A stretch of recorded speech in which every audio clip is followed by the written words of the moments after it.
Konoha Year 40, Uchiha Clan Compound. In a courtyard, a man paced anxiously back and forth. This man was none other than Uchiha Fugaku. After a while, just as Fugaku was about to rush into the room, the cry of an infant came from inside. His face instantly broke into a joyful smile. The door slid open, and a midwife stepped out beaming. She congratulated him. "Congratulations, clan leader. It is a son. Excellent. Everyone present today shall be generously rewarded. Also inform the entire clan of the news." Without another word, he hurried into the room. Entering the bedroom, he saw his wife Uchiha Meichin lying on the bed with a baby wrapped in swaddling clothes beside her. Fugaku walked forward with a smile. "You have worked hard, my dear." "It's nothing. This is what I ought to do. By the way, take a look at our child." Meichin replied, gazing at her baby with infinite tenderness in her eyes. "By the way, husband, have you thought of a name for our child?" Fugaku looked at the baby, pondered briefly, and said, "Let him be called Uchiha Fugaku. May he have a brilliant life like the maple tree." Indeed, this infant was our protagonist, who was still feeling although he didn't understand how he had turned into a baby after falling asleep. Judging by the surroundings, it seemed to be an ancient Japanese world, and he was even a noble. At least my starting point is not bad. From now on, I am Uchiha Fugaku. But I'm so sleepy. With that thought, our protagonist sank into a deep slumber. 3 days later, Uchiha Fugaku, held in his mother Maiken's arms, stared wide-eyed at everything around him, making Meichin laugh with joy. But in his mind, during his rare moments of clarity, he was contemplating the information he had gathered. First, he had to accept the harsh reality that he had come to the world of Naruto. After all, what normal child went to war at the age of 7 or 8? Based on his current calculations, he had likely become the non-existent older brother of Uchiha Itachi in the original story. Itachi was taken to the battlefield by Fugaku at the age of 4, which was roughly the late period of the Third Shinobi World War. In other words, he would certainly be taken to the battlefield by Fugaku under the pretext of tempering his will. After all, he was the clan leader's son. Thinking of this, Fugaku felt a sense of urgency. Another thing, although he had no cheat ability thanks to the merging of 2 lifetimes of souls, his soul was unexpectedly powerful. Even though he was only 3 days old, his memory comprehension and other faculties were greatly enhanced. Moreover, he could easily sense everything within a 3-meter radius, similar to the Kinbunshika Haki from One Piece, and Fugaku felt he still had room for improvement. He estimated that he had great talent in release. But a talent that has not been realized. Is that truly genius? I have to find a way to become stronger, Fugaku decided. There was no choice. Itachi went to the battlefield at 4. By that calculation, he only had 3 years. But how could a baby become stronger? What a difficult problem. Fugaku thought, his head aching. For a socialist successor like him to come to such a devouring world where all kinds of conspiracies and crises were brewing. Aside from the Third War, there was the Nine Tails incident right after, and then the Uchiha clan's extermination crisis loomed. In other words, he would barely have a few peaceful years in his entire life, which would last only 10 or so years. Time passed quickly, and little Uchiha Fugaku was already 3 months old. Becoming a mother for the first time, Meichin felt immensely happy. While pregnant with Uchiha Fugaku, she had already begun preparing for childcare, having heard from many elders how difficult and demanding it was to raise a child. But in reality, her child was very well behaved, neither crying nor fussing, extremely calm. He would cry when he needed to use the bathroom, but that was his way of greeting her, telling her he needed to go. Thus, Meichin quickly recovered from her postpartum weakness. But in reality, little Uchiha Fugaku was actually seizing the time to meditate. Why meditate? This matter must be traced back to 2 months ago. That day, after waking from his nap, little Uchiha Fugaku found that his perception had grown stronger. Taking advantage of Maiken's nap, he began to sense his surroundings. To his surprise, the world before his eyes had changed. Streams of water-like substances were flowing through the sky and earth, startling him greatly. Is there such a thing in the original work? And it feels somewhat familiar, as if I've seen something similar somewhere. Little Uchiha Fugaku, possessing a good memory, began to ponder. Just as he was racking his brains, Meichin, napping beside him, muttered a few words in her sleep that gave Fugaku a clue. It's like chakra, but not chakra. Could this be natural energy? I can actually perceive natural energy. Jackpot. Uchiha Fugaku's mind seemed to have a breakthrough. He had an idea. He would start cultivating sage mode from infancy, more precisely using natural energy to aid his physical development. As he grew, his body would become a sage body, and one identical to Tsujian's. Thinking of this, Fugaku grew excited. Indeed, talent was the most unreasonable thing. Without delay, he quickly recalled the details of Mingren's training in sage mode at Myobokuzen. The first step was perception. He had already achieved that. The second step was to absorb natural energy while remaining still. In the original work, Shinzua had Mingren imitate his sitting meditation. What does that mean? Fugaku was bewildered as he recalled the second step. What does it mean to imitate a frog's sitting meditation? How do you absorb it? No wonder Mingren couldn't learn it. I can't either. And how did Tsujian do it? A slug can't sit in meditation either. Little Uchiha Fugaku felt the deep malice of the world. But anger was futile. He had to think of a solution. However, with the words stillness and sitting meditation in mind, Feng recalled the Taoist concept of unity of heaven and man from his past life. He speculated that when one's breathing rhythm matched the frequency of natural energy flowing between heaven and earth, the natural energy would treat the person as part of the sky and earth entering their body. So he set to work immediately. Feng entered a half-sleep state, and sure enough, as he aligned himself with the heavens and earth, streams of natural energy began to slowly enter his body. However, after absorbing a little, Feng interrupted the external absorption. He wanted to see if he could actually absorb the natural energy without turning into stone. But unexpectedly, the small wisp of natural energy that entered his body following his breath naturally circulated within him and was gradually absorbed. Feng clearly felt his body become slightly stronger. This was truly uplifting news. So Feng began his life of sleeping to grow stronger. Unfortunately, on the third day, the plan almost went bankrupt. That night, Feng discovered that he could no longer enter the state of unity of heaven and man. The reason was that he found he could no longer control his perception. After analysis, he suspected it was due to the accelerated growth of his body, which caused his spiritual power to increase rapidly beyond his control. In other words, his mental power had gone out of control. This panicked Feng greatly. If this problem was not resolved, he would be unable to absorb natural energy. Moreover, as it stood, the increase in mental power had already begun to affect his body. Once it interfered with natural energy, Feng was uncertain whether he would turn to stone. Thinking of the third great ninja war, the Nine Tails incident, the Uchiha clan massacre, and Danzo's malice, Feng understood that his plan to grow stronger could not stop. This problem must be solved. After half a day of contemplation, Feng finally came up with another idea: meditation. Since he intended to meditate, Feng first set aside the matter of absorbing natural energy. He had decided to select a pattern in his mind, one that was neither too complex nor too simple. At that moment, two ideas surfaced in his thoughts. The first naturally was the eye. As the renowned realm of ocular prowess, the Sharingan boasted a high ceiling and a clear evolutionary path, at least as far as Feng knew. His goal was the Rinnegan with 9 tomo. Why not aim for Madara's or Sasuke's? Honestly, he feared being influenced by the Sage of 6 Paths. The 9-tomo Rinnegan belonged to the Divine Tree and the Ōtsutsuki. Thus he dismissed this option. Honestly, Feng feared being influenced by the Sage of 6 Paths. The 9-tomo Rinnegan belonged to the Divine Tree and the Ōtsutsuki. Thus he dismissed this option. Second, the Taiji diagram. Feng had not forgotten the ancestors of his past life. In truth, he still held deep nostalgia for his former world. More crucially, the Taiji diagram contained the profound wisdom of the ancients. The greatest truth is simplicity and the balance of yin and yang. The greatest truth is simplicity.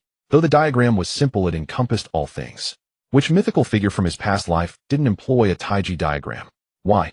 It was a matter of perspective. Benevolence sees benevolence, wisdom sees wisdom. Feng believed this choice would profoundly influence his future. Balance of yin and yang. Imbalance was something Feng had worried about since birth. He had planned to strengthen his body early on, but the problem had appeared far sooner than he anticipated. Feng hoped that in the future his soul and body would not hinder each other, but instead support one another. Thus his meditation plan was put on the agenda. There was a price, however. He became much more prone to drowsiness. Mikoto thought his sleep time far exceeded that of other children his age and feared something was wrong. She summoned the clan's medical ninja to examine Feng, but the doctor declared him perfectly healthy and even stronger than other toddlers. Still, Mikoto remained uneasy until her close friend Kushina arrived. One day, while Feng was sleeping, Mikoto took the opportunity to entrust him to Kushina, who had come to visit. She asked Kushina to use the Uzumaki clan's unique sensory abilities and the medical ninjutsu she had learned from Tsunade to examine Feng.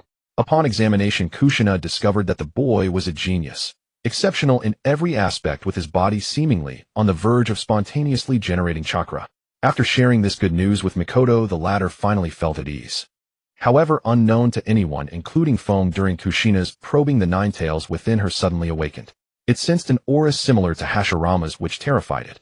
Even after Hashirama's death, the 9 tails still trembled at the memory. Its eyes peered through the seal at the sleeping infant, its expression grave and Uchiha.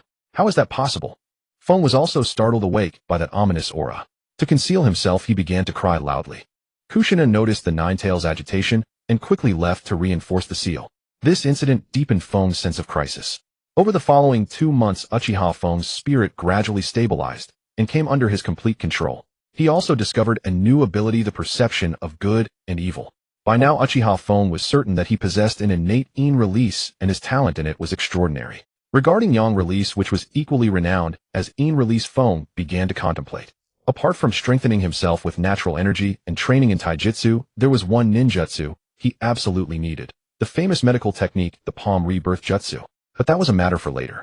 For now, Uchiha Feng's task was to meditate daily and absorb a small amount of natural energy every 5 days to strengthen his body. 2 years later, Uchiha Feng was 2.5 years old.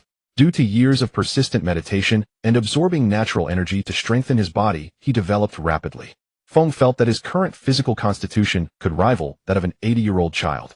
As for his abilities, his perception range had expanded by another 3 meters. Moreover, Feng sensed that his spirit could now influence reality, though the range was limited to a mere dozen centimeters around him. Yet Feng was not disheartened. On the contrary, he developed a spiritual simulation ability that allowed him to mimic and alter his own aura, thereby temporarily concealing his ability to absorb natural energy. He had no desire to attract the attention of that old scoundrel Danzo. However, this day shattered the peace. At dinner, Fugaku suddenly said to Mikoto, "Mikoto, I want Feng to attend tomorrow's clan meeting. What do you think?" "Oh." Mikoto was startled. "So early?" "It's not too early," Fugaku replied. "He is my son, Fugaku's son. Early exposure will benefit him." "Very well," Mikoto relented, but she still sought Feng's opinion.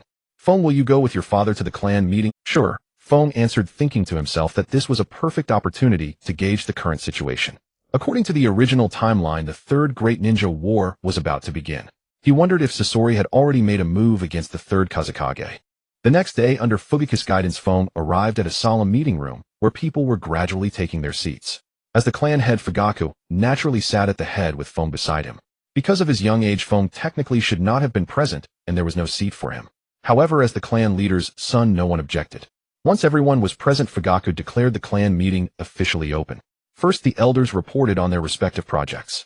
Through intelligence exchanges and information from the Nakomata clan, everyone present noticed that the situation among the nations seemed tense, yet still within expectations. Except for the Land of Wind. No way did Sasori act that early. Feng mused. It appears the current situation among nations remains relatively stable, Fugaku summarized. The nations may be stable, but the village is not, the Great Elder interjected. "Oh, what does the Great Elder mean?" Fugaku asked, though he already suspected what was coming. "What else could it be? It's those 4 who have grown too arrogant. Relying on the fact that the Hokage and the Hokage's advisors are from their clan, they have increasingly disregarded the Uchiha clan," said the fiery third elder. "Exactly," agreed the second elder. "After all, Konoha was founded jointly by the Uchiha and the Senju. But look at things now. The promised Hokage position is gone, and we face constant overt and covert discrimination. If not for the war, I suspect they would have already moved to eliminate the Uchiha clan. Peace is paramount," urged the fourth elder. "Konoha is our home after all. Let us not be so extreme." "Extreme?" the third elder exploded. "You treat Konoha as home, but go out and ask around. What has become of the Uchiha clan's reputation in this village?" The debate raged on. Fugaku remained silent, and the others did not speak, each harboring their own. Feng grew increasingly impatient with their quarreling. Just as they began cursing Danzo in their heated exchange, a surge of malice entered Feng's perception. Turning toward the source, he spotted a figure in Anbu attire lurking by the window. "Umbu. No, this must be Root." An idea formed in his mind. He activated his ability to conceal his aura, and while everyone's attention was on the argument, he quietly crept toward that window. Fugaku's head ached from the elders bickering. His right hand was already clenched into a fist. But remembering his son was present, he held back for the sake of appearance. Then he suddenly noticed something missing. Turning around, he found his son was gone. That would never do. He hastily searched the room and spotted his son crawling toward a window, apparently trying to open it. "Careless of me. He'll have to warn him later," Fugaku thought as he moved to pull Feng back. But halfway there he froze. He had spotted the uninvited guest. His expression twisted into a snarl. With a body flicker technique, he appeared before the window, grabbed Feng by the collar, and tossed him to a guard behind him. Simultaneously, he gathered chakra in his left hand, smashed through the wall, seized the intruder by the nape, and bellowed, "What sneaky scoundrel dares to spy on the Uchiha clan meeting?" Then he yanked the man inside. This commotion startled everyone present, and they all turned to look at the uninvited guest. The man was decisive. Seeing he was gravely wounded and could not escape, he bit into the poison hidden in his mouth and died instantly. Fugaku did not stop him, but he already knew who had sent him.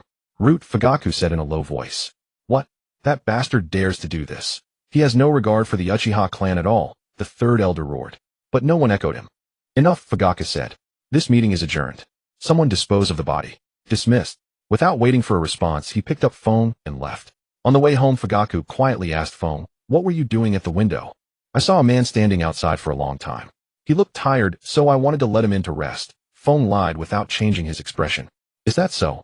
Fugaku did not suspect Feng. He simply assumed the root member had been carelessly spotted by a child. Nevertheless, this incident served as a reminder that it was time to start training Feng. The next day, Fuyue took Feng to the study, produced a scroll, and solemnly handed it to Feng. This is the unique chakra refinement technique of the Uchiha clan, far superior to ordinary methods available outside. Feng, remember, chakra is crucial for a shinobi. The more chakra you can refine, the more it demonstrates your talent. Now I will teach you how to refine chakra. Feng listened very attentively, but when it came to learning, he slacked off. After a while, seeing that Feng was on the right track, Fuyue asked Makoto to keep an eye on him and went to attend to his own affairs. In his estimation, if Feng could master it within a day, he would be a genius. But at this moment, Feng faced a choice whether to practice chakra or not.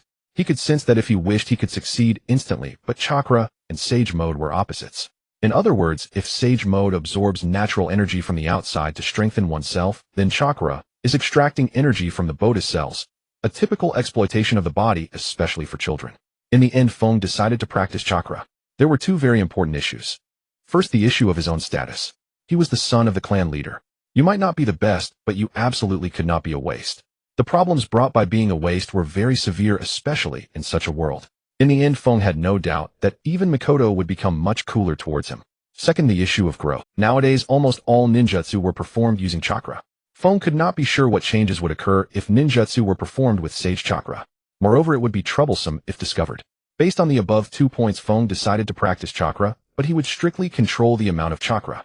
However, as he began his training, Feng realized he had been overthinking.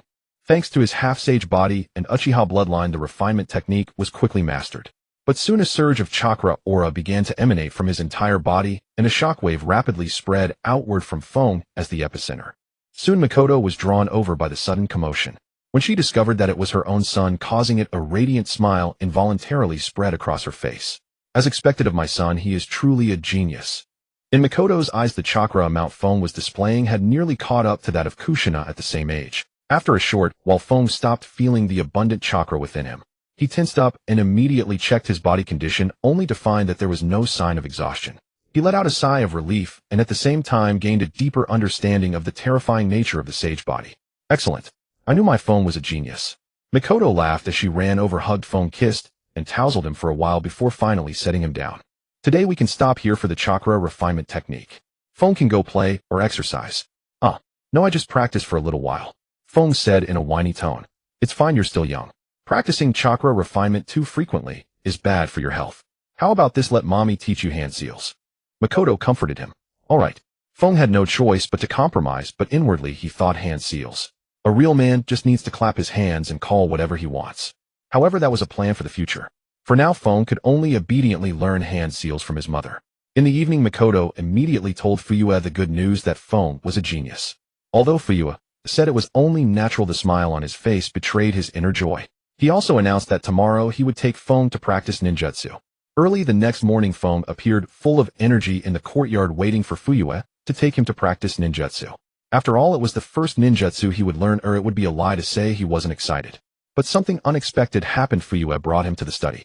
Just as Feng was full of confusion about how to practice ninjutsu in his study, Fuyue spoke up. Feng, do you know about chakra natures?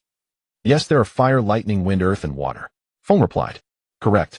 But today your father will expand your knowledge. Actually, there are also 2 unmeasurable natures, yin and yang. In our Uchiha clan, those with good talent usually possess yin release. Just be aware of this for now. First, let's test which natures you have innately. Having said that, he took out a piece of white paper from a drawer. What is this? Feng asked, although he already knew. This is a chakra test paper, Fuyue explained. You hold this paper and infuse it with a surge of chakra. The paper will react, and based on the type of reaction, we can determine a person's chakra natures. However, as the test paper underwent 5 different ways of destruction and finally turned into a pile of ashes on the desk, Fuyue was stunned. Feng called out to him for a long time, but got no response. At this moment, Feng felt gratified by his 2 years of unrelenting daily persistence. Today he saw the initial rewards, innate affinity for all natures. Who else could boast that? Feng thought smugly. After a moment, Fuyue snapped out of it and let out a pig-like laugh, then rushed out like a whirlwind shouting, Honey, our son is a true genius. At this moment, Feng watched Fuyue's departing figure, his mouth twitching. Come on, the protagonist is right here. You're just leaving me. With this kind of mentality, and he's the clan leader. Feng complained inwardly. Before long, the father and son arrived at a lake, though now it was Fugaku who was more excited, while Feng, after the earlier commotion, appeared somewhat disinterested. Son, besides the renowned Sharingan, our Uchiha clan is most famous for the fire-style techniques. Today I will teach you the first jutsu. Every Uchiha learns the great fireball technique. Fugaku proudly introduced the lesson first. Has this technique ever killed anyone? Feng muttered under his breath. What did you say? Fugaku asked. Nothing, Feng quickly covered up. Fugaku stared at Feng with a serious expression for so long that Feng thought he had said something taboo and was about to apologize when Fugaku unexpectedly broke into a smile. Actually, you're right. I've thought the same thing before. Huh? Feng was caught off guard. But Fugaku's expression turned serious again. Feng, do you know? The great fireball technique has never changed its position within the Uchiha clan. Why? Feng sensed there was a story behind it. Because of tradition, Fugaku said solemnly. As a clan with a long heritage, having a tradition of our own is crucial. The great fireball technique is the foundation of the Uchiha clan's fire style inheritance. All powerful fire style jutsus later developed from this technique. I see. Feng seemed to understand somewhat. Then he said earnestly, I understand. All right, enough talk, Fugaku said. Now we'll demonstrate. With that he began forming hand seals: snake, ram, monkey, boar, horse, tiger. He took a deep breath and expelled a fireball 2 meters in diameter toward the lake. After flying 10 meters, it violently exploded, sending up splashes of water. But Feng was completely captivated by the power of the great fireball technique. Indeed, the strength of a jutsu depends on the user. Fugaku, seeing his son's awed and admiring gaze, felt immensely pleased. He then said to Feng, you try it too. Don't mess up the hand seals. He kindly reminded him. Feng was eager to try. He imitated the hand seals, took a deep breath, felt the heat gathering in his mouth, and then expelled it forcefully. A fireball only slightly smaller than the one Fugaku had produced burst from Feng's mouth and exploded after flying about 5 or 6 meters. This stunned Fugaku. Good news, the teaching was successful. Bad news, it had nothing to do with his teaching ability, it was purely the student's talent. Wait, Fugaku suddenly realized this was his own son. In other words, it was due to his own excellent genes. Yes, it was still his own doing. Fugaku broke into a delighted grin. However, while Fugaku was still grinning foolishly, Feng was lost in thought. He seemed to have mastered it, and a thought crossed his mind. It seems I don't need that many seals. Turning back to see his father still grinning, he decided to try again. Tiger. Fire style, great fireball technique. Another fireball slightly smaller than before shot out from Feng. The commotion immediately jolted Fugaku back to reality. He quickly stopped him. Enough. That's it for today's great fireball training. After all, Fugaku didn't intend to teach only one jutsu. There were other techniques for Feng to learn. But upon discovering that his son was a genius, he decided to end the session for the day. However, neither father nor son noticed that on the opposite side of the lake a pair of eyes was watching them. As the two left, the figure slowly emerged from the shadows and murmured, succeeded on the first try, and only used one seal on the second. A true genius indeed. Uchiha Feng, huh? The future will certainly not be dull. This person was. In the following days, Mikoto would take over Fugaku's responsibility for training Kaede. The training regimen included early physical conditioning, morning taijutsu and kunai throwing practice, afternoon ninjutsu training covering the fireball jutsu and the 3 basic techniques, and evening medicinal baths. Additionally, Kaede had arranged for himself meditation and the absorption of natural energy during sleep to strengthen his body. It could be said that Kaede's days were exceptionally fulfilling. Later, seeing that Kaede had become proficient in the 4 ninjutsu, Mikoto added 2 more techniques for him, the body flicker technique and the hiding technique. This made Kaede quite delighted. Although the substitution jutsu was jokingly called a divine technique, it could only save lives. The body flicker and hiding techniques, however, were different. They had a wide range of applications. With his own ability to simulate his presence, the combination of the 3 held immense potential for development. One morning, Mikoto brought 2 wooden swords and said to Kaede, starting today, we will add a new subject, swordsmanship. Why? Kaede was puzzled. In his impression, ninjas used kunai. Mikoto seemed to read his confusion and asked, in a fight between 2 ninjas, one with a kunai and one with a sword, which do you think has the advantage? Of course. Kaede fell silent. Then he changed the question. Then why do most ninjas still use kunai? 2 reasons. Mikoto held up 2 fingers. First, the kunai is indeed suitable for assassination, easy to carry, and more importantly, its cost and manufacturing process are very low. Kaede thought it over. It seemed to be the reason, so he asked, what is the second point? Mikoto continued, second, swords are too expensive and ordinary people lack the inheritance of sword techniques. Therefore, only our Uchiha and the former Senju have the capability, resources, and heritage. At this point, Kaede finally understood. So this was the privilege of powerful clans. No wonder the Uchiha looked down on civilians and even other ninja clans. The starting configuration was simply different. At that moment, Keed also recalled that in the original story Sasuke Shirsue and some background Uchiha used swords, and even Itachi had records of using a sword. It seemed that the Uchiha were still too advanced. However, when it came to swordsmanship, Keed actually liked it. Perhaps influenced by One Piece, he favored weapons that were powerful and cool-looking. Paired with the body flicker technique, it was simply unbeatable. Moreover, swordsmanship served as a good cover for his ninjutsu talent. Thinking of this, Keed eagerly responded, "I see. Then let's start quickly." Makoto smiled and said, "All right. First we will practice the basics of swordsmanship. The fundamentals are divided into 3 categories: 5 stances, 3 footwork patterns, and 9 cuts. Only when these 3 categories are combined can it be considered complete swordsmanship." At this point, Keed asked in confusion, "I can understand footwork and cuts, but what does stance mean?" "Don't overlook the stances," Makoto explained patiently and seriously. "A stance is the condensation of a swordsman's momentum. Different stances represent different combat intentions and are the optimal preparatory positions for various situations. First is the most common middle stance with the blade tip pointing at the enemy. The upper stance holding the sword high above the head for a decisive strike. The lower stance with the blade tip low for defense. The 8-direction stance with the sword held diagonally in front to handle multiple enemies or confined spaces. The hidden stance concealing the blade to lure enemy attacks. Now let's practice these 5 stances first." After Makoto finished teaching the footwork and cuts during the sparring with Keed, she experienced the same feeling as Fugaku. The student was too talented, leaving no sense of achievement. In fact, Makoto felt that if she didn't activate her Sharingan, she could barely keep up with Keed's speed and rhythm. This was absurd. So Makoto could only make an excuse about having something to do and hastily fled. Keed felt that Makoto was a bit strange, but he didn't think much about it and started practicing alone. As he practiced, he pondered over swordsmanship. In the world of Naruto, swordsmanship was far from having the high combat power as in the world of One Piece. However, one person had achieved cage-level combat power solely through swordsmanship. That was White Fang. But the specific strength of White Fang's swordsmanship was never clearly shown. However, Keed didn't mind. As long as someone proved it had potential, that was enough.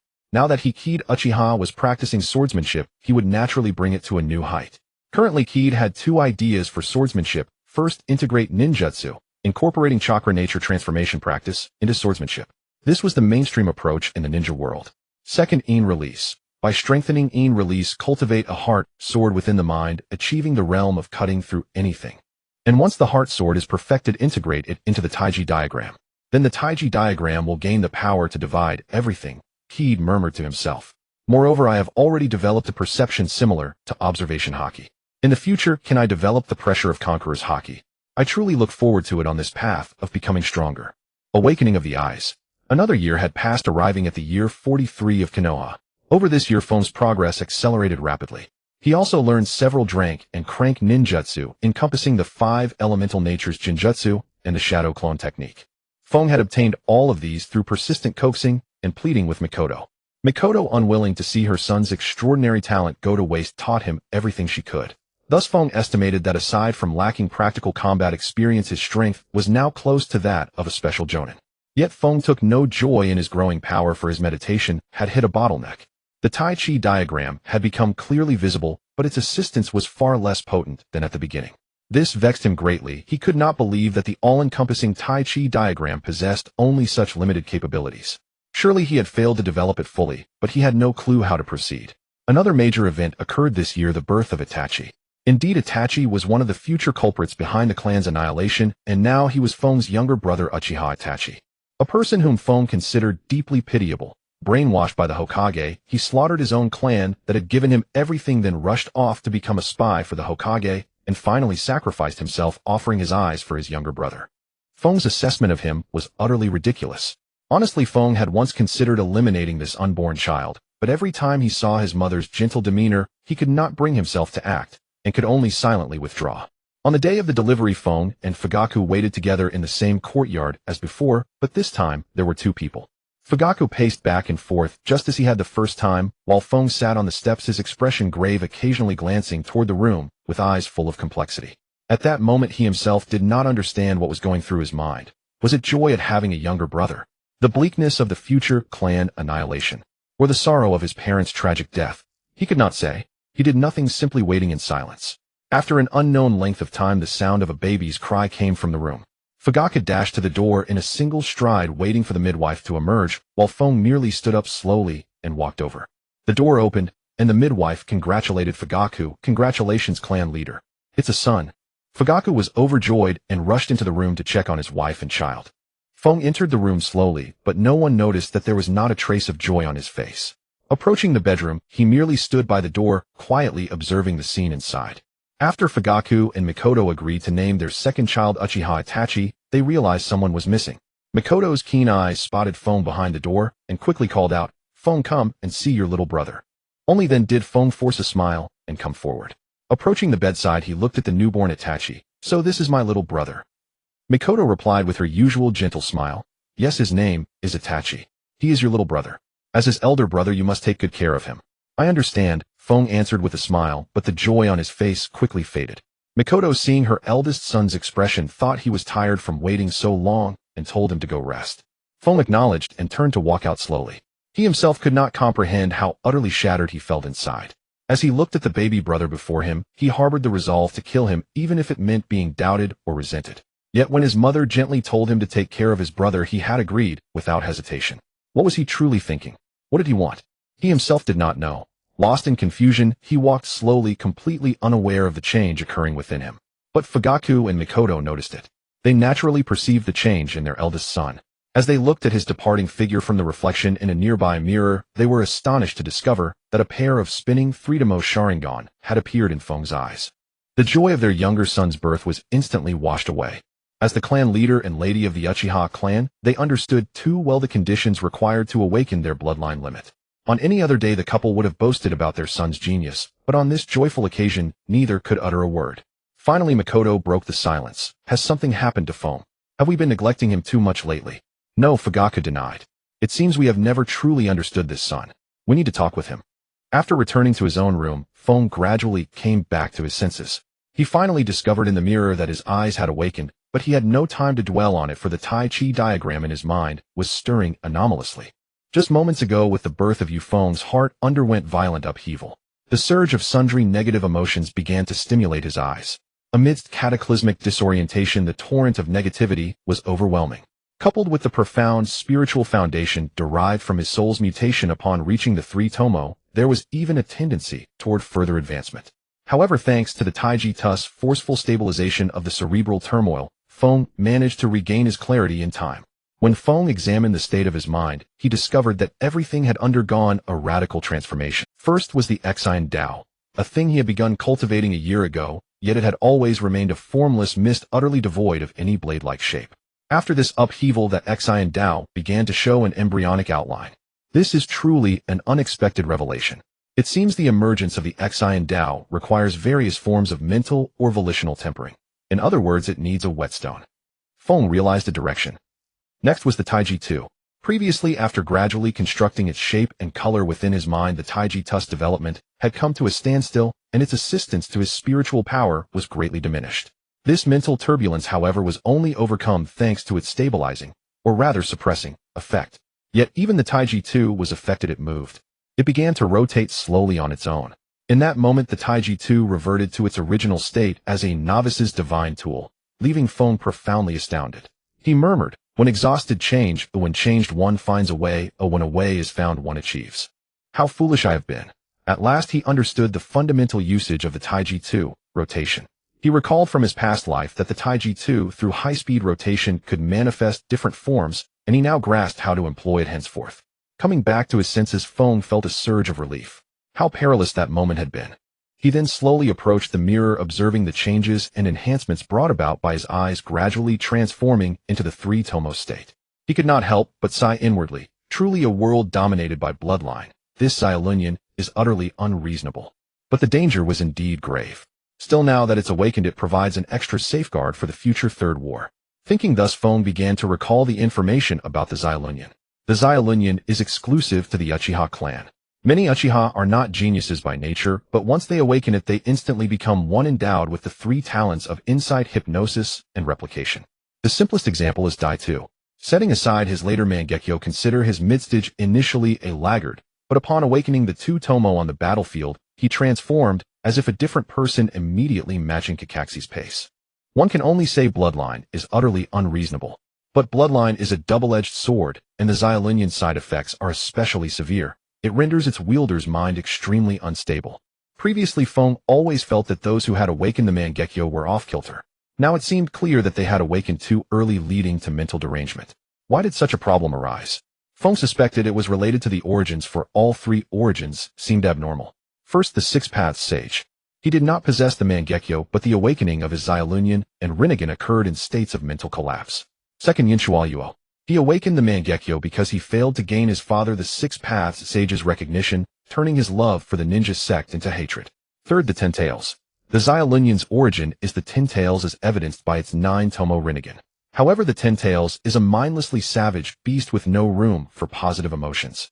From this, it can be seen that the root cause lies in the origins. The Xiaolunyan in essence is a representative and amplifier of Yin release, and there is no reason it should only lead to degeneration. Thus, throughout the world of Naruto, only Ban's spirit remained relatively stable, because he lived through the turbulent Warring States era, experienced much, and had unwavering will. In other words, this Xiaolunyan should be used sparingly, especially since he, unlike others, has alternatives. It is not indispensable. With that thought, Feng lay down and began to sleep. After all, his strange state today had already been noticed by his parents, and tomorrow he would have to face their interrogation. The next morning, after washing up, Feng entered the living room to find only Fuyue present, as Mikoto was still resting in bed and tending to Itachi. Thus only the father and son were having breakfast in the living room. "Good morning, father." Feng greeted Fuyue as usual. Fuyue paused for a moment upon seeing Feng's arrival, then replied, "Morning." He resumed eating. Soon the two finished their meal. Feng went to the courtyard for his usual training, while Fuyue lingered, seemingly lost in thought. When Fuyue arrived at the courtyard, Feng had already donned his weighted gear and begun physical conditioning and taijutsu practice.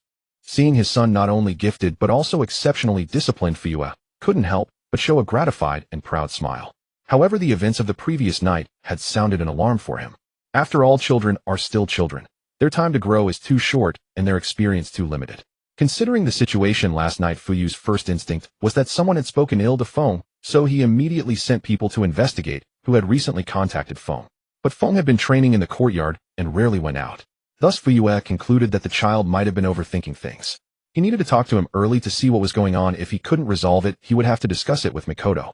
With that in mind, Fuyue stepped forward and said to Feng, "Feng, take off your weights first. Let your father see how your taijutsu is." Hearing this, Feng felt that it had been a while since Fuyue had sparred with him, so he replied, "All right, father." He then removed his weighted gear. The moment the equipment hit the ground, it created a small pit in the dirt, causing Fuyue's eyes to narrow slightly. They assumed their stances. Feng struck first, throwing a straight punch at Fuyue. To gauge Feng's strength, Fuyue did not dodge. He caught the punch with one hand. However, the power behind the blow exceeded his expectations. The force was so concentrated that it forced him half a step back. Fuyue immediately turned his fist into a palm and seized Feng's hand. Feng did not struggle free. Instead, he used the momentum to leap and deliver a sidekick aimed at Fuyue. Fuyue did not block. Instead, he turned his other hand into a knife hand and thrust it toward Feng's chest. Feng quickly used his other arm to parry, and the two separated upon contact. The second round began. Feng struck first again, instantly closing the distance to Fuyue and launching a palm strike. Fuyue was surprised to realize that Feng's speed was purely his own, not the body flicker technique, but he had no time to marvel. He retreated half a step, deflected the force, and counterattacked. The two exchanged blows fiercely back and forth. As the sparring continued, Feng felt increasingly at ease. His taijutsu had three origins: part taught by Mikoto, part derived from the Shingi Quan created by the legendary Yu Fei of his past life, a style highly suited for combat and training, and a small part adapted from the Marine's 6 powers in the world of One Piece. It could be said that Feng's taijutsu combat prowess had reached an extremely high level. Compared to Feng's fluidity, Fuyue was growing more astonished. He felt that the son before him was not a pure Uchiha, but rather a fusion of Uchiha and Senju. When Fuyue was young, the Senju clan had not yet disbanded, and the children of Uchiha and Senju often sparred due to conflicts. The current sparring with his son brought back memories of those training sessions with the Senju. After all, the two clans had different combat approaches. The Uchiha, relying on the Sharingan's insight, preferred to analyze and target the enemy's weaknesses. The Senju, with their formidable physique, favored overwhelming force to break through clever techniques. Fuyue analyzed that Feng's physique was naturally comparable to the Senju's. His speed and strength were astonishing. His insight and reaction speed also far surpassed that of an ordinary Uchiha, and he hadn't even used his Sharingan. In other words, Feng's taijutsu had already reached the level of a special jonin. What an incredible talent this! Fuyue found it hard to believe. After another dozen exchanges, seeing Feng drenched in sweat, Fuyue pushed him back with a palm strike and shouted, "Enough." Only then did Feng feel the fatigue. He immediately sat down on the ground. Fuyue watched as his son lay carelessly on the ground, panting heavily, and shook his head helplessly. When Feng's breathing finally steadied, Fuyue approached him. "Not bad. Hard to believe, but you managed to integrate the Uchiha and Senju combat styles into your own through your own research and your mother's guidance. It seems I've still underestimated your talent," Fuyue said with emotion. Feng noticed that Fuyue wasn't even breathing heavily, realizing that his father had been holding back significantly. He said weakly, "I'm still far from you. You want to compare yourself to me?" Fuyue was almost amused. "If you really compared to me, then my decades of experience would be wasted. As the clan head of Konoha's greatest clan, I might not surpass the Hokage, but am certainly on par with him." "On par with the Hokage?" Feng said skeptically, though in his heart he believed it. After all, the current Hokage was the third. What kind of look is that? Fuyue felt slightly offended. But then he affirmed, "However, if you continue developing at this rate, you'll start feeling the pressure by the time you're 10. 10, huh?" Feng murmured, calculating inwardly. "All right, Feng. Don't overthink things now. There are 2 things I want to discuss with you today," Fuyue said. "Here it comes," Feng thought. "Last night you awakened your eyes." Feng replied. "Feng, you know the awakening of our clan's Sharingan is always accompanied by extreme emotional impact. Yesterday, on a day that should have been joyful, you opened all 3 tomo. I have a little brother, I'm too happy." Feng covered up. "Feng, extreme emotion is just a nice way to put it. In essence, it's negative emotion." Fugaku continued to explain. "So, father, what do you want to ask?" Feng looked at Fugaku and asked. "I'm not trying to interrogate you, Feng." Fugaku explained. "I just want to talk with you to know what you were thinking when you saw Itachi last night." Feng was silent for a long time, and Fugaku was not impatient, waiting slowly. After a long while, Feng looked up at Fugaku and asked, "Father, what do you think is the meaning of life?" "Huh?" Fugaku looked at Feng in surprise, not expecting such a response. But Feng didn't give him time to answer, continuing on his own. "Once my initial dream was very simple, to become strong to reach the summit. However, until that day when I began attending the clan meetings, everything changed." "What?" Fugaku didn't expect it to involve the clan meetings, but he didn't interrupt, continuing to listen earnestly. "The quarrels among the elders, the scheming among the subordinates, the Hokage's hostility towards us, even the conflicts among the nations. They all make me feel so bored. Can't we just live our own lives peacefully?" Feng continued. "But people in this world cannot have smooth sailing and get everything they wish for. When you want to do something, it's easy to hinder others. When conflicts cannot be resolved, strife emerges." Fugaku explained.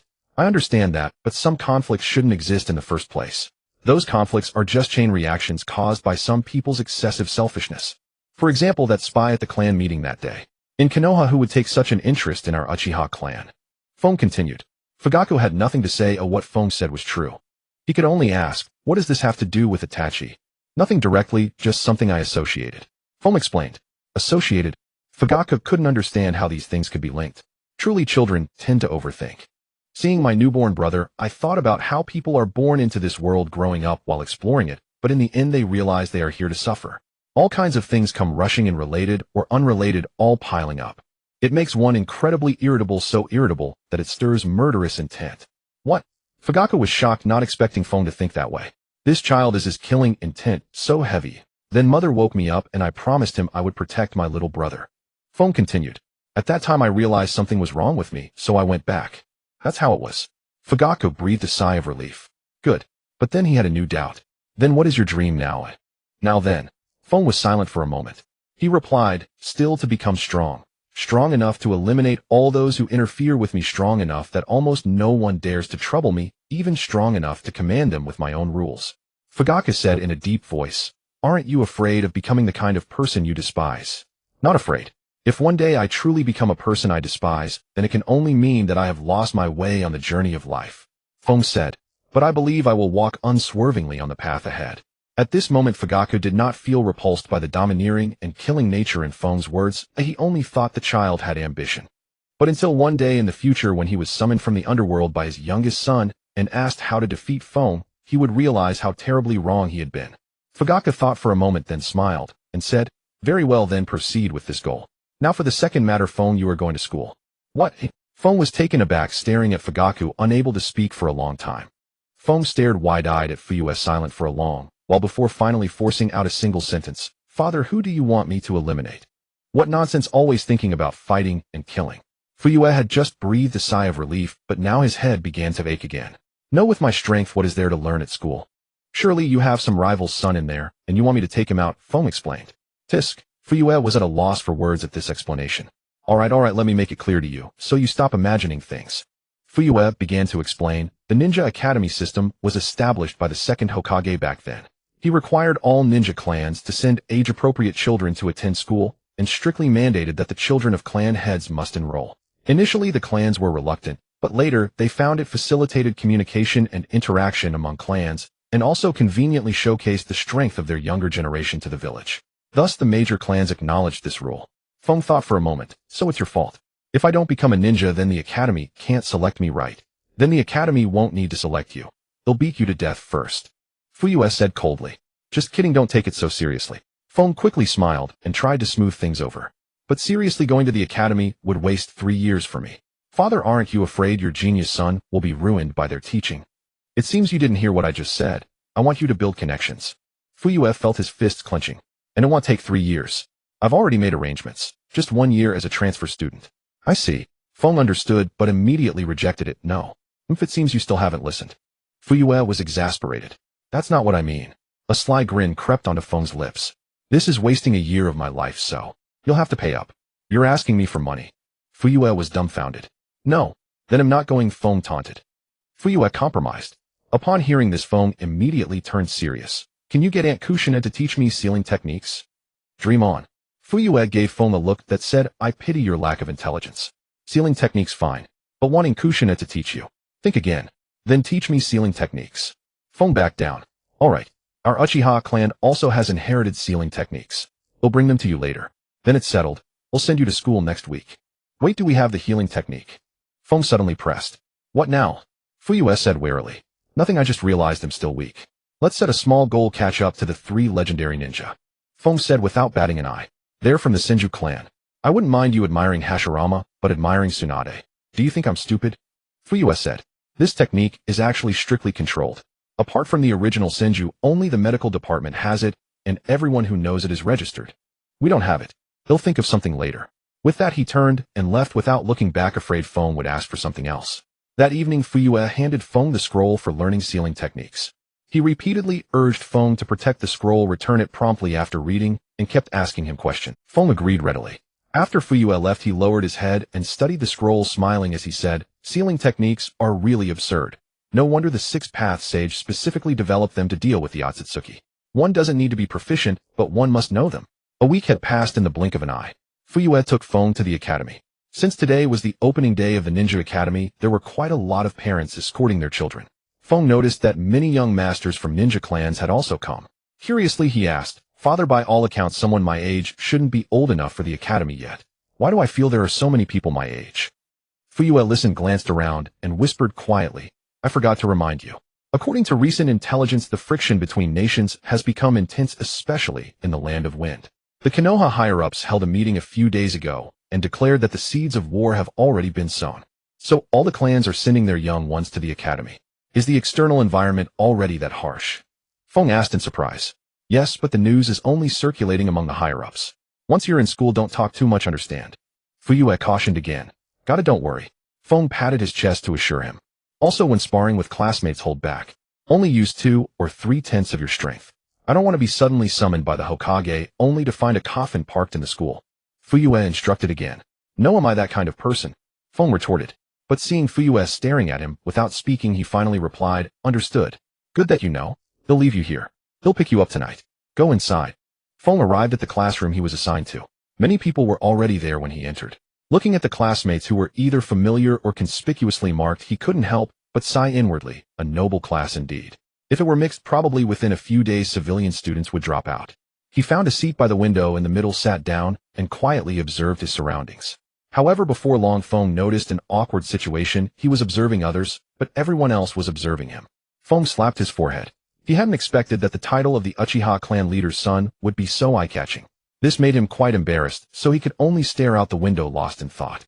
Meanwhile, the others, upon seeing the Uchiha young master enter, lowered their voices and began sizing up the person nicknamed the Recluse. Feng was unaware that due to his rare appearances, his peers had given him this moniker. A handsome boy with pure white eyes gazed firmly at Feng and murmured, So this is the young master of the Uchiha clan. In that case, let the Hinata clan become the strongest in Konoha by defeating him. Indeed, this person was from the Hinata clan, named Hinata Koji, the son of the elder. 3 boys were sitting together. One with blonde hair asked the dark-haired one, "Chawan, did you notice anything?" The boy asked replied, "I'm seeing him for the first time too. I didn't notice anything, just that he feels a bit different from other Uchiha." These 3 were the children of the Ino Shikacho clans, having grown up together. A boy wearing sunglasses looked solemn and remained silent, because he learned from his insects that they sensed a feeling of oppression, though they couldn't specify what it was. A boy with a dog on his head, naturally from the Inuzuka clan, asked the little dog on his head what it could smell. The answer he got was, "I feel he's a good person." This left him completely speechless. Soon a teacher entered and began the class. However, no one present noticed that the one sitting in Feng's seat was actually just one of his shadow clones. Meanwhile, Feng's real body had already returned to the Uchiha clan's residential area. To avoid being discovered, he didn't linger long and found a nearby forest to begin his training. Indeed, the shadow clone technique was made for skipping class. If Naruto had learned this technique before graduating, the 3rd Hokage would have had a hard time finding him. Time flew by and 3 months had passed in the blink of an eye. Feng felt quite fortunate that no one had discovered him. During this period, he embarked on a research project integrating ninjutsu with swordsmanship. This inspiration came from the various types of Rasengan Naruto had developed. Although Naruto initially only had the wind-release Rasen Shuriken, which directly killed Kakazu, he later fused different-tailed beast chakras and unleashed a barrage of attacks against 6 Paths Madara. Feng also coveted the Rasengan, but it took too much time to master, and the practice inflicted severe damage on his hands. The last time he burst a rubber ball, he nearly crippled his hands in a moment of carelessness. If not for his sage body nearing completion, he wouldn't have known how to explain the incident, claiming he had been beaten at school. Did you think Fuyue was a fool? At that moment, Feng gained a deeper understanding of the terrifying recovery ability granted by Azura's chakra and Nine-Tails chakra. He could only practice slowly. If all else failed, he could copy the technique from Minato later on. So Feng turned his attention to swordsmanship, reasoning that at least the sword would be the one to break. As for where the sword came from, you need not ask. Just call it borrowed. In his research on merging ninjutsu and swordsmanship, Feng discovered that he was essentially practicing chakra nature transformation. He condensed chakra of different natures onto the blade, unleashing the desired properties. In the original story, Naruto sought to master the cutting property of wind by practicing on leaves and waterfalls, feeling the essence of cutting until he could manifest that property. Feng found himself exceptionally talented in this regard, likely due to the simultaneous activation of his sage body yang release and yin release combined with his scientific and targeted training. Within 2 months, he had mastered the basic properties of all 5 chakra natures: winds, cutting, lightnings, piercing, and vibration, fires, high temperature and combustion, waters, flow and pressure, and earth's solidity. If outsiders knew what Feng had accomplished, they would likely be shocked to death. Feng himself found it somewhat absurd, yet he felt it was reasonable given his possession of 5 natures: yin release, yang release, and the sage body. So if not him, then who? In the following month, he went wild with experimentation. For the first few days, he contemplated the nature of fire and developed the explosive property of fire release, naming the technique Thunderclap Slash. When he condensed fire release chakra onto the blade and swung it, violent explosions occurred wherever the blade passed. Even when he thrust the sword into the ground and swung the terrain along the path, would undergo drastic changes. Over the next few days, he developed a new technique, Gravity Blade. Feng first buried himself underground, then experienced free fall while covering his entire body with earth release chakra. Through this reckless experimentation, he finally grasped the advanced property of earth release chakra gravity. This not only allowed him to master the Hidden Stone Village's lightweight rock technique without a teacher, but also transformed him into a Fuji tiger. His sword swings unleashed immense force, and even disrupted the gravity of the targeted area, combining high damage with crowd control. Finally, there was the Thunderbagwa. By condensing lightning release chakra onto the blade, he unleashed the properties of vibration and paralysis, paralyzing enemies while dealing massive damage. Since the vibration produced a thunderous roar, Feng borrowed the technique's name from teacher Kaido. Now Feng had to leave this area. The destruction he had caused was too great. Although he always repaired the terrain with ninjutsu, he couldn't sustain the damage indefinitely. Moreover, signs of Umbu activity had recently appeared nearby. So Feng had to flee. He would return to his school, for the final exams were approaching. This time the exams were different. All 3 grades were scheduled to have sparring tests. Feng instinctively sensed something was off. In the original story, sparring tests were only arranged during the Chunin exams. They were not even Jinin yet. What was the point of sparring? To avoid any disastrous surprises, Feng decided to participate in person. Little did he know someone had indeed set their sights on him, specifically waiting for this final exam to observe him, and had even brought along several high-ranking officials. His talent was about to enter the view of Konoha's high command. 3 days before the exam, Feng finally returned to the school he had only attended for a single day. Yet he felt no sense of unfamiliarity thanks to the simultaneous sensory transmission of his shadow clones. It was only when he personally set foot on campus that he noticed many details his clones had overlooked. In the training ground, numerous old pieces of equipment had been replaced with new ones, and even the targets used for throwing practice had been significantly increased in number. Moreover, the practical training sessions for each grade had doubled. During sparring class, Feng discovered that other classes were using real weapons, and many civilian students now possessed their own brand new kunai. The school had also expanded and renovated the infirmary, which now housed 2 permanent medical ninjas. Assuming they were instructors, Feng eagerly copied the palm healing technique through observation, then took his leave. Something's off. How come I never noticed this in my shadow clone's memories? And why haven't our class practical sessions changed at all? Feng was distracted during class. It wasn't that he felt the school was targeting their noble class. After all, children from ninja clans had received education since childhood that even the most intensive training of civilian classes could never catch up to. But when had the Leaf Village's high-ranking officials become so generous? Could war be imminent? Feng couldn't help but ponder that possibility. He could understand the Leaf preparing in advance for war. Although it was costly, now the quality of the graduating genin would be significantly higher, allowing them to become a pillar of strength in the shortest time during conflict. Of course, he hoped it was indeed due to war. If not, Feng would suspect that Danzo had moved his root laboratory into the Ninja Academy, in which case he would immediately plan to drop out. When school ended in the evening, Feng dashed home. Mikoto had already prepared lunch and was carrying Itachi around the yard. Soon after, Fugaku also returned, and the family sat together for a meal. Near the end of the meal, Feng casually inquired about any major recent events catching Fugaku off guard. Feng recounted the anomalies at school. Fugaku listened in silence for a moment, then said something puzzling. So that's it. It seems the money wasn't wasted after all. Feng was stunned. What do you mean? Fugaku replied. It means that part of the funds for the school renovations and the civilian students' kunai came from our Uchiha clan. What our money? Feng was shocked, realizing his own family was the unwitting benefactor. Hey, race the situation. 5 days ago, the 3rd Hokage convened a meeting of all ninja clan heads in the Leaf. He informed us that the 3rd Kazekage had vanished, and even his own people didn't know where he had gone. A village's Kage missing. That's just an act. Feng feigned disbelief, but inwardly he knew this was finally coming to light. Indeed, we were skeptical too. But now it doesn't matter if it's true or not. Suna, Iwa, and Humo have all been deploying troops to the borders. In other words, war is imminent. Fugaku explained. What does that have to do with money? Feng had some guesses, but wasn't sure. Let me put it this way. There's an unspoken rule among all ninja clans in the Leaf: the clans won't be the first to enter combat. In other words, unless the war reaches a critical point, the clans won't intervene. Fugaku took a sip of sake and continued. The 3rd showed us some data indicating that the current ninja reserves and ordinary combat strength of the Leaf could not support a war. Thus they decided to seek peace negotiations. That's a disaster. Feng exclaimed. The leadership is already thinking of surrendering before the war even starts. Exactly. So we all urged him not to do that. If it came to that, what face would the Leaf have left?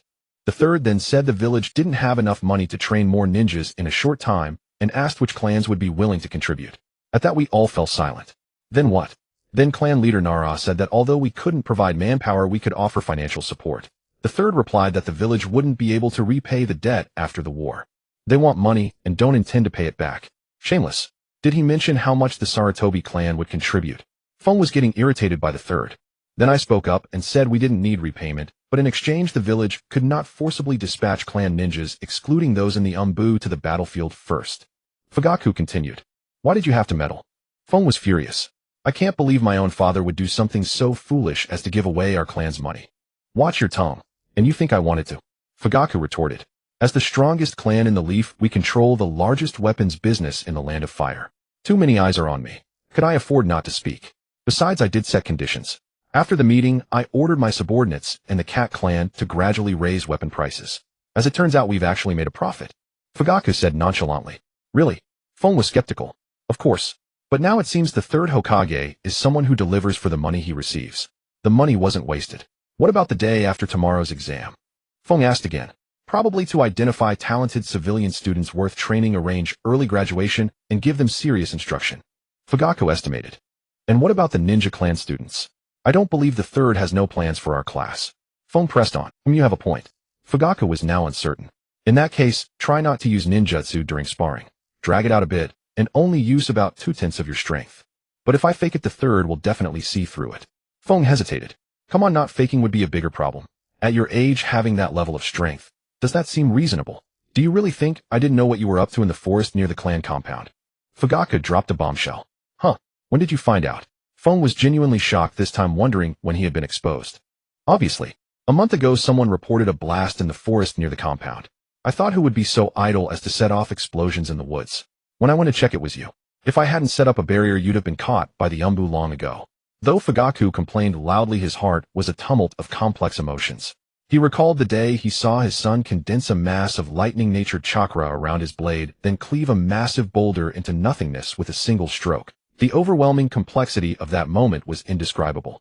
By nature, he would have wanted to boast about his son's prodigious talent.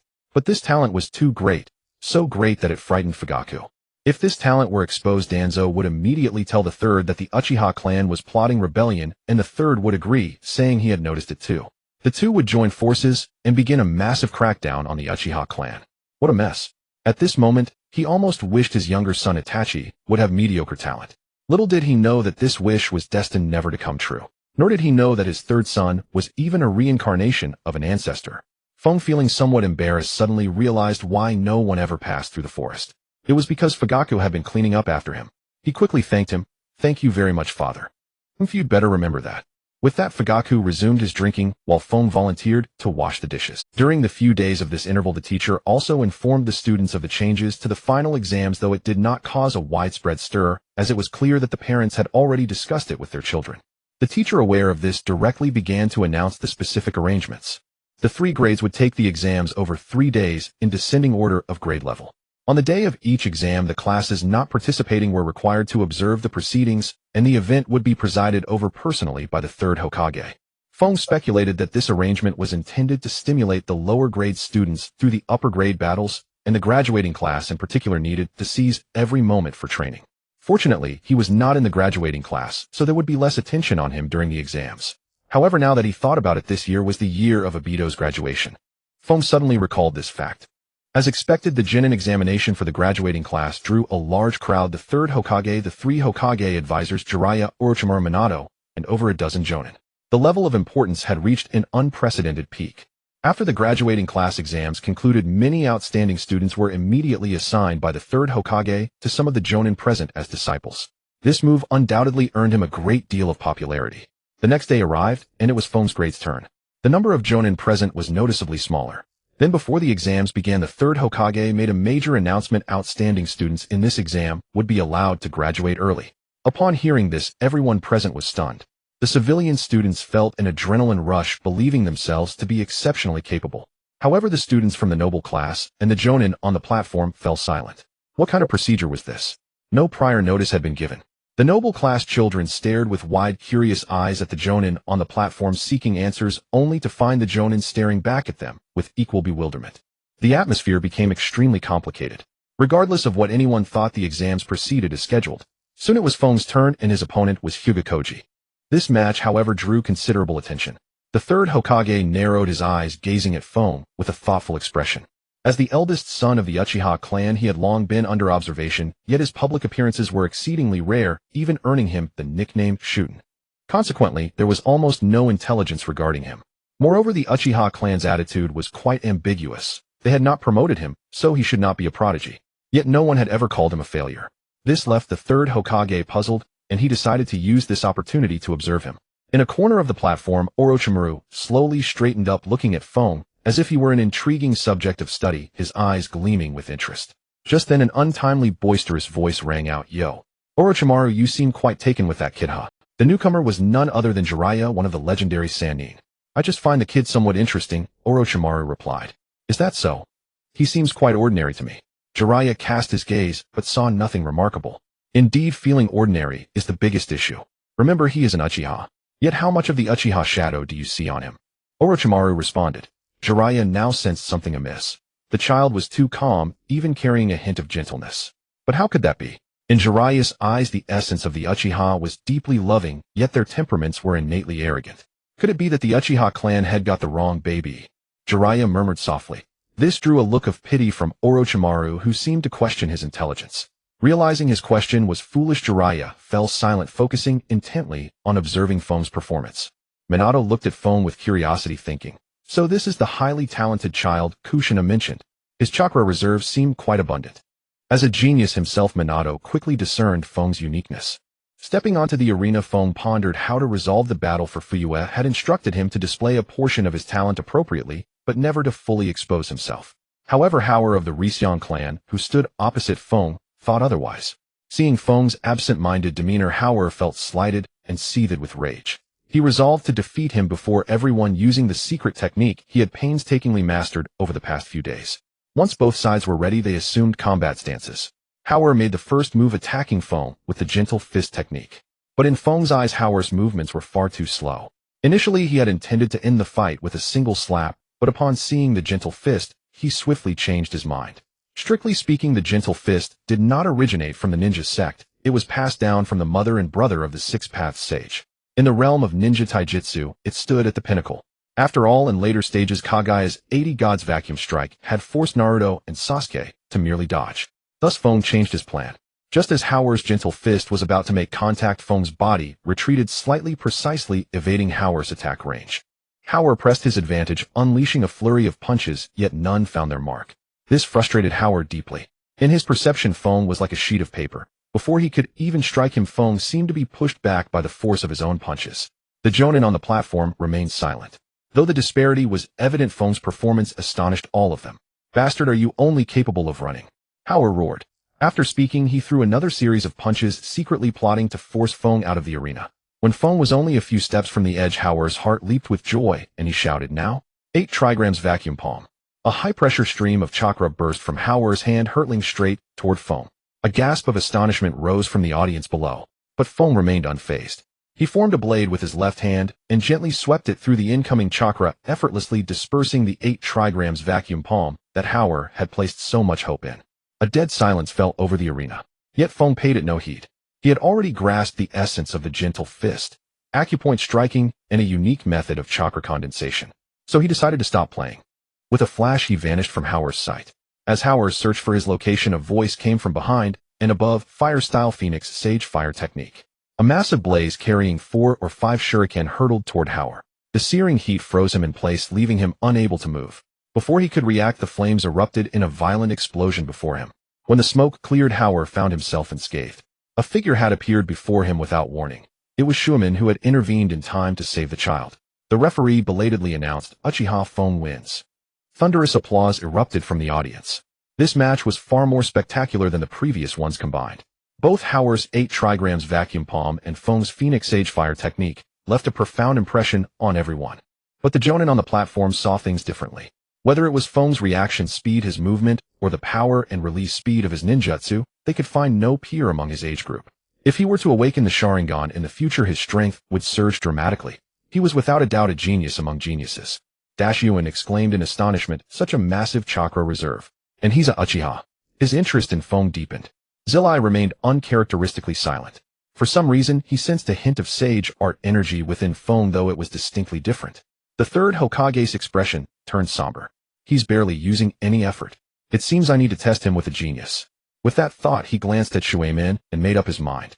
Then with a beaming smile, he said to Feng, Child, your talent is truly astonishing. I hereby declare that you may graduate early. Furthermore, your instructor will be Jonin Shuemin. Another wave of exclamations swept through the crowd. Feng was also surprised. Wasn't Shuemin's team already full? But Feng couldn't dwell on it. With a broad smile, he called out to the third Hokage, Thank you for your guidance, Lord Third.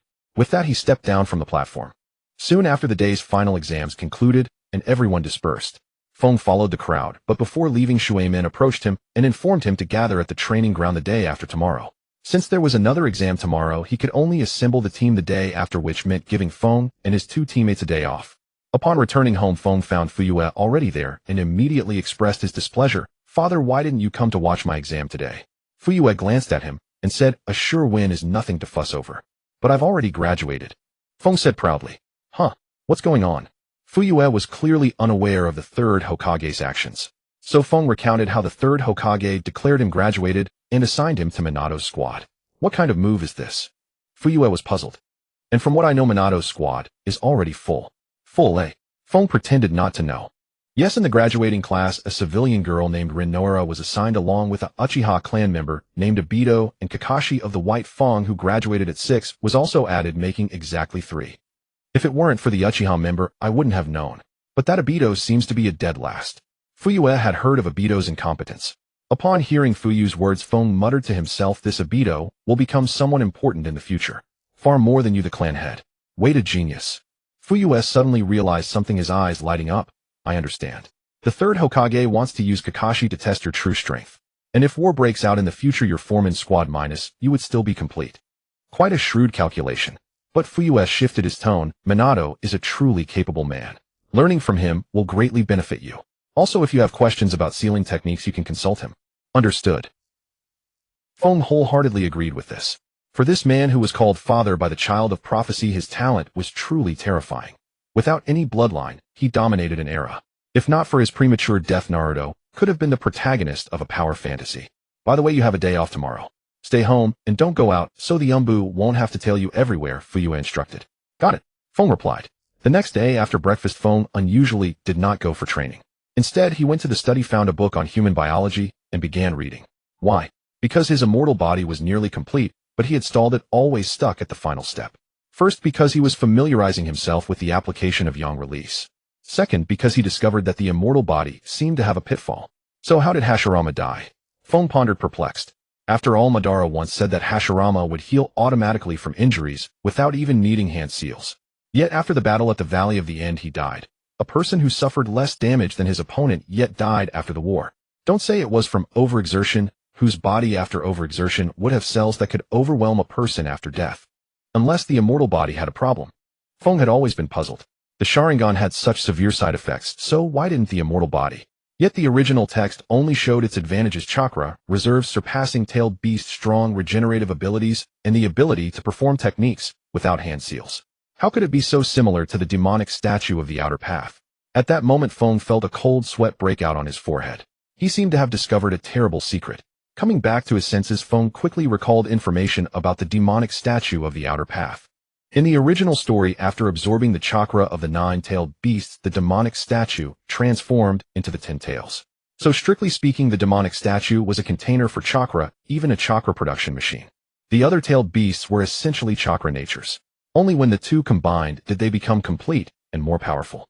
And after Hashirama obtained the immortal body, he was essentially no different from the demonic statue. Coupled with the nature of water, earth, and yang chakra, Hashirama became a defective 10 tails. But the problem arises: the 10 tails chakra absorbs the energy of an external planet, forming within itself a highly refined chakra that combines 7 natures. And Hashirama, he refined his chakra from his own cells. In other words, Hashirama depleted his own essence. The incredible vitality of his body after death might have been due to the complete erosion of his physical form by natural energy. And even if Feng himself mastered the immortal body in the future, while it would benefit his physical essence to some extent, if he didn't change his chakra training method, it would not only squeeze his own cells, but also allow natural energy absorbed from the outside to erode his body. In summary, the immortal body, like the Sharingan, grants immense combat power, but has always inflicted severe and hard-to-cure damage on the user. The more it's used, the faster it wears out. Absorbed from the outside, Feng felt he had grasped the key point. The power of the 6 paths is one of Feng's important goals. And as everyone knows, the most direct way to obtain the power of the 6 paths is to become the Jinchuriki of the 10 tails. The chakra of the 10 tails possesses all attributes. Once the Jinchuriki absorbs the chakra of the 10 tails, they can not only directly master yin and yang release, but if used properly, they can also reach the divine realm of bloodstain, net mastering the property changes of all chakras. Feng originally planned to synthesize the power of the 6 paths himself. The plan was to cultivate yin release and yang release, unite yin and yang, and then combine it with the other 5 attributes to create the power of the 6 paths. But now he realizes that this might only produce a fragmented version. However, Feng has a new idea. The power of the 6 paths is essentially the 10 tails chakra, and the 10 tails refines it within itself by absorbing external energy. So what if he practices it within his own body? Good idea. But who can tell me how to practice the 10 tails? Feng immediately discovers a more serious issue. His mind races, recalling various intelligence from the Hokage, and even knowledge from his past life has flashed through Feng's mind. From morning to afternoon. Finally, a phrase he read in a book from his past life surfaced in his mind: heaven and earth as the furnace, creation as the craftsman, yin and yang as the carbon, all things as the copper. Feng contemplated the human body is a small universe which can serve as the furnace. The soul actively controlling is the craftsman. Yin release and yang release are the carbon and natural energy is all things. It could work. He hurriedly rushed back to his bedroom. After setting up a barrier around him, he sat cross-legged. The Tai Chi diagram in his mind gradually accelerated. Once his physical body was stabilized, Feng immediately absorbed a natural energy into his body. After solidifying it with his soul power, he slowly activated the Yin and Yang release chakra. In the next moment, Feng's gaze turned fierce as he suddenly unleashed his power, crashing the two chakra flows of Yin and Yang against the natural energy. An intense repulsive reaction occurred immediately. Some might think Feng is foolish for being so direct, but does the Ten Tails have a mind? It does not, so it merges. Thus Feng decided to take a gamble. Three completely different yet equally powerful forces collided violently. Logically, the three should separate immediately, but Feng's soul power tightly enveloped them, causing continuous collisions, splits, and merges, generating enormous energy impacts. And when Feng opened his eyes, he discovered his skin was reddened and excessively hot. If it weren't for the nearly completed immortal boat's strong, self-healing ability, Feng would have been burnt a long time ago. Looking at Feng's body, he was aware that he was nearing his limit, but he couldn't afford to care. His soul, besides controlling, had to endure the most violent and direct impacts, and it was about to disperse. Feng felt the Tai Chi diagram behind him spinning faster and faster. Wait, he suddenly widened his eyes, looking intently at the steadily rotating Tai Chi diagram in his mind. A bold thought emerged in his mind. In the next moment, Feng suddenly accelerated the mass that was colliding fiercely, shouting internally, "May the Taoist of morality bless me." It seemed that the Taoist heard Feng's prayer, and a miracle occurred. The energy mass, originally colliding more violently due to the rotation, gradually stabilized. Beneath the energy mass, another rotating Tai Chi diagram slowly emerged, and a black flame ignited from the diagram, continuously scorching the energy mass. It was Amaterasu. Feng's eyes widened in disbelief. Can Amaterasu be used like this? But he dared not make a sound, fearing to disrupt this miracle. After a long time, perhaps an hour or two, the flames slowly extinguished, revealing a chaotic-colored, golden glowing grain-sized orb.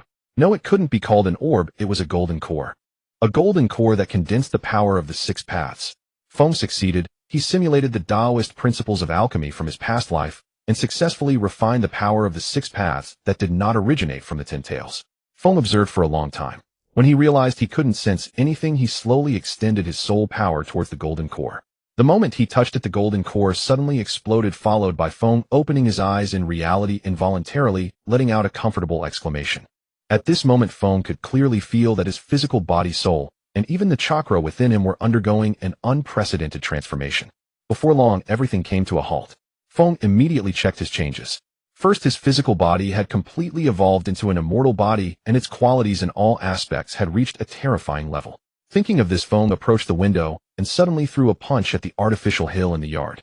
As a result, the punch, relying solely on physical strength, knocked down the hill, producing a loud boom that startled Meichin, who rushed out to check, discovering that the hill had collapsed.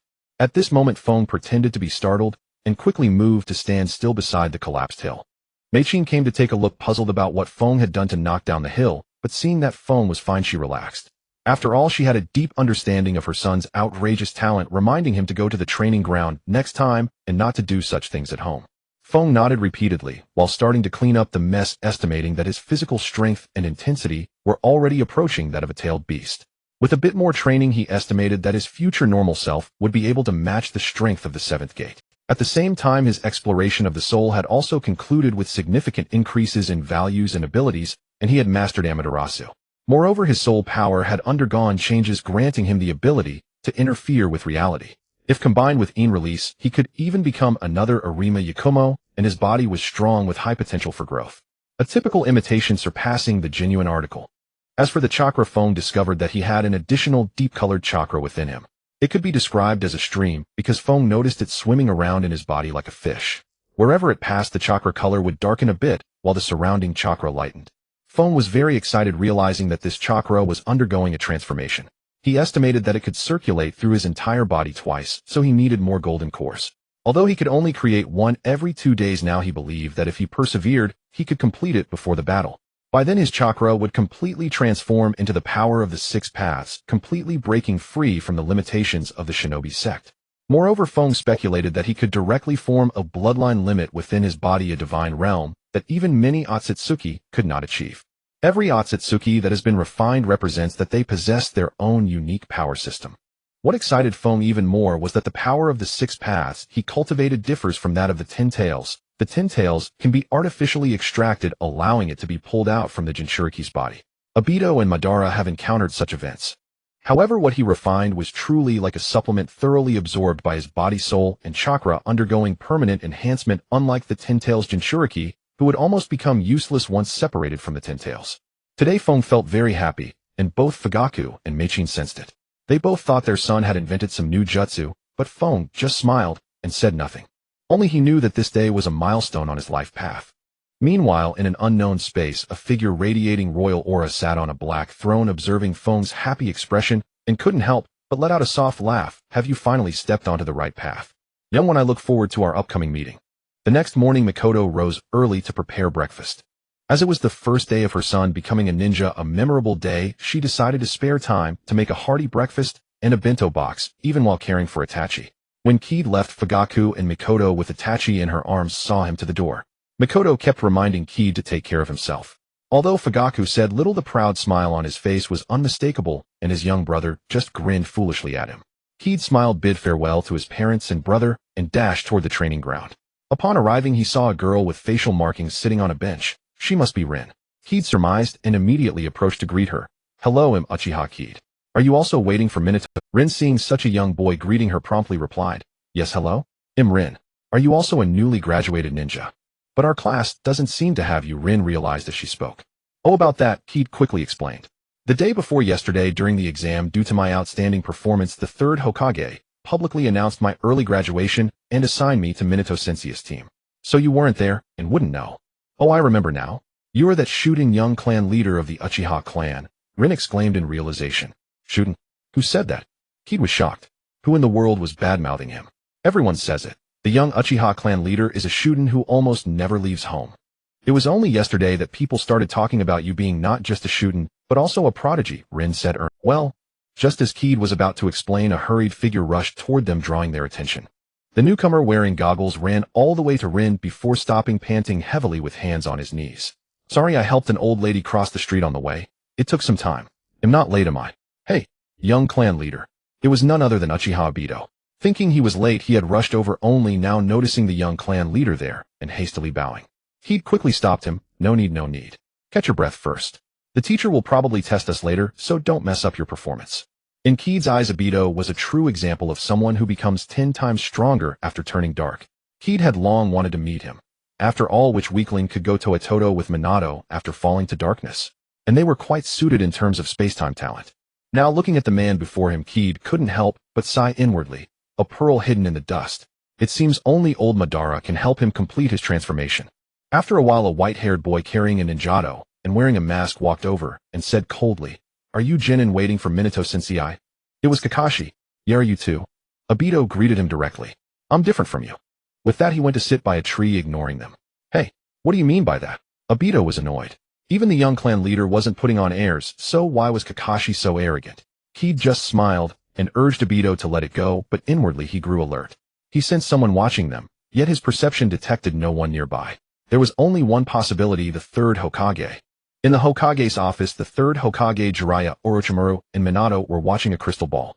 The 3rd spoke. They're all here. Minato, it's your turn. Understood, Minato replied, but then added his opinion. Though I feel Kakashi may not be able to test Kaede's true strength. No matter, said the 3rd. If he can't, I'll arrange for Shursui to continue the test. Understood, Minato said, and vanished using Flying Thunder God. Jiraiya watched his student leave enviously. So convenient. Orochimaru sneered. Too bad you couldn't learn it, even if given the chance. Hey, what do you mean by that? Jiraiya was displeased, but knowing he might lose the argument, he ignored Orochimaru and continued watching, muttering. I wonder who's more talented, Kakashi or Kaede. Orochimaru didn't respond, but his expression darkened. He knew better than most that after White Fang's death, Kakashi was no longer a prodigy. Without Minato, he might have struggled even to become a jonin. At the training ground, Minato appeared before the 4, without warning, startling them. Kaede in particular hadn't sensed him. When he extended his soul perception, he noticed a faint distortion around Minato, likely traces of Flying Thunder God.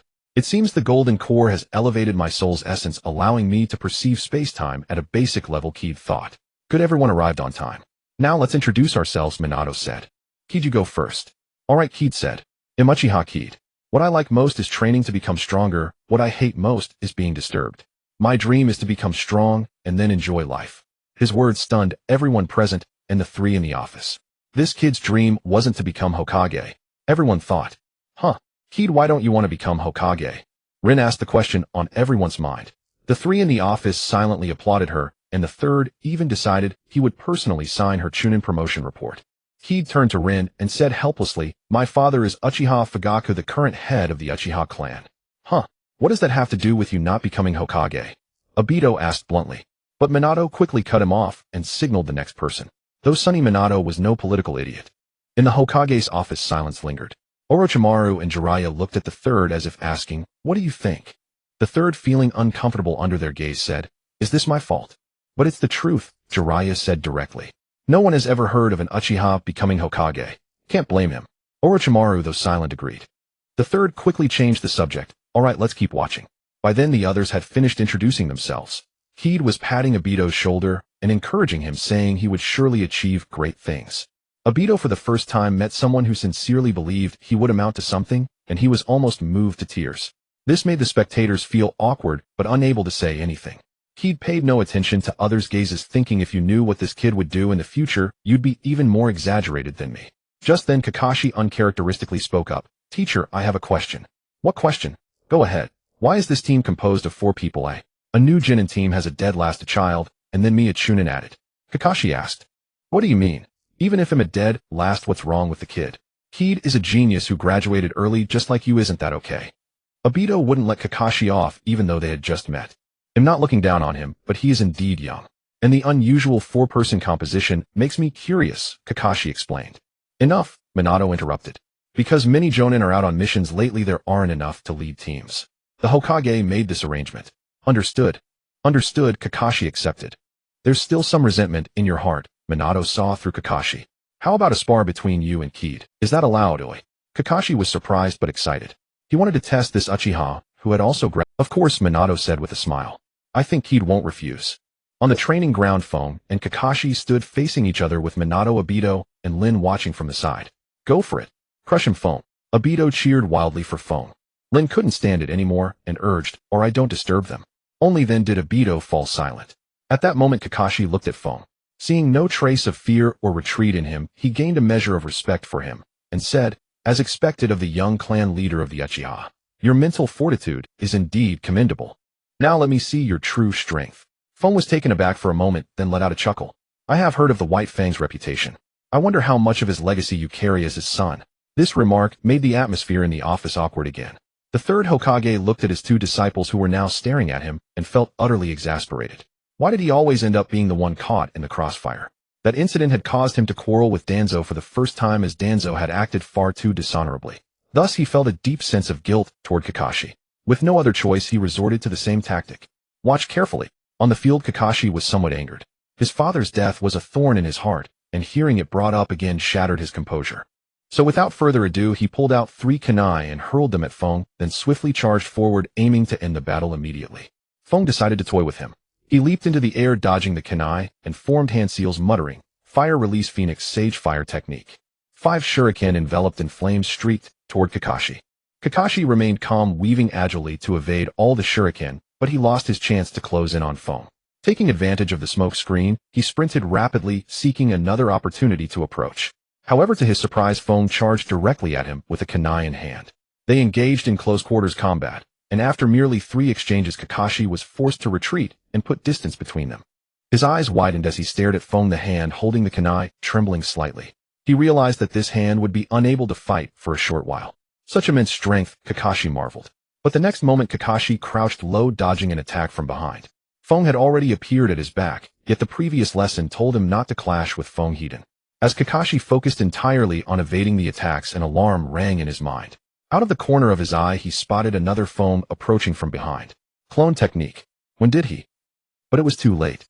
The Fong behind him kicked Kakashi flying, sending him tumbling across the ground 3 times before he could stop himself.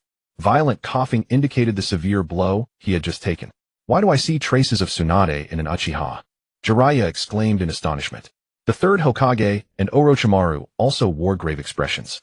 On the field, Kakashi stared at the two phones before him, muttering inwardly, shadow clone technique. But he soon found himself overwhelmed as the clone launched a relentless combo attack. What amazed Kakashi even more was that every time the clone attacked, it split into another clone. In the blink of an eye, 5 clones surrounded him, and he had no choice but to use the substitution technique to escape the encirclement. Nice substitution technique, Fong's original body praised, appearing directly in front of Kakashi. But Kakashi was startled. He hadn't detected Fong's arrival at all. Only Minato had seen it clearly, yet even he was shocked, realizing that the boy's body flicker technique was nearly as fast as his own. Kakashi created distance and studied Fong, his expression grim. He no longer regarded Fong as a child. In his eyes, Fong could only be described as a monster. Do you want me to give you some time to think of a countermeasure? Fong asked Kakashi. Kakashi ignored him, thinking to himself that he would have to use the summoning technique.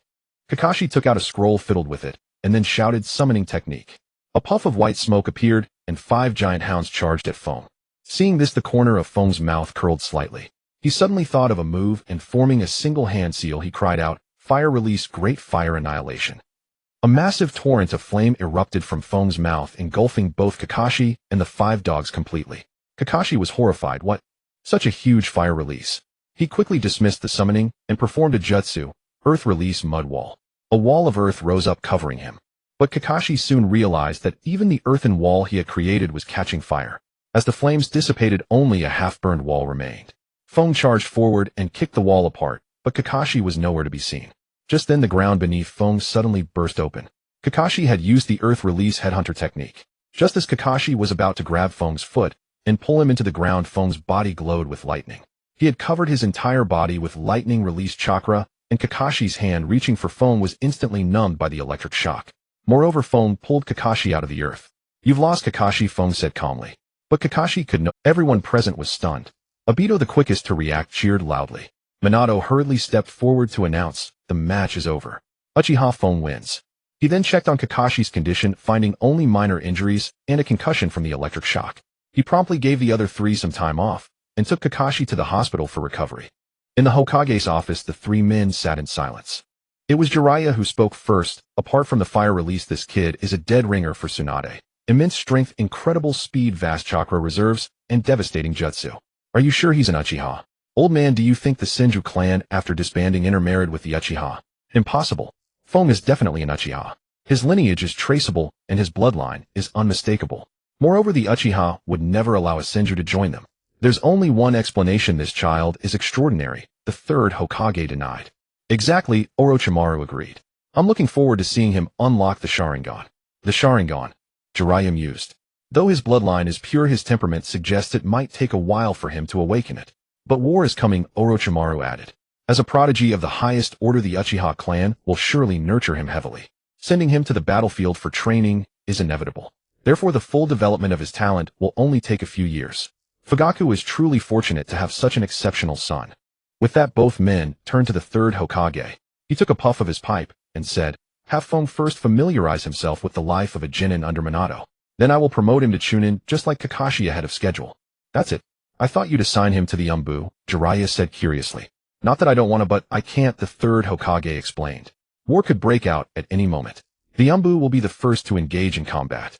However, when I requested funds from the clans earlier, I agreed not to forcibly dispatch ninja from the noble families to the front lines.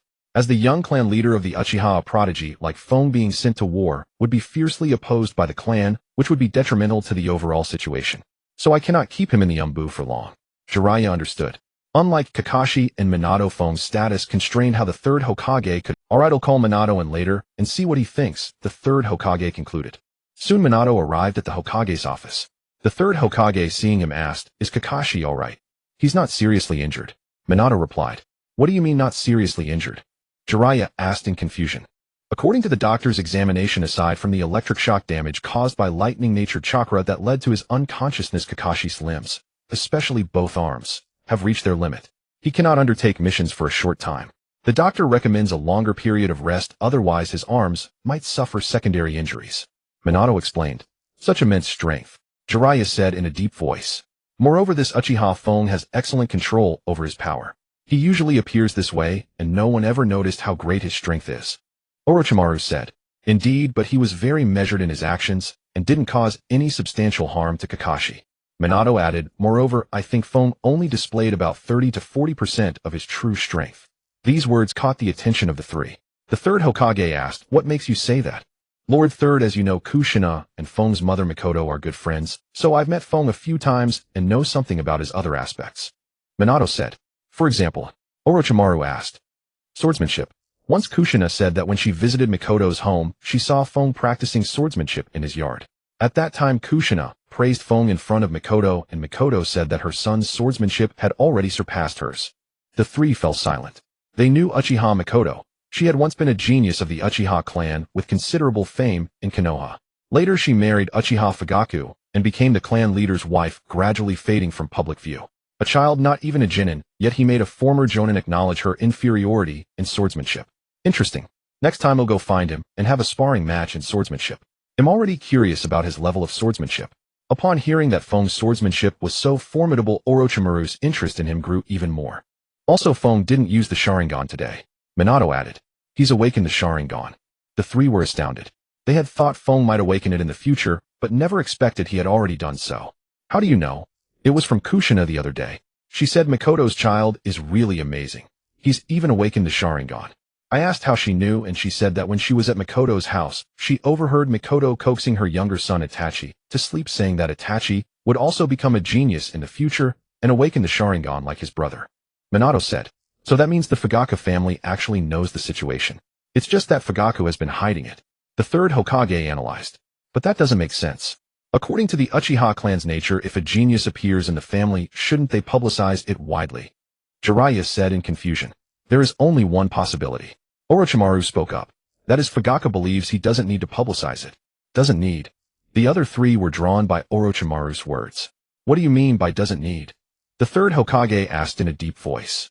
Orochimaru explained, first we need to understand one thing, we have absolutely no idea what Feng's true situation is.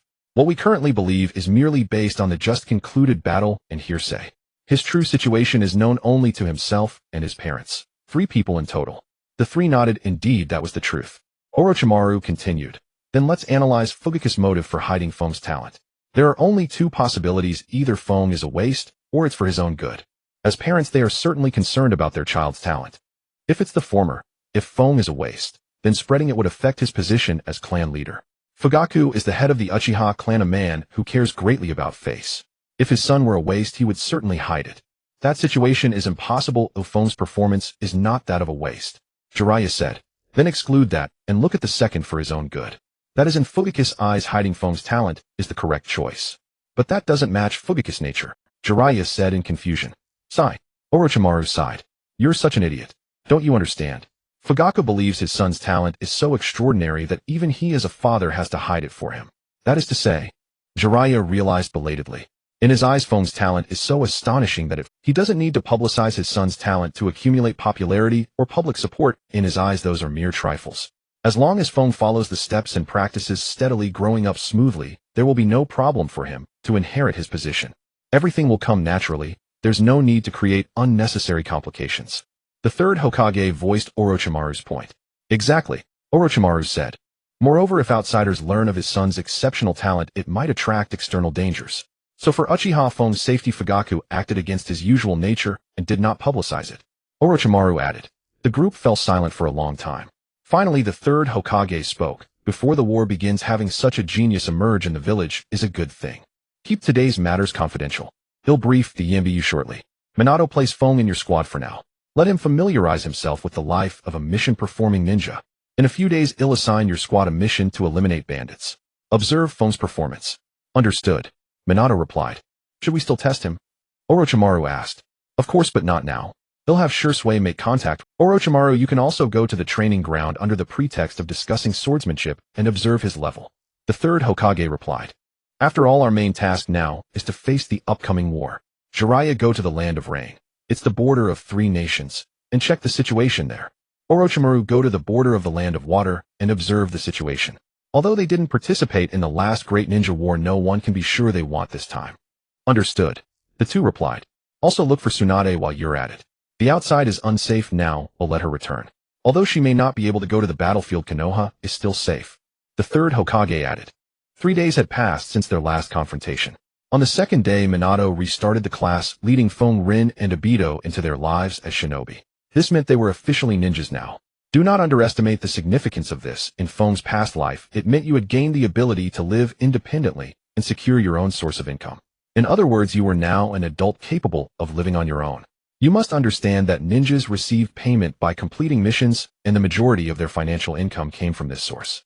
This was the first step for most ninjas to build their wealth. However, at this stage, they could only take on low-level missions like Drank and Crank, which were easy, poorly paid, and essentially risk-free. After some time, if you felt you had room for improvement, you would participate in the Chunin exams to become a Chunin. Then you could access rank missions, and even some auxiliary tasks for rank missions. Chunin were the backbone of the village. Some were extremely strong, others very weak, and the gap was enormous. After a much longer period, once your strength had greatly improved, members of the Umbu would approach you believing you were ready to become a Jonin. You could then take the Jonin assessment. If you passed, congratulations. You were now a high-ranking figure in the village. Not only would you handle rank missions and above, but you might also hold some real authority. As for the final step upward, that was to become Hokage. But ordinary people should stop dreaming. Being a Jonin was already the ceiling. If you were stubborn enough to fight for the Hokage position and fulfill your childhood dream, then please go sit with Mr. White Fang. We have no place for you here. The above was essentially the destiny of a ninja. However, most ninjas, after saving up some money and learning a trade, would gradually retire from the shinobi life and start a business. They would open shops like Ino's Family Flower Shop in the original story, Tintin's Ninja Tool Shop, the Akimichi clan's barbecue restaurant, and so on. Feng was well aware of all this, so he was very easygoing about doing ninja missions. If it weren't for Obito and the others seeing him send Kakashi to the hospital a few days ago, they would never have believed such a gentle person could be so powerful. Minato silently nodded in approval. Because of Fugaku's unconventional treatment, Feng did not have the spoiled arrogance of an Uchiha young master who looked down on everyone. In fact, he often guided and helped Rin and Obito. This raised Minato's evaluation of him considerably. In Rin's eyes, Feng was a gentle genius boy. Whenever she didn't know something or was confused, aside from Minato-sensei, Feng could always give her the answer. In Obito's eyes, he was now almost full of admiration for the young clan heir. Feng had acknowledged him the moment they met, sometimes gave him extra training, and always paid for their group meals. Extremely generous. Even though his talent had disappointed Minato-sensei and Feng at times, they still silently accompanied him. Feng was also exceptionally satisfied with these two teammates and his teacher treating them as his own people. So he sometimes tutored them. Though it seemed casual, it actually helped Feng himself as well. Because of his extraordinary talent, he often noticed problems in his own practice while guiding others. Thus Feng began his days of doing missions during the day and absorbing natural energy at night to refine his golden core. This feeling of slowly growing stronger was fulfilling and steady. Moreover, as Feng's soul and physical body strengthened along with his improved chakra control, he became increasingly skilled at refining the golden core. He could even perform fine processing to make it glow brighter. This reminded Feng of the 9-cycle golden core. He speculated that in the future, he might be able to continue secondary refining of the golden core, forming a higher quality one. Time flew by. That day, Minato appeared before the three of them again, with Kakashi. Yo, you're finally back. Obito charged forward as stubbornly as ever.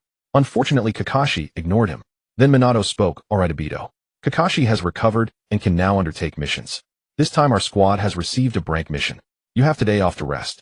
Tomorrow morning, bring everything you need for the mission and gather at the village gate. Yeah, finally it's time to show what we've got. Obito cheered. But the other three's expressions changed. Rin, being a girl, felt fear. Kakashi, upon hearing that he had to take 3 greenhorn ninjas on a rank mission, felt pressured.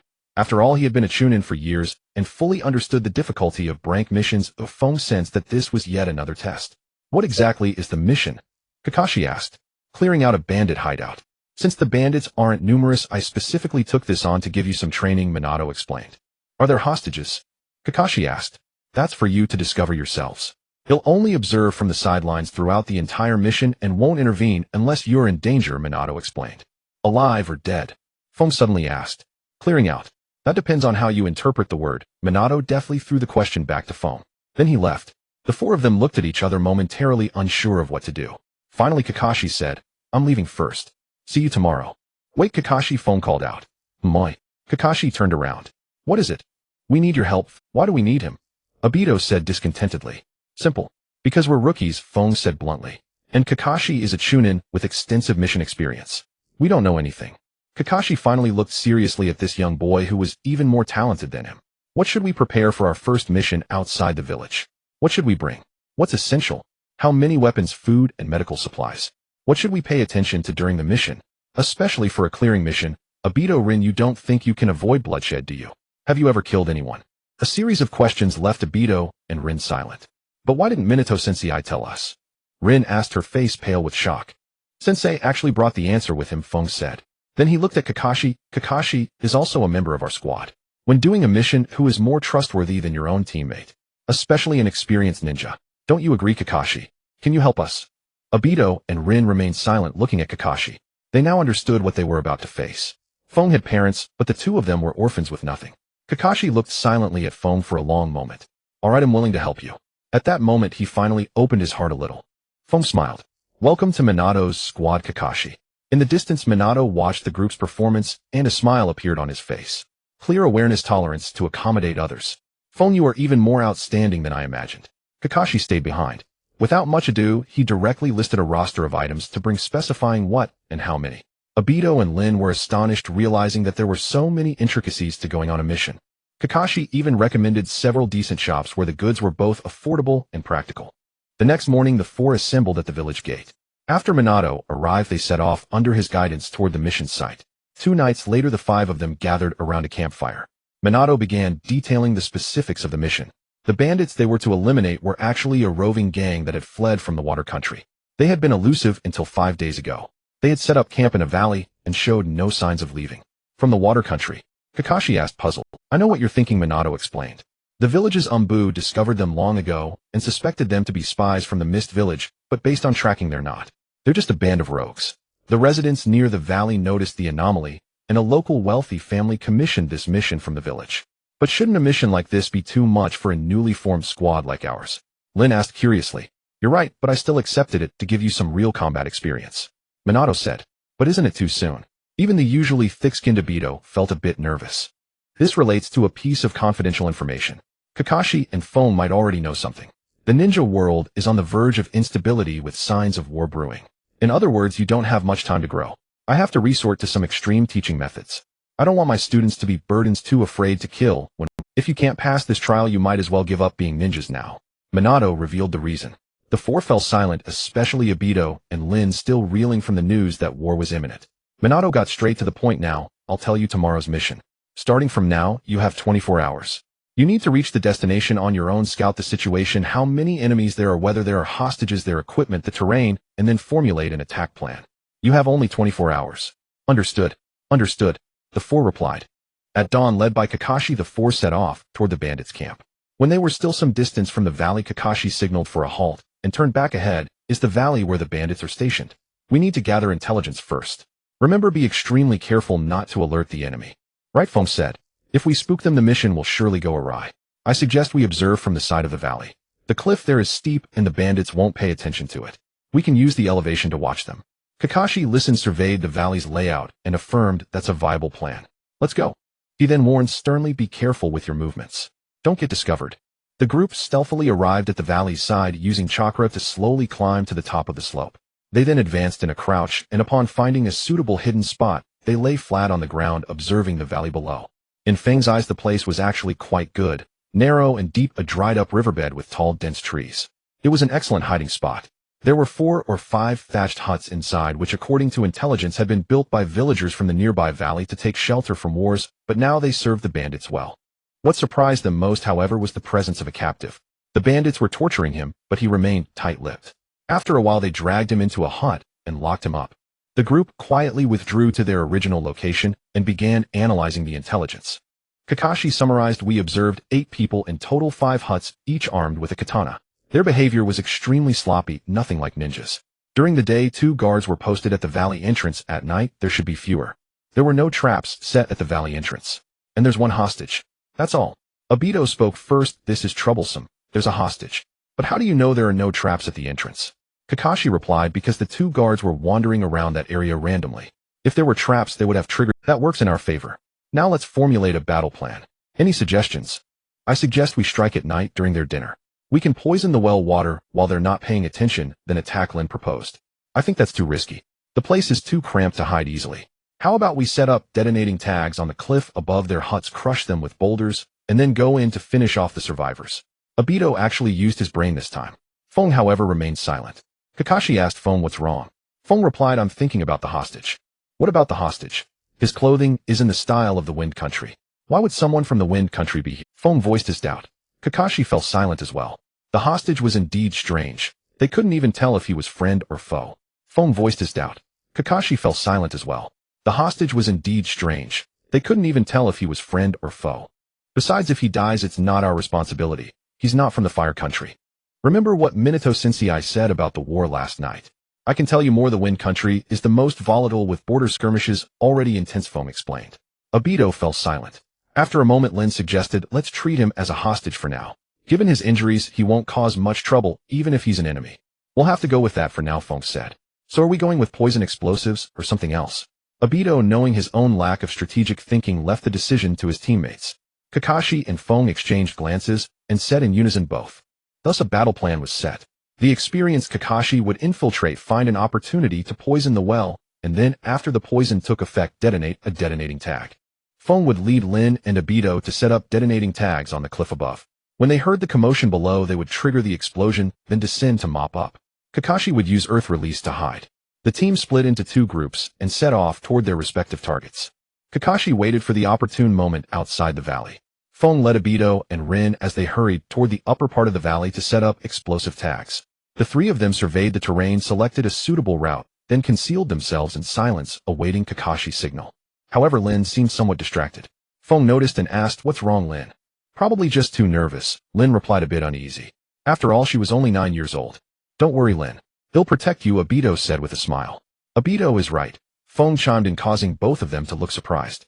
Feng explained, because when the battle begins, Kakashi and I will try to eliminate the enemies as quickly as possible. Obito, you must take good care of Lin to ensure she doesn't get hurt. No need, I can actually handle it, Lin said. After all, it's your first time. You two should look out for each other. Obito tends to get reckless, so Lin, you need to rein him in. Feng explained, trust me, no one wants to see a teammate get hurt, even if it's just a minor injury. Feng stared at them, and they stopped arguing, as it was the truth. After a while, Obito couldn't help but speak again. Feng, is war really coming? Yes, Feng replied without looking up. I predict that Teacher Minato will intensify our training and have us take the Chunin exam within 2 years. So Obito, Lin, you must work hard. But Lin said in silence. You're worried about not having a way to obtain ninjutsu inheritance, aren't you, Lin? Feng hit the nail on the head, pointing out Lin's concern. Thinking about it, although Obito was an orphan, he was still an Uchiha. The orphans of the Uchiha clan were raised by the clan and even taught the 3 basic techniques and the Great Fireball technique. Lin, however, had none of that and had to learn on her own. Actually, your worry is completely unnecessary, and so is Obito's. Feng decided to reveal some truth to them. Do you know who established the Ninja Academy system? Feng asked. The second Hokage, right? Obito was puzzled why Feng asked this. The second Hokage's original intention in establishing the Ninja Academy was to help commoners break the monopoly of the ninja clans. Therefore, he improved the 3 basic techniques, which are the ones we learn at the academy. Feng explained. What secrets do these 3 techniques hold? Obito asked curiously. There are several reasons. First, they are too simple, so the ninja clans had no interest in them. Thus, when the second Hokage decided to include these 3 techniques in the academy curriculum, no one objected. Feng explained. Second, these 3 techniques combined with close combat and kunai throwing, if properly coordinated, can already enable a ninja to complete most missions. Therefore, during the Genin period, these 3 techniques are actually sufficient. The most important point is after you complete a certain number of missions, you will become eligible to exchange for some ninjutsu. Apart from nature transformation techniques, when you acquire other special techniques, you will find that they share commonalities with the 3 basic techniques during execution, making them very easy to learn. By then, civilian ninjas will quickly catch up to clan ninjas. Is that really true? Obito and Lin asked, looking astonished, but their hearts felt more at ease. Of course. Would I lie to you? Teacher Minato is a living example. Seeing that they were still somewhat skeptical, Feng directly invoked Minato's name.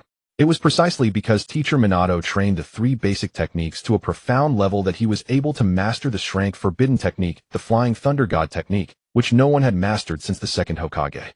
I see. At this moment, not only was Obito full of confidence, but Lin's cheeks also flushed with color. He'll go back and drill the 3 basic techniques tirelessly, Obito said. Minato, who was hiding nearby, was stunned. He felt that Feng was bluffing, but he had no evidence, and what Feng said was indeed true. Back then, when he practiced the Flying Thunder God technique, he did find similarities with the substitution technique.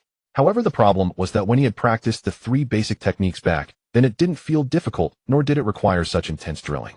Wasn't he proficient after just a few days? If Feng knew about Minato's doubts, he would surely explain because he had deliberately avoided mentioning one key factor: talent. Without talent, no matter what you practice, it's all for nothing. However, Feng wasn't worried about being exposed. Minato and Kakashi were geniuses. Lin, though not a genius, had some talent. As for Obito, once he awakened his Sharingan, he would become a genius as well. Time passed swiftly. The sun began to sink gradually, and smoke from cooking fires rose in the valley. Feng and the other two, now highly focused, started waiting for Kakashi's signal. Bang! A loud noise erupted. Strike now, Feng shouted. However, Dai 2 had already acted the moment the explosion sounded. A chain of blasts followed, accompanied by countless falling rocks of all sizes. The valley echoed with thunderous, unending roars. When the dust finally settled, Feng and his two companions charged down from the mountain to inspect the situation. Gazing at the houses crushed by boulders, the three cautiously approached to check for survivors while searching for Feng walked at the forefront, constantly surveying the area. In truth, he had already examined everything with his soul power and discovered two who had slipped through the cracks, but they remained silent beneath the rocks. Feng thought for a moment and decided not to expose them, continuing forward. Just as the three passed the hiding spot of the duo, the two burst forth from the rubble. One raised a blade toward Lin while the other turned and fled toward the valley entrance. Dai 2 was startled and rushed toward Lin, but despair gripped him as he realized he was only 2 meters away, yet the blade was already inches from her eyes. At that moment, an unprecedented sense of helplessness engulfed him. He knew he could not stop it. But then in Dai 2's view, the figure holding the blade was sent flying. Dai 2 was... Feng had appeared beside Lin at some unknown moment, knocking away the attacker. Then another sound rang out. Kakashi had subdued the fleeing bandit. The task seemed completed at that instant, yet none of the four cheered. There was only silence. Feng patted Lin's cheek to snap the frightened girl out of her stupor, then walked over to Dai 2, who was kneeling on the ground, and said, Dai 2, remember this feeling of powerlessness, the helplessness of being unable to do anything, unable to change anything. Still in a daze, Dai 2 stared at the kunai on the ground, its surface reflecting a pair of crimson, single-tomo Sharingan. He remained silent for a long time. Suddenly Dai 2 lifted his head abruptly and shouted at Feng, who was tying up a bandit. You knew there were two hiding there all along, didn't you? Why didn't you say anything? Feng paused his actions and looked at Dai 2.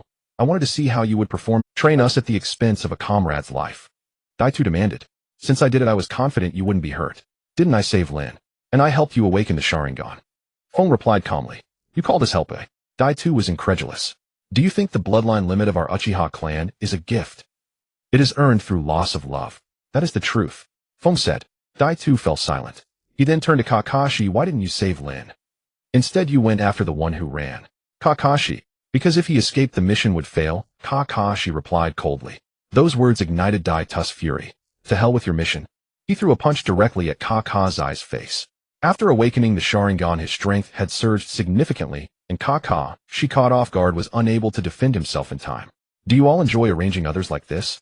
One says to train teammates, another says the mission comes first. Where is the respect for a comrade's life? Dai 2 roared. The valley fell silent, only the wind blowing, yet it could not extinguish Dai 2's rage. Say something. Finally, Feng looked at him calmly. Dai 2, remember, strength determines everything. In the eyes of the strong, there is no place for the weak, especially on the battlefield of the future. Why did I do this? To help you grow stronger quickly. I know you will hate me, but it is better than losing your life for nothing in the future. Feng stepped forward and patted Dai 2's shoulder, saying, Trust me, if someone truly died before your eyes, you would break down completely. Then you would neither cry nor laugh. You would only laugh through tears. And don't blame Kakashi. His father also died because of a mission. He carries more burdens than you do. After saying this, he walked over, took the bandit from Kakashi's hands, and tied him up as well. So Lin, Dai 2, strive to become stronger. Otherwise, you will only passively accept everything for the rest of your lives. The two gradually calmed down, but they understood that some things could never return to how they were. By the way, Feng suddenly remembered something he had forgotten. The others snapped out of it and hurriedly dug through the rocks, pulling out a man who was barely recognizable. Can he be saved? Dai 2 asked awkwardly, for the rocks were his doing, and he had wasted time venting his anger earlier. He felt a pang of guilt that this poor fellow had not been rescued sooner. Lin examined him and said, Nothing serious, just looks frightening. He took a heavy blow to the head. A few days of rest should suffice. Just then applause came from behind. Shui men had arrived. Well done. For your first mission outside and a suppression mission, at that you've done quite well. Teacher Shui men. The four responded in unison. I heard what Feng said earlier. He spoke well. Dai 2, Lin, grow stronger. Don't let yourselves be unable to do anything. You cannot rely on others forever. Shui Min said to the silent Dai Tu and Lin. Kakashi, bring the two captives. I have some. Kakashi immediately dragged the two bandits, overthrew them before Shui Min, and woke them up. The two men were terrified at the scene, repeatedly begging for mercy. Shui Min addressed them. Answer my questions. If you satisfy me, I will spare your lives. We'll tell you everything, they promised eagerly. How did you capture this man? He was passing through here. We saw he had some valuables, so we kidnapped him. Did you ask him anything? Yes. He said he came from a place called Lulan at the other end of the Fengji country and was heading to my village. Lulan. Shui Min and Feng were startled. Shui Min had seen it in the archives. But Feng knew all too well what it meant, for there was something there he had to investigate. Shui Min fell silent for a moment. A man from Lulan heading to Mai. What a coincidence. If he hadn't taken this mission, they might never have met. After questioning, Shui Min turned to Lin. Lin, deal with them. Me. Lin was taken aback. Yes. Right now. Shui Min's voice grew heavier. The two bandits panicked, pleading for their lives. Lin hesitated, then seemed to make up her mind. She stepped forward and swung her kunai. The two fell silent instantly. Shui Min's expression softened. Since there was an injured man, Shui Min ordered the group to rest in the valley for the night. The next day, Kakashi made a stretcher, and together with Dai Tu, they carried the man from Lulan. The team completed the mission and set off on the road back to the village. Upon arriving at Konoha, two ENBU members were already waiting for them at the gate. Minato had sent a message to the village along the way, and they took the person away. Minato then led the four to the main building to submit the mission. After each received their reward, Minato announced a day of rest, and the three went their separate ways home. When Keed returned, Mikoto was overjoyed. She cooked a grand feast to reward him thoroughly, allowing Keed to finally relax. Though the mission seemed simple, it was only successful due to the terrain. Moreover, he had to conceal himself while not revealing too much to Minato, especially the matter of natural energy, which must never be exposed for now. In the evening, sitting in the courtyard enjoying the night breeze, watching Mikoto lead Itachi in circles while his father read the newspaper nearby, he couldn't help but feel a sense of serene tranquility. Yet thinking of the person they had brought back, Keed began to ponder. That person was from the land of the sky. According to the timeline, Minato would lead a group of elite Konoha ninja to the Sky Country before the Great Ninja War to investigate the Sky Minister in Lushan, likely around Konoha year 46. At the same time, they would encounter Naruto from the future. But according to the original plot, that person was supposed to escape from bandits before coming to Konoha. Now that Keed and his team had rescued him, the departure time might be advanced. However, since he was in the Wind Country, the third Hokage probably wouldn't send people immediately. Besides, the person had been badly hit by rocks that was uncertain when he would recover. Speaking of the Sky Country, Keed's mind couldn't help but recall something: the dragon vein, a chakra source surpassing tailed beasts in quantity with space-time attributes. According to past life knowledge, such a thing usually lay at the center of the world. Why was it now in the desert? Could it be that the continent was shattered by the Sage of Six Paths? Keed shook his head, then thought of Naruto from the future.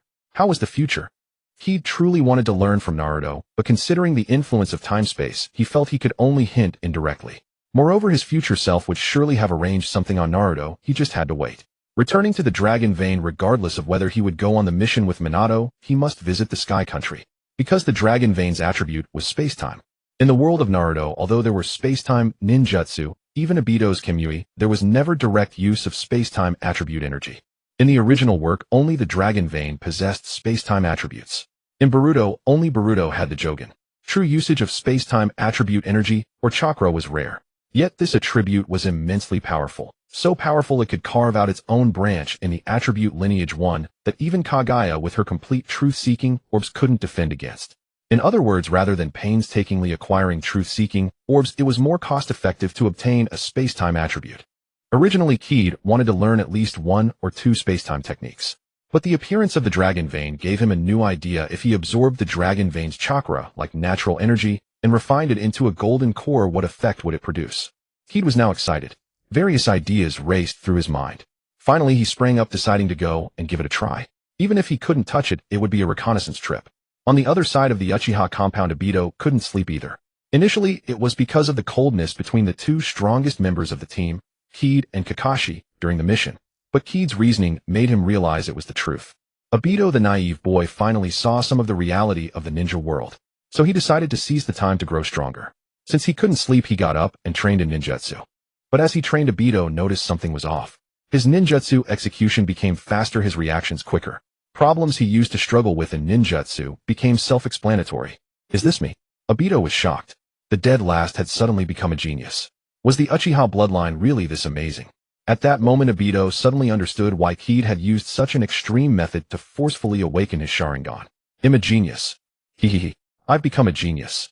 In the dead of night, a kind-hearted boy transformed into a cackling monster. Meanwhile, from a distance, Zetsu, observing in the shadows, found that Madara's target seemed awfully similar to himself. Why did Madara choose him over me? Zetsu decided to go ask Madara. Lin, on the other hand, slept the most soundly. Though she had nearly been frightened to death by a bandit, she had ultimately killed 2 thugs with her own hands. It could be said that the girl had taken an important psychological step forward. She became the most composed. Kakashi also couldn't sleep. The experiences of the past few days had shaken his convictions. He gazed at his father's portrait on the wall. Mission versus comrades, he could no longer tell which was more important. Minato had just left the Hokage's office. First he reported on the mission and his observations of Kaede, reporting truthfully. Then came the matter of the Sky Country person. The medical department's examination revealed that this person bore numerous types of injuries, most of them from blunt force. He was currently unconscious. If he didn't awaken within 3 days, he would likely become a vegetable. Minato was also helpless. Who would have thought there would be an extra hostage? But coming from the Wind Country, the matter demanded attention. More crucially, the second Hokage had classified the Sky Country's files as shrank, with an additional note that even successive Hokages could not view the relevant archives except in emergencies. The explanation given was that the first Hokage had once gone to the Sky Country to seal something. It clearly seemed like a precaution to prevent trouble. But everything could wait until tomorrow, Minato thought. As the saying goes, the morning hours are the most precious. Although Feng had the day off, he still habitually rose to exercise, jogging toward the training ground to secure a good spot. Yet his concern proved unnecessary. Today the training ground was surprisingly empty. Upon inquiry, he learned that most were out on missions. With escalating friction between nations, the roads had grown perilous, prompting a multitude of escort missions that offered generous rewards. Consequently, many ninjas had accepted these tasks and departed. A storm is brewing. Feng murmured, gazing at the deserted training ground, recalling how Fugaku had warned him to avoid village exit missions recently. It seems the situation is rather grave. Drawing his blade, Feng began to practice. Lately, he had been contemplating the creation of a water nature ninja sword technique. As for why he now trained openly, Feng had never intended to conceal his swordsmanship from the start. One of his original motives for developing these techniques was to mask his yin-yang release and natural energy. Thus far, he had mastered 3 ninja sword techniques: the lightning nature, thunderclap bagua, the earth nature, gravity blade, and the fire nature, thunderous slash. He was still missing wind nature and water nature techniques. These 2 natures were actually quite similar. Feng had analyzed that the techniques developed from them in the future would closely resemble each other. Yet to refine his chakra's shape and nature transformation, he had to ensure they remained distinct. Moreover, the wind nature aligned with Minato, a master who had developed the Rasengan. Feng could seek his guidance. Thus he decided to first research the water nature. When contemplating water, Feng's first thought was softness. However, this trait was difficult to harness into formidable power. Common water release techniques relied on sheer volume. The greater the water, the stronger the technique, as exemplified by the second Hokage Tobirama. Yet how could he adapt this to his sword technique? If he simply slashed to produce a vast wave of water, where would the nature transformation manifest? As Feng pondered, frustration mounted, and his blades swung faster and faster. A sinister voice interrupted his thoughts. At last we meet Uchiha Feng. Feng turned to look, and Lord Orochimaru. Feng exclaimed in surprise. Why had this legendary figure come? You recognize me, eh? I have seen you before, Lord Orochimaru, under my father's guidance. Feng replied. I see. Orochimaru said, unconcerned with the truth of the statement. He continued, you're practicing with a sword. Yes. I trained under my mother's guidance for a time. After recent missions, I felt it would be better to carry a blade in the future. Indeed. The sword is a common weapon among ninjas, far more lethal than a kunai. The water country I visited, for instance, is rife with blade wielders, and the mist even boasts the 7 swordsmen of the mist, whose renown rivals that of the Mizukichi. Konoha once had a true master of the blade, Hatake White Fang. You mean Kakashi's father, White Fang? Precisely.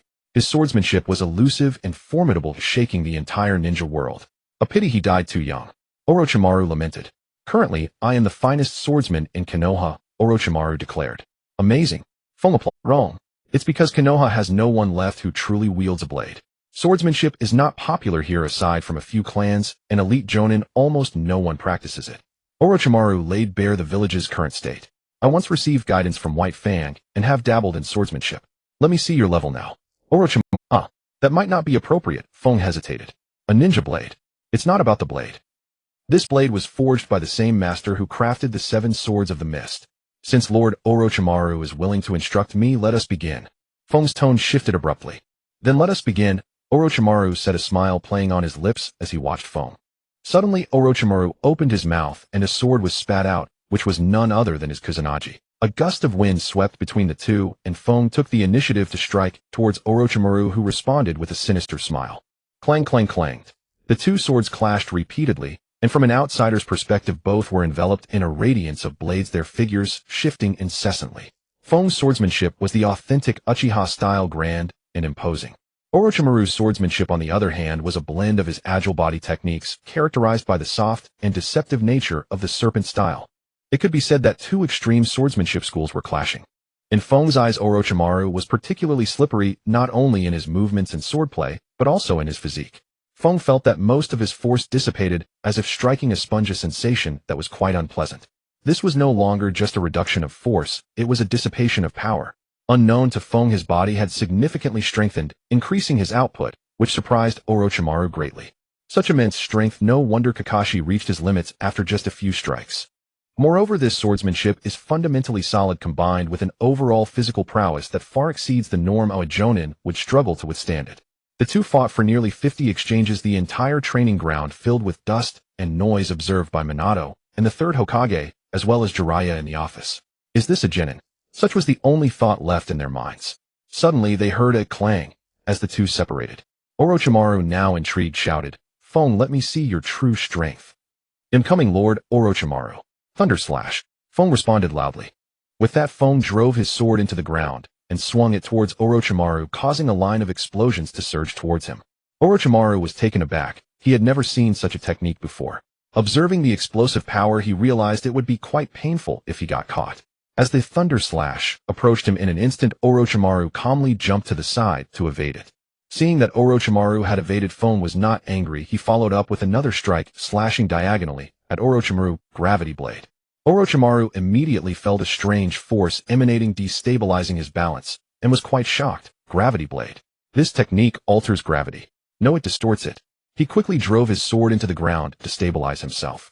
But Feng paid no mind to that, thrusting his sword forward, lightning coalescing along the blade.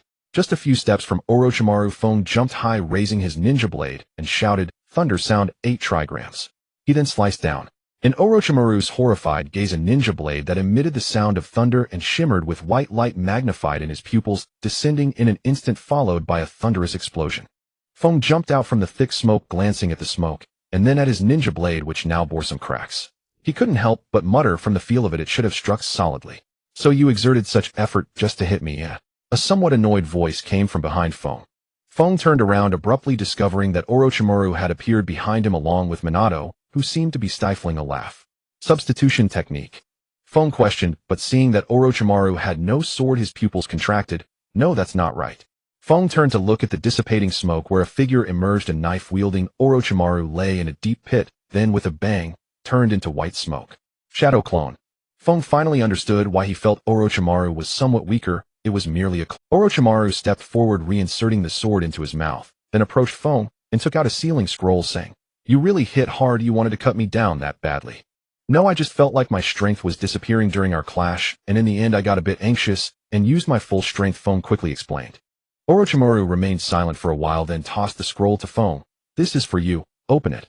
And Feng hurriedly caught it and opened the scroll, revealing a long black blade in his hand. This blade was 1.5 meters long, with a handle about 30 centimeters, wrapped in white bandages and embedded with red gems on the handle and the guard. The blade was unlike the common ninja swords, being wide and thick black in color with a cold gleam on the edge, clearly a fine sword. Feng felt it resembled the Tianjing sword from his previous life's game, God-bearing General. "This sword was an unexpected find during my trip to the Land of Water," Orochimaru explained. "I discovered the hometown of the master blacksmith who forged the 7 ninja blades of the mist. In a hidden compartment there I found it. According to the master's description, this sword does not possess the special abilities of the other blades. Its only characteristics are its hardness and sharpness, and it has the best chakra conductivity, which the master was most proud of." "Chakra conductivity?" Feng inquired curiously. "Yes," Orochimaru affirmed. "Once chakra is infused into the ninja blade, it almost does not lose any chakra, making it the perfect ninja blade for you." "So do you like it, eh?" "I love it," Feng exclaimed, unable to contain his excitement. Not only had he managed to fool the higher-ups, but he also received a ninja blade for free. What is this sword called? Feng asked. The name? Orochimaru looked up seemingly reminiscing, and after a while said, that master blacksmith named it Night. Well then, Lord Orochimaru Minato Sensei, I will be heading back now. Feng prepared to leave. Go ahead, we will gather here again tomorrow, Minato replied. After Feng disappeared from sight, Orochimaru and Minato exchanged glances. Let's go, Orochimaru said as he slowly sank into the ground. Minato vanished directly, and when they reappeared the two were already in the Hokage's office. The two returned to the Hokage's office, and Jiraiya's signature voice rang out. Huh? Orochimaru, how does it feel to be beaten by a junior? Jiraiya, no one will take you for a mute if you keep silent. Orochimaru retorted. Enough, the third Hokage said, stopping them. Speak up. What are your thoughts on Uchiha Fugaku? The three remained silent, lowering their heads, seemingly pondering how to express themselves. Orochimaru, you go first. The third Hokage looked at the one who should be most affected. His talent is terrifying. I can somewhat understand Fugaku's feelings. He himself must be astounded by his son's talent. Orochimaru said in a low voice. Elaborate, the third Hokage added. First, in terms of physical fitness, he surpasses ordinary people in all aspects. Others may be fast or strong, but not him. He excels in everything, including reaction speed, observation, and sensitivity. If he specialized in taijutsu, he would probably be the most perfect killing machine. Orochimaru first spoke about the physical aspect. The feeling from my shadow clone was like being struck hard by a massive hammer at high speed. Feng's sensory ability is very strong, Minato added. Although he doesn't usually show it, I've noticed that he always detects me first. It seems he has the aptitude to master the Flying Thunder God technique, just like me. Truly terrifying. Just in terms of physical prowess, his talent likely outclasses those brutes from Kimogakure. In taijutsu talent, perhaps only the third Raikage can match him. Jiraiya said. Then there's his swordsmanship. Orochimaru began analyzing the second point. Setting aside his three subsequent moves, the fact that he exchanged 50 rounds with me is enough to prove that Mikoto wasn't exaggerating. Currently his swordsmanship is top-notch not only in Konoha, but also in the Land of Water and the Land of Iron. He is already on the right path, and it won't be long before he reaches the level of White Fang. The level of White Fang. Minato repeated in a deep voice. Yes, White Fang. Orochimaru said. Minato, you haven't seen White Fang in action. He was truly a man who shook the ninja world with a single blade. If he had fought Hanzo back then, Hanzo would likely have lost his life. That exaggerated. Minato said in surprise. He had known White Fang was strong, but he hadn't realized just how strong. Indeed, he has completely broken free from the confines of his family's inherited swordsmanship, taking a leap forward to become a master of the blade.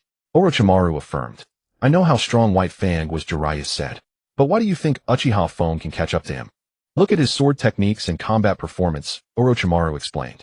Uchiha Fugaku uses the Uchiha-style swordsmanship, a technique with a long heritage that has been refined by many experts of the Uchiha clan.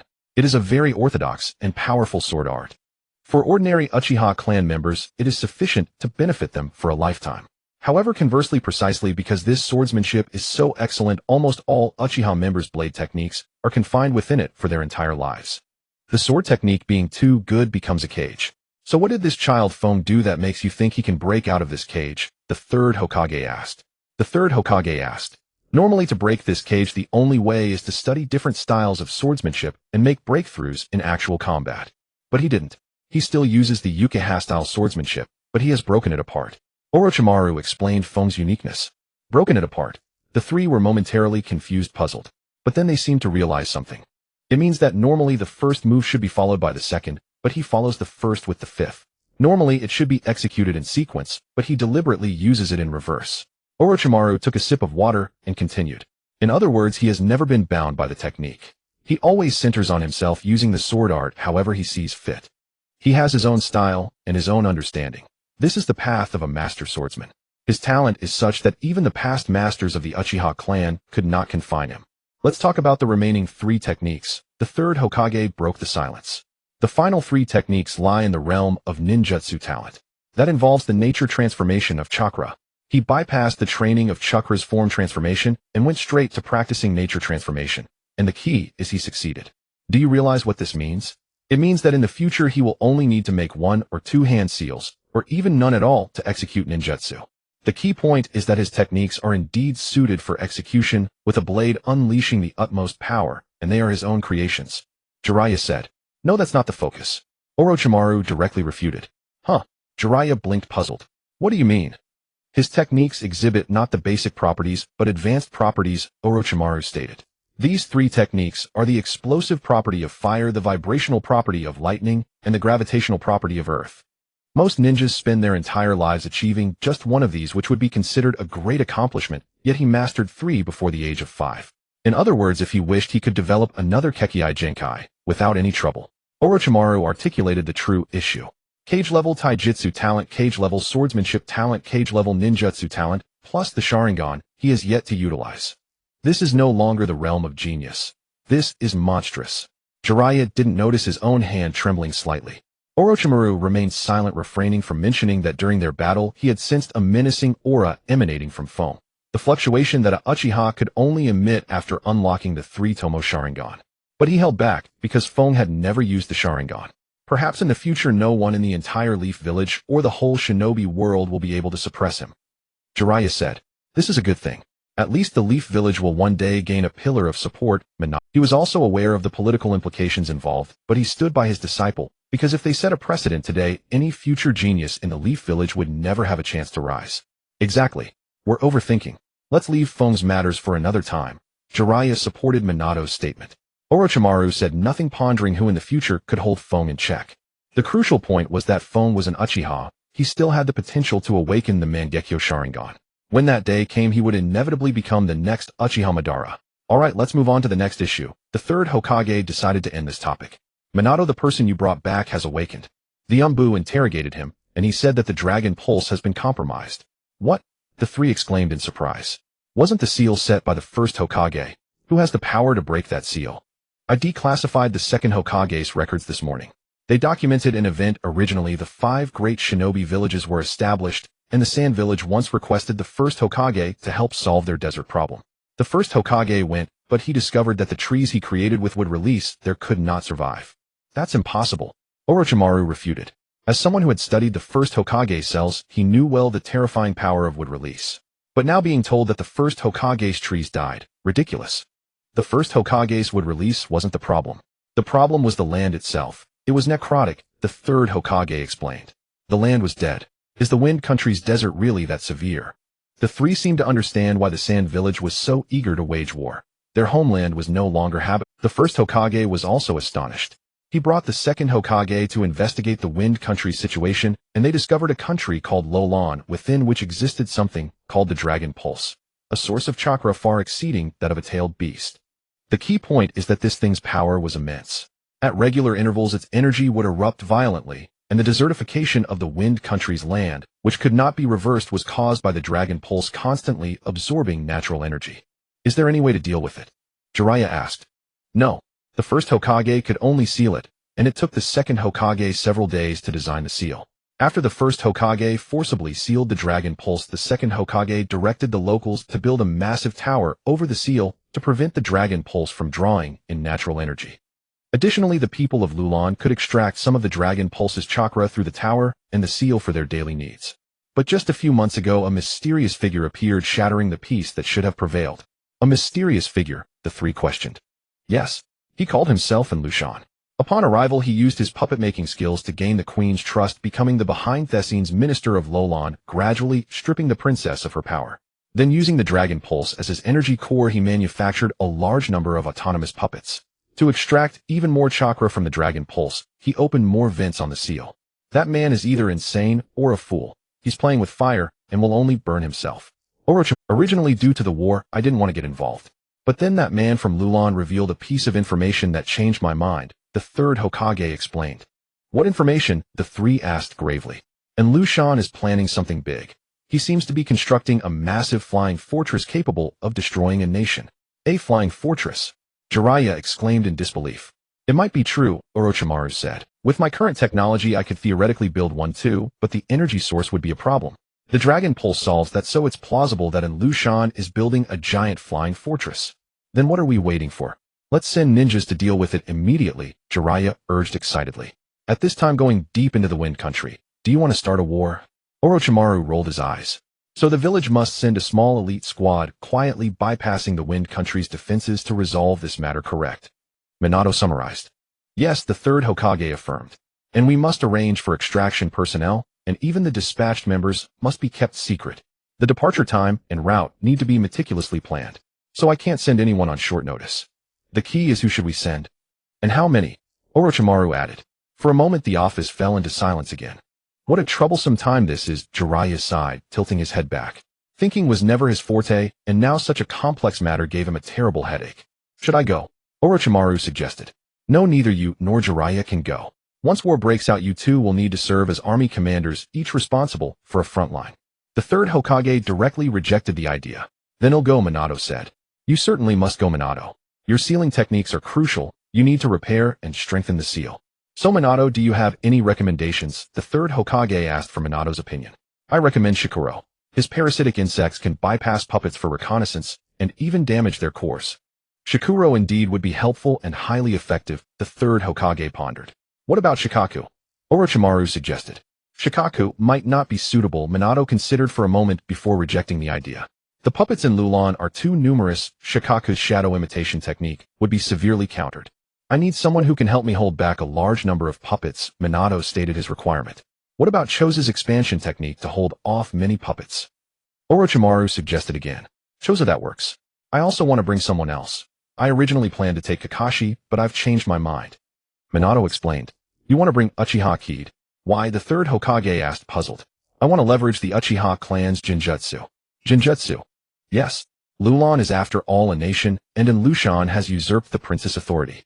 So when necessary I plan to have Kaede use Jinjutsu to directly control in Lushan, minimizing the cost. Besides, I want to see how far Kaede's Sharingan has developed, Minato explained. But will Fugaku let his son go? Jiraiya doubted. Let's ask Kaede himself if he's willing to go. There's still time. If Kaede agrees, everything will be fine. If not, well, take Kakashi instead. As for Fugaku, let's not mention it for now. Actually, Fugaku might not refuse, Orochimaru suddenly said with a smile, offering a different perspective. Why, oi? Even the third Hokage was surprised. The reason is simple. With Kaede's current strength, missions below a rank no longer provide any substantial training, except for going to the battlefield. And Fugaku would never allow his son to go to the battlefield too early. But this rank mission, to investigate a small country behind enemy lines, is actually a great training opportunity. Orochimaru explained. When you put it that way, it does make sense, Jiraiya realized. Fugaku as clan head was certainly not short-sighted enough to raise his son as a failure. Then in a few days when Kushina goes to Mikoto's house, she can also talk to Kaede about this matter and see how Fugaku and Mikoto react. If it doesn't work, we'll take Kakashi, Minato said after some thought. Suddenly a voice came from outside the door, reporting to the third Hokage, I have something to report. Come in. An Umbu entered and said, Third Hokage, the man from Lulan has died. What? Everyone stood up. What happened? Reporting his mind had been strained for too long, coupled with the long journey and his injuries. He held on purely by willpower. Surviving until now is already a miracle, the Umbu explained. Understood. You may leave, the third Hokage said after a moment of silence. Bury him. After the Umbu left, the third Hokage looked at Minato and said, another piece of bad news. We have no guy. Uchiha Fugaku was unaware of what was happening in the Hokage's office. He was now rushing toward a river as his recent battle with Orochimaru had sparked an idea in his mind regarding a water tribute ninja sword technique. In the previous battle with Orochimaru, the supple resilience of Orochimaru's movements resulted in a force-dissipating effect that caused him great discomfort. Most of the power he unleashed was neutralized by that flexibility. Fugaku suddenly realized, wasn't water the same? It was soft and could accommodate. The Tao Te Ching states, the highest good is like water. Water benefits all things without contending, and it stays in places that others disdain. More importantly, water can purify everything, albeit slowly. But what if he used his chakra to merge the two properties of accommodation and purification into one? First, he needed to achieve accommodation. Why not say tolerance? Simply put, a large volume of water means tolerance, a small volume means integration. In short, it is water merging with all things. This was easy to accomplish as it was the most fundamental characteristic of water. He only needed to come into contact with water. Then came purification. However, Fugaku discovered that water's purification actually depended greatly on its flow. In other words, only flowing water in large quantities could achieve it. Thus, even if Fugaku managed to develop the purification property, its effect could hardly reach the level of purifying all things as he had envisioned. At best, it could be used as a medical ninjutsu. Is this all I can achieve? Fugaku felt somewhat unwilling. He had painstakingly cultivated two properties, yet they seemed useless. Since this method didn't work, could he improve it somehow? He began to ponder other properties. Then as Fugaku wiped the sweat from his forehead with his sleeve, a bolt of lightning flashed through his mind. Staring at the water stain on his sleeve, he was stunned. Evaporation. Feng suddenly realized a property he had overlooked. If I let the water evaporate while it is compatible with the target and simultaneously evaporate the target that is compatible with the water, wouldn't that be a different kind of purification? Feng condensed a ball of water attribute chakra in his hand. Using his other hand, he picked up a stone and slowly brought it closer to the chakra. However, the stone simply shattered. He continued trying. After an unknown period of time, finally, in Feng's view, a stone that approached the chakra gradually turned into smaller and smaller fragments from the outside and floating upward into the sky, and soon vanished completely. Success. Huh. I knew it was possible, Feng said joyfully. Having said that, he took out the newly acquired Yi chakra condensed on the blade, and he swung it toward a massive boulder. The flying chakra slash struck the stone, but did not cause a violent explosion. Instead, it directly penetrated the stone, continuing to fly a distance behind it before disappearing. The stone then slowly turned blue as if covered by a layer of water, and gradually transformed into smaller and smaller fragments, naturally drifting upward into the sky until the entire stone vanished. Feng stood frozen in place, unable to snap out of it for a long time, seemingly stunned by the power of this technique. After an unknown period, he jumped up and shouted happily, "Success!" Looking at the result before him, Feng calmed down and murmured, "This technique shall be called the Supreme Goodness Purifying World Blade." Of course, Feng knew that he had only managed to execute this technique with the help of Yi, and he still needed to consolidate it. With that, he began to practice.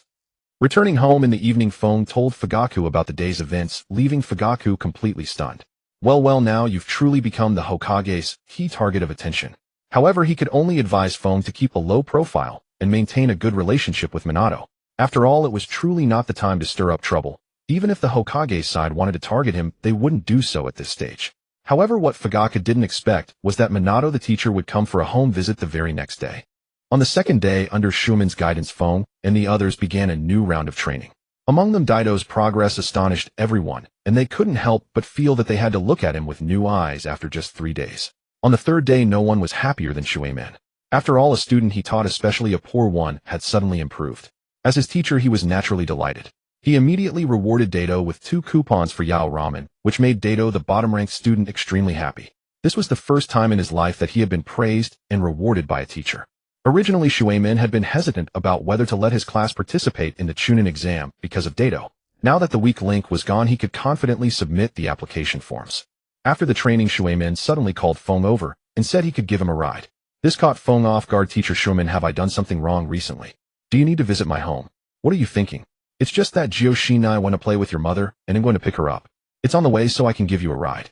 Shueimon saw through Feng's little thoughts and directly called him out. "I see." Feng immediately felt relieved. "But still, as your teacher, I need to communicate more with your parents about a special student like you." Shueimon suddenly changed his tone. "Huh?" Feng was startled and stood frozen on the spot. He never expected that Shueimon, with his honest-looking face, could be so shrewd. Truly, he was worthy of becoming the future Hokage, not only skilled in combat, but also sharp-minded. But before Feng could react, Shueimon directly used the Flying Thunder God technique to teleport them to the front of Feng's house. However, even at the doorstep, Feng remained frozen, not because he was still stunned by Shueimon's words. Rather, it was because the teleportation via the Flying Thunder God technique had given him a true experience of spatial transfer. As a soul that had once traveled through time and space, this experience plunged Feng into a wondrous epiphany. Shueimon did not disturb him, merely watching him in silence. It had been intentional on his part.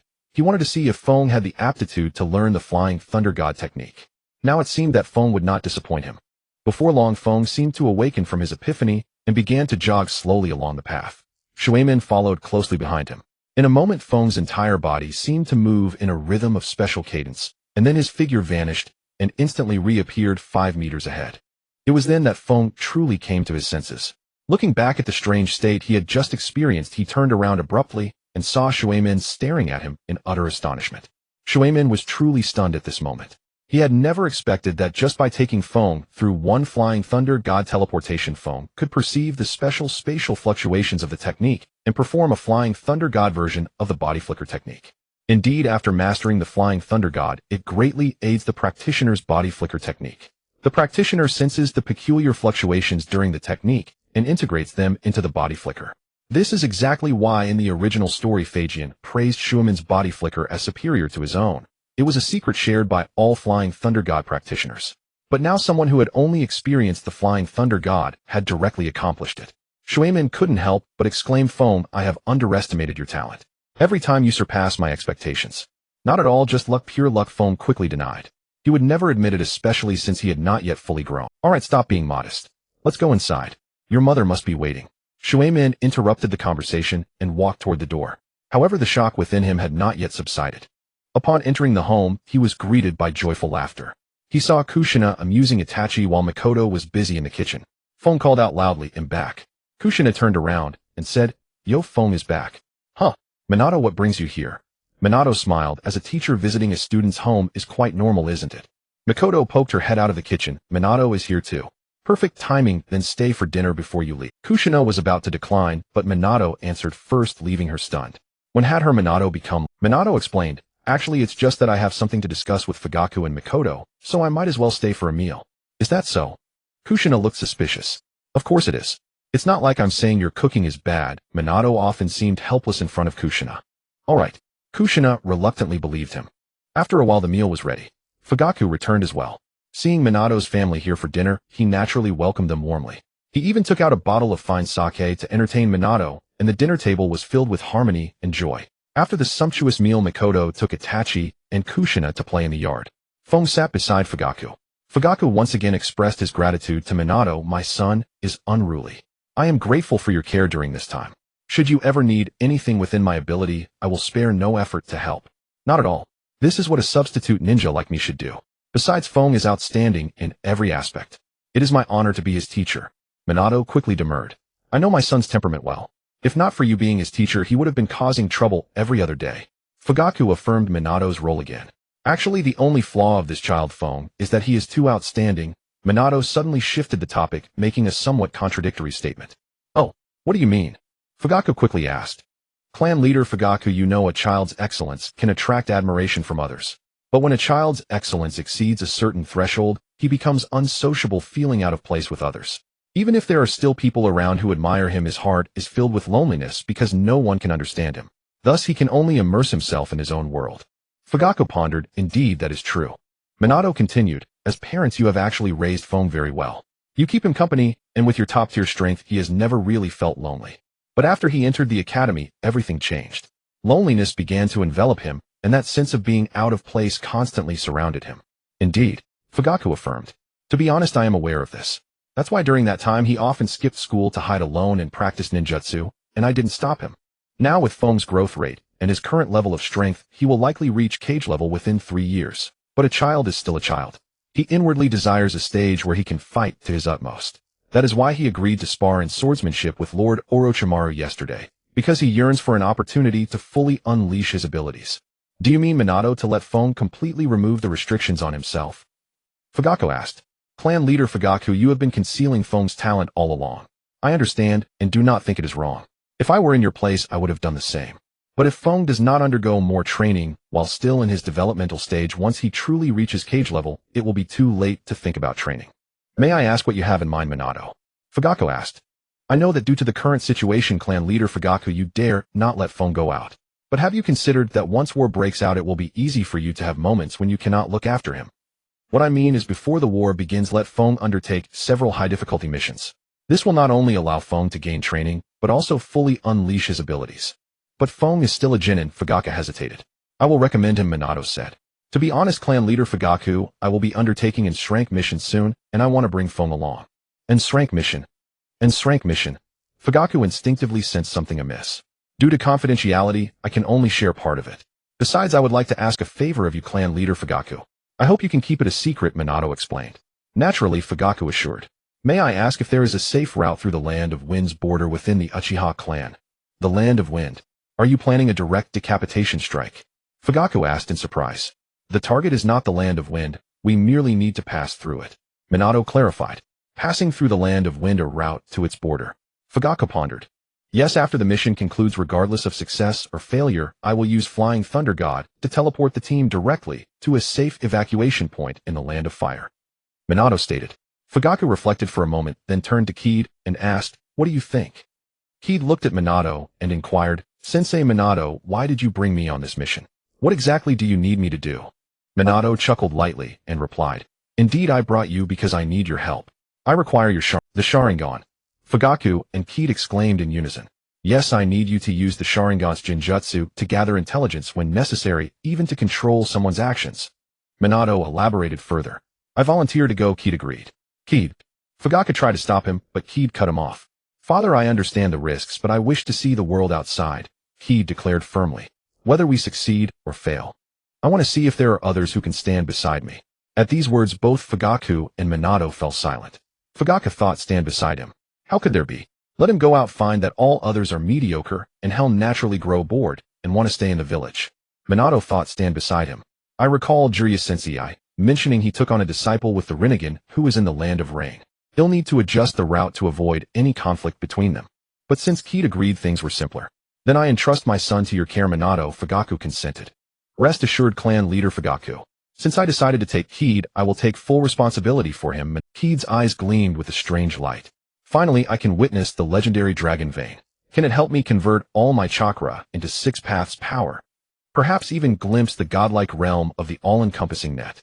How I anticipated. Truth be told, Keed felt too constrained in the village, severely limiting his growth.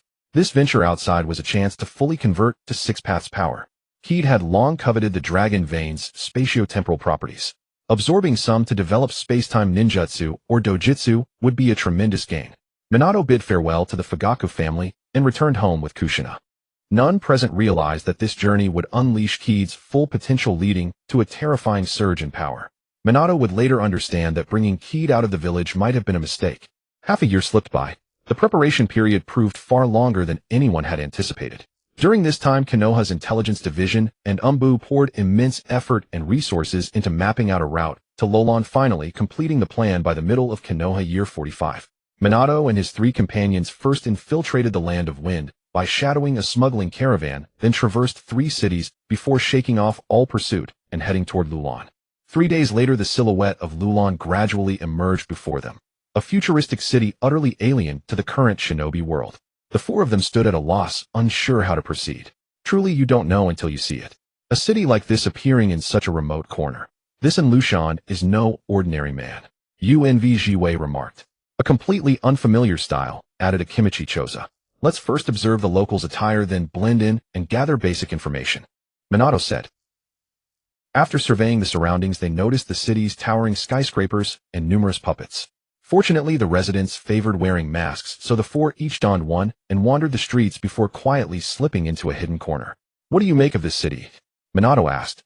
It looks fine on the surface, but something feels off, replied Akimichi Choza. There are too few living people, said Fong. This city has very few real humans, most are puppets. Really? Akimichi Choza sounded doubtful. No mistake. Fong opened his Sharingan. Some puppets are extremely lifelike, but they can't fool my eyes. Their realism comes from a peculiar chakra within them. If I'm not mistaken, it's the dragon vein chakra. There's another curious thing, said UNVGWay. The city is full of towering buildings and bustling activity, yet there's one abandoned tower utterly dilapidated. Doesn't that strike you as odd? Minato pondered. According to intelligence, the 2nd Hokage built a tower here. Since Lushan has made extensive use of the dragon vein chakra, he must have abandoned the 2nd's tower. Let's head to the abandoned tower first to investigate. As he spoke, a tremor shook the entire city, startling the 4. The epicenter was the abandoned tower. They rushed to look outside and saw the citizens panicking, but the quake came and went quickly, and several massive puppets emerged to restore order. Quick, head to the tower, Minato urged. The group dashed toward the tower at full speed. But halfway there, a figure with red hair burst out of the tower, followed shortly by a blonde figure chasing after the 4. The 4 stopped and stared at the blonde figure, stunned. Akimichi Choza hesitated. Is that a Konoha shinobi? Minato observed. The red-haired woman should be Lilan's princess. Fong, you check the tower. The rest of us will find that unknown blonde shinobi. Understood, Fong said, vanishing in a flash toward the tower. Inside, he found nothing but ruins and debris. Fong activated his Sharingan and extended his spiritual sense to probe the tower. Soon his gaze settled on an altar in the center, once sealed but now broken. Beneath the altar, he could clearly sense the surging immense chakra. His eyes narrowed. Just as he prepared to examine further, he suddenly turned around and withdrew his spirit. 3 people entered through the main door, Minato and his team. Minato removed his mask, his expression grave. The situation is far worse than we imagined. The mystery of the dragon vein likely exceeds all our expectations. Minato said, that yellow-haired ninja just now, I suspect he is also from Konoha. What a... Fong and the other 2 exclaimed in confusion. Minato said another inexplicable sentence. He belongs neither to the present nor to the past. You mean? Jiwei asked suspiciously. Minato said, that's right, but to prevent any changes in causality, I hope everyone will not ask him about things from his time. Minato said, but if your guess is true, why doesn't he recognize you, Minato? Jiwei asked in confusion. Feng said unless. But his words trailed off, and everyone present looked gloomy. Feng changed the subject. Now the problem is the dragon vein actually has the power to travel through time. The first and second Hokage might have sealed it because they knew that. Now that guy named in Lushan is probably from the same place as the yellow-haired kid. Feng changed the subject. Then Minato said, maybe by getting rid of that Baizu, everything can be restored. Now, let's go find that companion. After saying that, the group went to where the yellow-haired kid was, but he seemed to be in a dispute with the princess. This guy is quite something, hooking up with the Lulan princess as soon as he arrived. Feng couldn't help teasing, and Minato's expression turned somewhat unnatural upon hearing that. They directly brought the two to a safe place, and began questioning the Konoha ninja. As expected, the yellow-haired kid was the future Naruto. He had come chasing after Baizu, and according to him, he had several companions, but they got separated. When Feng and his group removed their masks, Naruto actually recognized all of them. However, when he saw Feng, his expression drastically changed. Sasuke, why are you here too? Feng pretended not to know and asked, who is Sasuke? Wait, that's not right. The voice is different too. You look familiar, but who are you? Naruto was puzzled. My name is Uchiha Feng. Do you have any recollection of me? Feng probed. Uchiha Feng, you're Sasuke's missing older brother. Naruto finally remembered. The Uchiha Feng who was known as the god of slaughter during the Third Great Ninja War. Oh, according to you, Sasuke should be the third child. How is Itachi? Feng asked curiously. Unfortunately, Minato and the other two had a different focus. The words god of slaughter still echoed in their ears. Naruto's voice dropped low. He found it hard to tell Feng about Itachi's future massacre of the Uchiha clan. Feng said he must have done something heinous, right? How do you know? Naruto was shocked. I guess from your reaction. Feng lied. That's enough, Minato interrupted Feng's probing. But Feng didn't care and asked another question. I'm curious, a grown man like you, how come you have no ninja qualities at all? How did you graduate from the ninja academy? Was Konoha's education system paralyzed back then? Upon hearing this, Minato and the other two looked at Naruto with curiosity. Indeed, in terms of ninja qualities, the person before them was somewhat unqualified. Naruto said angrily, who said the ninja academy was paralyzed? Back then I barely managed to graduate. What effort does it take to graduate from the ninja academy? Feng said, could anyone be so stupid that they can't graduate from the ninja academy in 3 years? This single sentence stunned Naruto, leaving him speechless for a long time. All four could see that Naruto was quite angry. Minato couldn't help but feel embarrassed. How could his son be even worse than his mother? But back then, if he hadn't helped Kushina with tutoring, she would have had a hard time graduating. It was definitely hereditary. Thinking of this, Minato quickly changed the subject. Alright, let's talk about Baizu. Oh, Baizu. He absorbed the seal of the dragon vein into his own body, which then triggered a riot in the dragon vein, Mingren explained. Are you sure he absorbed the seal into his own body? Feng asked. Definitely, he did it right in front of me, Mingren. But whether it's the seal or the power of the dragon vein, either should be enough to cripple him. Yet Baizu is still alive. It seems we need to go see Baizu, Feng said. Hey, what are you talking about? There's no such thing as Baizu in Lolan, Princess Sarah said. Then she recounted everything in Lushan had done. In her account, in Lushan was a great benefactor. That's not for you to decide. We'll have to see in Lushan ourselves to confirm. Feng directly refuted her. What's wrong with you? You came out of nowhere claiming to protect me, but I don't need protection, and you slander in Lushan as some Baizu. That's enough. She turned to leave, but was stopped by Feng. What else do you want? Sarah said angrily. Feng, however, looked at her with a hostile expression, slowly drawing his ninja sword Yi and pointing it at Sarah. Princess Sarah, you seem to still be confused. Let me help you sort things out. As he spoke, he slowly advanced with the blade. Feng, calm down, Shueman shouted. Princess Sarah, Baizu intends to destroy the 5 great nations, making him our enemy. If you think Baizu is a good person, then you are also our enemy. Is that clear now? Feng said slowly. Sarah looked shocked. What? You want to kill me? No, let's talk this out, Mingren quickly stepped in to mediate. His mind was a bit slow to catch up, but his instinct told him that stabilizing the situation was more important. Oh, although my mission is to protect you, Princess Sarah, I now have reason to suspect that you are a puppet impersonator. No, what are you talking about? Are you deliberately picking a fight? Mingren was completely exasperated. Mingren, the person behind you wants to help Baizu destroy the ninja world. By defending her, are you implying that you are also Baizu's accomplice? Feng asked. No, I didn't. Mingren quickly denied. Then why are you protecting her? Step aside, Feng said in a deep voice. But, bro, why are you so extreme? Mingren was nearly frantic. How could this person be so unreasonable, just like Sasuke, extremely stubborn? Alright, Feng. How about this, since Her Highness doesn't believe us, let's take her to see for ourselves, Shuaimin quickly mediated. He noticed that Feng seemed to have flipped some strange switch. By the way, Mingren, didn't you say you had another companion? Feng, according to intelligence, Mingren's companion should be near the dragon vein. Go find him and bring him to meet us. We'll take Princess Sarah to the tower to have a look. Shuaimin decided to send Feng away for a while. Understood. Feng naturally understood Shuaimin's intention, but it was just as well as it would be convenient for him to try absorbing the dragon vein chakra. With that he left. Shuaimin and his group watched Feng's departing figure somewhat embarrassed. Dingswa couldn't help asking, Shuaimin, is Feng usually like this? Not at all. I'm already starting to regret bringing him along. How am I going to explain this to his parents when we get back? Shuaimin said somewhat despairingly. Alright, let's hurry and catch up with Mingren and Princess Sarah. The group headed toward the tower. After a long journey, Feng finally discovered Yamato lying in the ruins.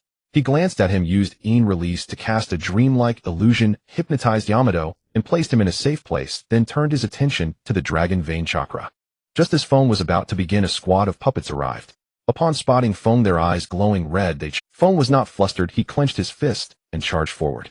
In the blink of an eye, he delivered a punch to each of the puppets. His physical strength, having been repeatedly enhanced by the golden core and the power of yang release, was already close to that of a tailed beast. He crushed each puppet with a single punch effortlessly.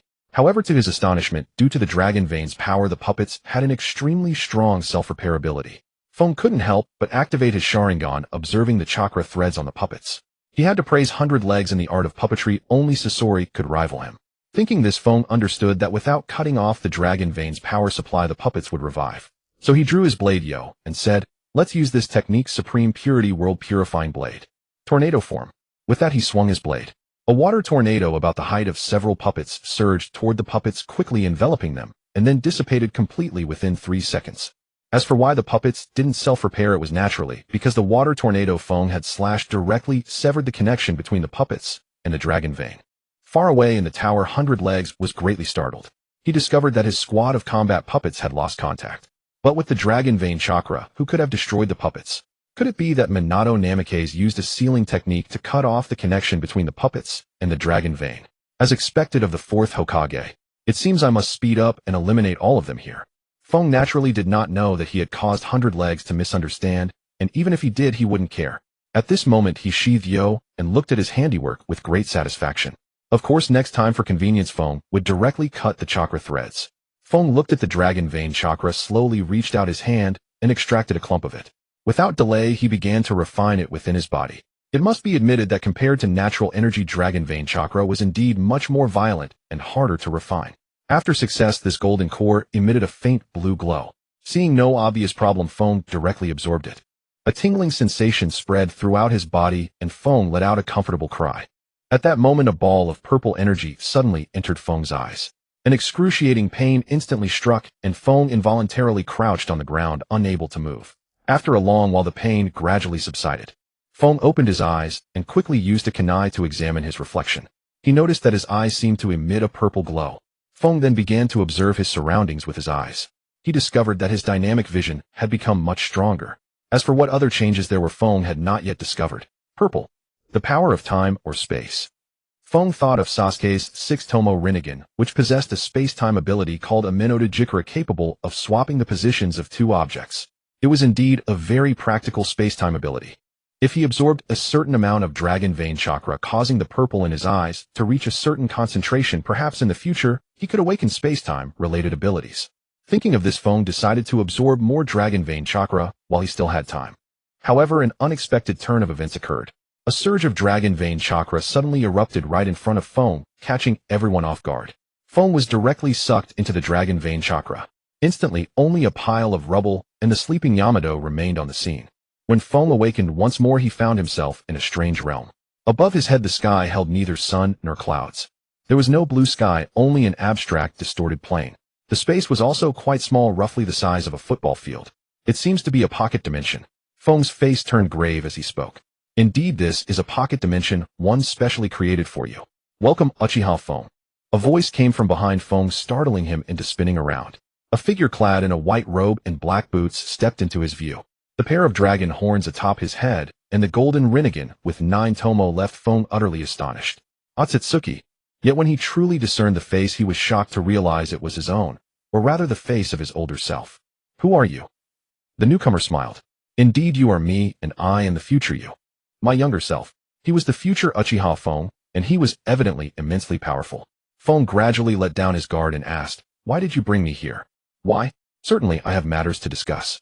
To make a long story short, 3 things. But before I speak of them, I wish to give you a beating." The future Fong grinned. "What? Beat me? Beating your younger self? Have you gone mad from opening your eyes, or do you think you're Omazeo?" Fong exclaimed in astonishment. But the future self gave him no chance. He simply threw a punch from a distance, and an air cannon struck Fong directly, eliciting a scream. A casual punch comparable to 8th Gate Might Guy. "This is me." For the first time, Fong felt that his own strength was not a blessing. His body slammed against the spatial barrier and remained stuck for a long while.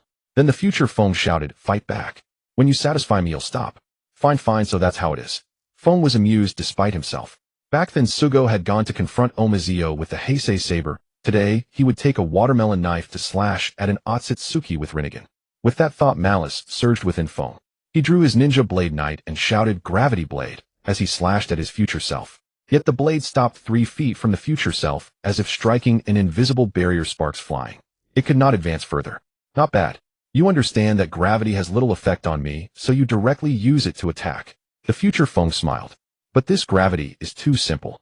It can be more complex, like this." With that, he assumed a shingy stance and delivered a drilling punch. Fong suddenly felt himself pulled and flung through the air, twisted by multiple forces like being flushed down a toilet. He spun out of control, crashing heavily to the ground after a long flight. Fong scrambled up and unleashed a charged version of the Supreme Purifying World Blade. A massive water dragon appeared beneath the future Fong's feet, enveloping him. "Not bad, that move is passable," praised the future Fong. "Your exploitation of the evaporation property is decent, and you know to enhance the technique's power by increasing water volume. But have you ever considered that water's best attribute is actually pressure?" With that, he extended a finger, and a single water droplet appeared on its tip. To Fong's astonishment, the droplet was not evaporated by the Supreme Purifying World Blade. Then the future Fong flicked his finger, sending the droplet flying toward Fong, effortlessly piercing through the water dragon. Fong's mental alarm blared. He dodged the droplet by a hair's breadth, just as it reached his eyes. A tremendous crash echoed behind Fong, the sound of a heavy object striking the ground. "I call this technique 1 yuan heavy water," the future Fong said with a smile. Cold sweat trickled down Fong's forehead. He slowly turned his head, staring at the nearly 10-meter deep crater. For a long moment, he was speechless. Then, facing his future self, he asked, "Are you really trying to kill me? Otherwise, you don't think that after you die I can't bring you back, do you? Even if you were the younger me. And do you think this dimensional space was something I casually conjured?" Future Fong said, "Rest assured, what happens here won't affect the timeline." "What exactly do you want to talk about? Why must you have the resolve to kill your past self?" Fong was utterly baffled by his future self's actions. "I'm doing this for your own good. Maybe you'll even open your eyes directly. Of course, it's also necessary to let you recognize true strength and broaden your horizons." Future Fong explained. "I don't believe it. I think something must have happened in the future that traumatized you." Fong asserted firmly. "Not bad," Future Fong said. "Mingren said I disappeared later. Doesn't that ring a bell? I have some guesses, but seeing you like this only makes me more confused." Fong replied. "That's the first thing I want to talk about, your mindset." Future Fong said. "Mindset?" Fong looked puzzled. "Younger me, your dream is to become stronger, to live a better life, and even strength has become the meaning of your existence. But why do you want to become stronger? Is it to be extraordinary, to stand at the summit, to become a dominant being? Or is it to escape everything so the so-called plot doesn't affect you? Or in your eyes, this is just an anime in your mind where everything is a tool you can use to become stronger?" Fong lowered his head and said nothing. He had been avoiding these questions all along. He had once regarded this world as a mere anime, but after truly living here, he had come to genuinely love his current family. After discovering his extraordinary talent, he strove to become stronger in order to protect everything. "What exactly are you trying to say?" Fong suddenly looked up, his eyes red as he stared at his future self. "If you just want to remind me why I want to become stronger, you don't need to say so much nonsense. Fine, then tell me now face to face. Why do you want to become stronger?" His future self asked again. "I become stronger to protect everything I cherish, to prevent my family from suffering the predetermined fate in the future." Fong shouted. "Noble ambition, but do you understand? In this world, things won't always go the way you want just because you will it. It's good that you have a protective heart, but not everyone will think your intentions are kind and follow your will." Fong had a bad feeling. "I mean, when that day comes and you have the power to protect everything, but find that your father and mother are willing to die, What will you do? Future Feng spoke of a terrible truth. That's impossible. Feng couldn't believe it. Is it really impossible, or are you just unwilling to believe? Future Feng said, how is your attitude of everything should be as I wish any different from you Zibo bands? The light in Feng's eyes gradually faded. Is what you said true? Who knows? Maybe your parents are more willing to listen to you, and that possibility won't happen. Future Feng said, Hades once said only by experiencing sevenfold loneliness can one become a true strong one. Thus our world is born. Remember, one must look forward. The path of life is one you walk, not stagnate. I hope you can still be strong when you truly reach that moment. Upon hearing these words, the light in Feng's eyes flickered back to life slightly, but deep in his heart, he etched them forever. Alright, now let's talk about the second matter. Regarding your cultivation, Future Feng said. Huh, what pit have I fallen into again? Feng exclaimed in surprise. You're about to fall into a pit. What do you mean about to fall into a pit?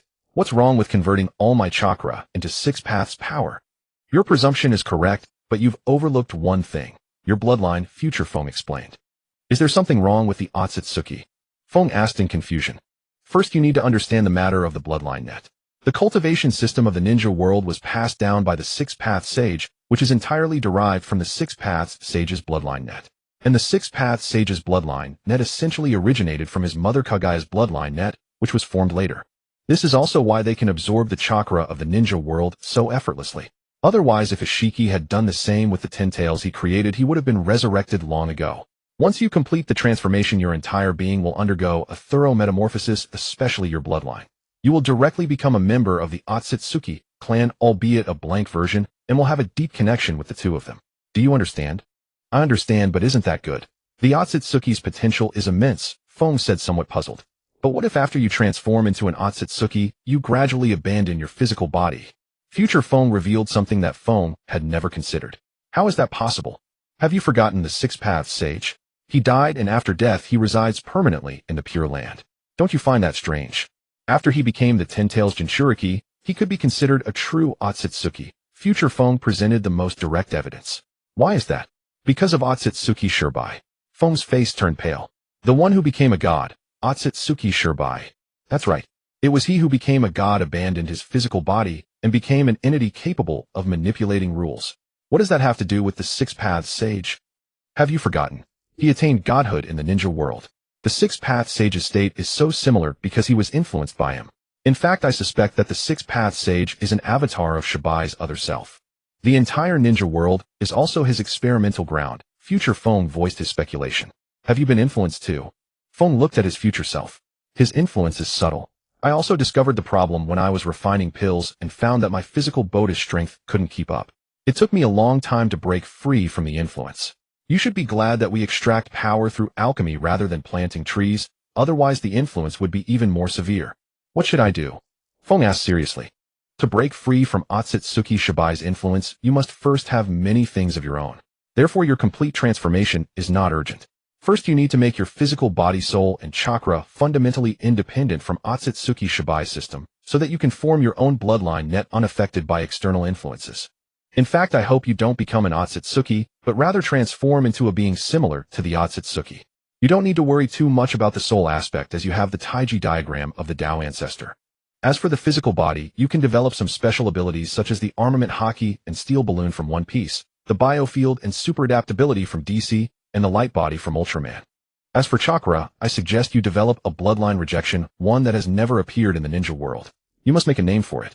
The third great ninja war is about to begin, right? This is an opportunity. You want it to be powerful and never seen before. Dream on. Feng ruthlessly teased. Let me ask you, how is wood release synthesized? Why is it strong? Future Feng asked. Wood release. Isn't it water plus earth? Feng asked in confusion. Fool. It's because there's yang release inside. Future Feng felt that he had shocked his younger self's mind. Yang release. Wait, do you mean that if I infuse yang release or yin release into my Kekkei Toda, even after synthesizing Kekkei Mora, this Kekkei Toda will not disappear, but instead be strengthened? Feng analyzed. Be bolder, why not infuse both yang release and yin release? Future Feng, like a devil tempted. You must have a good direction already, Feng probed. Indeed, there is a theoretically successful Kekkei Toda, whose synthesis would also be extremely powerful light. Future Feng smiled and gave the answer. What? Light? Feng was stunned. Indeed, it was an extremely powerful thing, but then a very dangerous idea was born in his mind. What if after synthesizing the light Kekkei Toda, I also fused the dark Kekkei Toda? Feng suddenly asked somewhat crazily. Future Feng fell silent, lowering his head, without speaking, as if analyzing something. After a long while he slowly said, if you can successfully synthesize these two Kekkei Toda, light and dark, and infuse each with yin release and yang release, and then be able to skillfully control and switch between them, then at the time of your complete self-transformation, you will be able to fully form your own Kekkei Mora within your body. And it will be completely unaffected by Jiju. But the risk is great. The two forces of light and dark are completely opposite. Once the balance is not well controlled, it will be a devastating blow to yourself. I originally planned to help you synthesize the light Kekkei Toda here. I have no plan for the dark Kekkei Toda. I cannot help you. That is enough, Feng said confidently. I will rely on myself for the future. Very well. Future Feng no longer dissuaded, and continued, next is the third matter. Beware of the assassin. Assassin? Who's? Danzo. Feng asked curiously. It is Jiju. Jiju wants to eliminate me. Why doesn't he come directly to me? Feng wondered. I fought him. And then, my foundation is inferior to his, but I have a physical body. I am more complete than he is. So we are about evenly matched. I didn't expect you to be so promising. Feng gave a thumbs up to his future. Don't change the subject. After I fought him, it caused a temporal turbulence between the Shippuden and Boruto timelines. In other words, neither of us can come in person. Then what are you? I said I used the dragon vein to create a special extra-dimensional space, and temporarily descended a soul subentity.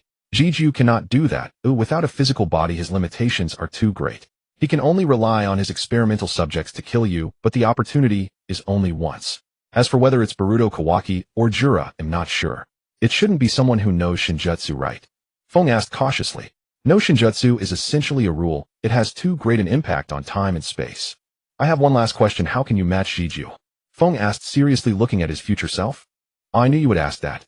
The path you are on now is correct. I can only tell you 2 points. First, strengthen the golden core. Second, use the body as a pill. Future Feng looked helplessly at his younger self. Alright, let's begin condensing the Kekkei Toda. Future Feng ended the conversation directly and started the final step as his time was limited. Feng no longer wasted time and began to condense the light Kekkei Genkai with the help of his future. Future Feng began to introduce the light bloodline limit. The light bloodline limit is composed of the chakra of fire, lightning, and water. According to the ratio I gave you, once you succeed, the development of various skills will depend on how you utilize it. Feng sat cross-legged on the ground, beginning to condense the bloodline elimination within his body. The chakra of the 3 attributes fused in various ways. After an unknown period of time, Feng underwent a transformation. A faint golden light radiated from his body. Success. Future Feng murmured as he beheld the sight. Shortly after, Feng abruptly opened his eyes and rose to his feet, a ball of light coalescing in his hand. Feng directed the ball of light at a massive boulder. A beam of light shot forth, shattering the boulder instantly. Such formidable power. Feng exclaimed in awe. What do you think? But when Feng turned around, his future self was nowhere to be seen. Feng stood frozen, momentarily lost, and dazed, his eyes growing vacant. At that moment, he couldn't help but feel a pang of sympathy for his future self. Every word that future self had spoken was etched into his memory. In truth, his future self could have chosen not to come, yet he still did. Feng had a premonition that the great battle with Jiju mentioned by his future self was far from simple. His future self was likely at a disadvantage, perhaps even losing the hard-won comrades and family. As Feng pondered, he noticed his own body slowly turning into a mass of white light. He knew that he too would soon depart. When Feng opened his eyes again, he found himself back in his original location. It seemed as though nothing had happened, yet Feng knew that everything had changed. After standing still for a long while, Feng slowly turned around, picked up Yamato from the rubble, and headed toward Minato's location. At this moment, Naruto was locked in a fierce battle, and the naive girl Sarah had finally discovered in Lushan's true nature. Unfortunately, Lushan dropped all pretense, transforming himself into a giant puppet and moving to kill Sarah. Naruto immediately combined his multiple shadow clone jutsu with the Rasengan and charged Hiden. Watching Naruto's performance from the sidelines, Minato and the other two nodded in approval. This foolish kid was quite capable. No wonder he had managed to graduate. However, Lushan's giant puppet gave the 3 of them a headache. Its endless chakra was virtually unstoppable. The only solution was to seal the dragon vein and then shatter the puppet's core. But the current situation made it impossible for Sarah to approach the dragon vein sealing core. The giant puppet that Lushan had transformed into had to be lured away first. Just then a voice rang out, fire-style great fire annihilation. A colossal wave of flames surged toward the giant puppet, engulfing it entirely in an instant. The puppet's regeneration slowed considerably. Forced to act, in Lushan drew even more chakra from the dragon vein to violently disperse the flames. Naruto, who had been tossed aside, looked on in astonishment. It was the first time he had witnessed such a powerful fire style. No wonder he's Sasuke's older brother. In the blink of an eye, Fong arrived beside Naruto carrying Yamato. He handed Yamato to Naruto and ordered, "Take him away." Naruto nodded, repeatedly scooped up Yamato, and retreated. But as he ran, he glanced back at Fong. Somehow Naruto felt that Fong's state seemed off. In fact, Fong's state was indeed off. The encounter with his future self had shaken his once steadfast resolve. Yet Fong did not succumb to despair. On the contrary, he was now filled with a seething rage, and Lushan's appearance had conveniently provided an outlet for his fury. Fong, without even utilizing chakra, clenched his fist and charged forward amid the astonished gazes of the onlookers. The arm of the colossal puppet shattered with a deafening crack, but Fong was not one to deliver a single blow. His fists rained down like a relentless storm, reducing the giant puppet to fragments, its core tumbling out. Everyone present was struck dumb by Fong's display, and even Lushan forgot to absorb the dragon vein to restore himself. Naruto's eyes widened in disbelief. He could not fathom that there existed someone with fists harder than Tsunade's, and that this person was Sasuke's elder brother. No way. Sasuke's second brother is already formidable, but his eldest brother is even more outrageous. How come Sasuke is so weak compared to them? Did he get a defective gene? Minato, despite his shock, quickly urged Sarah to seal the dragon vein. But Lushan regained his composure and restored himself. Fong, unfazed, waited for him to recover before delivering a single kick that shattered the puppet's head. This time Lushan learned his lesson. As he regenerated, he gathered chakra energy in his abdomen and hands, launching it at Fong. Yet Fong vanished in an instant with a body flicker. When he reappeared, Fong was already above the puppet, a mass of lightning-natured chakra coalescing in his hand. "Is that the Raikiri?" Naruto exclaimed in astonishment. "But isn't that Kakashi Sensei's technique?" Thunderclap Bagua. Fong slammed it directly onto the puppet. This Thunderclap Bagua was different from before. It was now dominated by the penetration property with vibration as a secondary attribute. To the onlookers, it was as if Fong had taken a scorching short blade and sliced through a slab of butter. The puppet's core, wherein Lushan resided, was laid bare. Terrified for his soul, Lushan hastily used chakra threads to pull himself away, narrowly avoiding being cleaved in two by Fong. When he turned to look back, the entire puppet, along with the ground beneath it, had been sliced open. "Who are you? Why are you so powerful? How could someone like you remain obscure?" Lushan screamed. Naruto was equally stunned. How could Sasuke's eldest brother be this impressive, and how had he gone missing? When he returned to Konoha and found his home gone, would he just go on a rampage? Who could stop him then? But Fong ignored his words. With a body flicker, he appeared before the core and delivered a resounding slap, sending it crashing into the wall. A heart-wrenching cry came from the core. "Why do I feel pain? I'm a puppet." The words were cut short as a long blade pinned him to the wall. Fong sneered, "Idiot, don't you know about Yin release? As long as you have a soul and chakra, I can make you feel pain. Even if you had no sensation, I could make you feel it through Jinjutsu." With that, the blade infused with Yin release chakra twisted, and Lushan screamed again. The six onlookers were dumbfounded. Could Yin release be used like this? But Lushan was not one to surrender. Enduring the excruciating pain, he manipulated three puppets to attack from behind. Fong did not dodge. Instead, he pulled out the blade, kicked the core into one of the puppets, and instantly unleashed a gravity blade, pinning the core and the puppet to the ground, immobilizing them. "Bastard!" Lushan roared, and a surge of dragon vein chakra far greater than before erupted from his puppet form, affecting even Naruto and his companions on the sidelines. A giant puppet arose, radiating an astonishing amount of chakra, and charged straight at Fong. Lushan's voice echoed from within the puppet. "You may be strong, but you're too arrogant. You actually sent my core back into the puppet, and with the dragon vein chakra that helps me regenerate, I am invincible. Now I'll return all the pain you gave me." Fong merely sneered, gripping his blade with both hands and raising it to eye level. He spoke in a low voice, "Supreme Purification World Blade, pressure form." With a single swing, a massive water dragon whirlwind engulfed Lushan. This technique, modified by Fong, incorporated the pressure property, not only trapping the puppet, but also crushing it under immense water pressure until it exploded. "It's useless. As long as the dragon vein chakra exists, I can regenerate." Lushan howled. "Idiot, haven't you noticed that your connection to the dragon vein has been severed?" Fong taunted. "What? When I?" Lushan realized in horror that his link to the dragon vein was indeed gone, and he was about to die. "Did you really think my water dragon whirlwind was just for show? Time to go." Fong swung his blade again, accelerating the evaporation. Amidst a series of screams, Lushan dissipated completely. Fong sheathed his blade, turned to Minato and the others, and gave them a thumbs up with a smile. "Done." Minato and his group stood frozen in place, as if they felt rather redundant. Naruto and the newly awakened Yamato were both dumbfounded. Moments later the group gathered around Fong. Minato retrieved the kunai from Naruto and reinforced the seal on the dragon vein, finally bringing the mission to an end. Naruto instantly became an ardent fanboy, pestering Fong with questions. "Big brother, teach me that last move, it was so cool." Fong smiled and asked, "Naruto, who is your teacher?" "Teacher, the pervy sage. That's Jiraiya." "Oh, no wonder." Fong looked as if he had just understood something. "No wonder what?" Naruto asked, puzzled. "You chose the wrong teacher," Fong said calmly. "Why?" Naruto was even more confused. "Teacher Jiraiya might be a bit unorthodox, but he's still good. He taught me the Rasengan and the summoning technique. It's not about being strong or weak, it's about whether you're suited for each other. As a member of the Uzumaki clan, you have a powerful physique. You should have learned the monstrous strength fist from Tsunade. Studying under Jiraiya, you won't learn anything properly.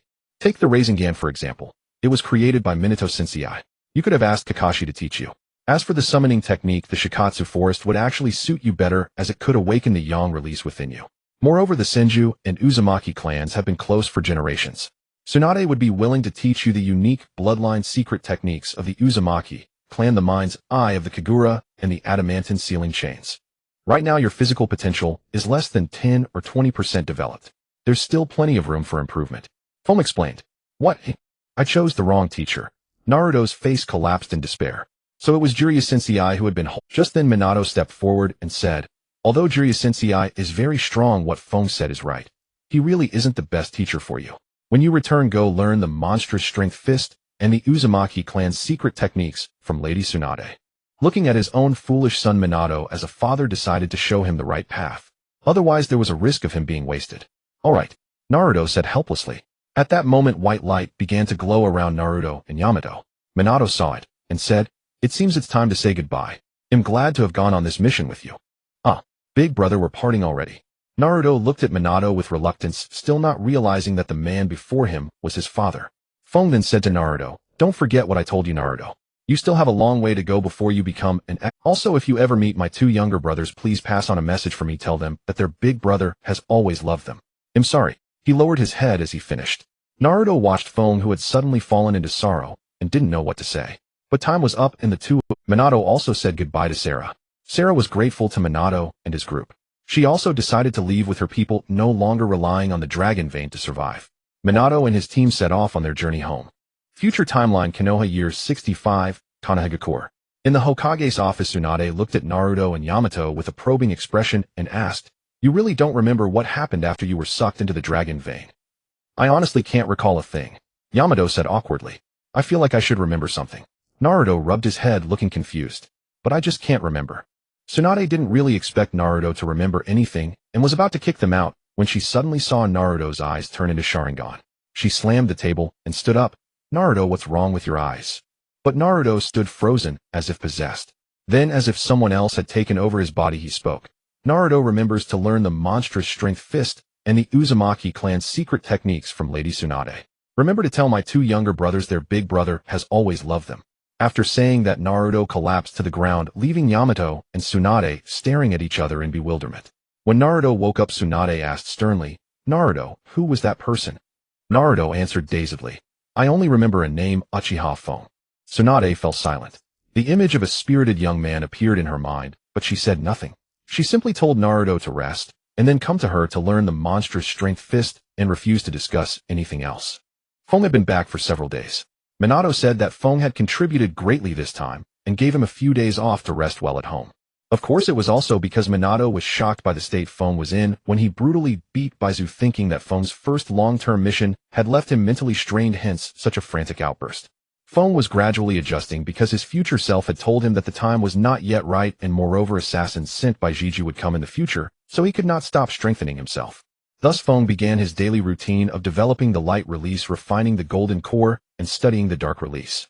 Speaking of the light release, Fong had too many ideas in his mind. However, many of them required too much finesse. So Fong first chose a certain slacker general as his template. Once proficient, he would take the Ultraman series as his learning object, especially the 8-part light wheel and the guillotine blade of the factory director of the meat-linked slaughterhouse, which Fong had long coveted. At the same time, Fong discovered that the light release, which combined yin release and yang release, was incredibly powerful, a fusion of materialism and idealism. Materially, it could conform to all physical laws and also absorb sunlight to strengthen the body and chakra. However, directly absorbing the power of sunlight was too much for Feng at his current stage. Mentally, it was even more terrifying. Feng felt that as long as his conviction was firm enough, his power would theoretically become limitless, a force capable of creating miracles.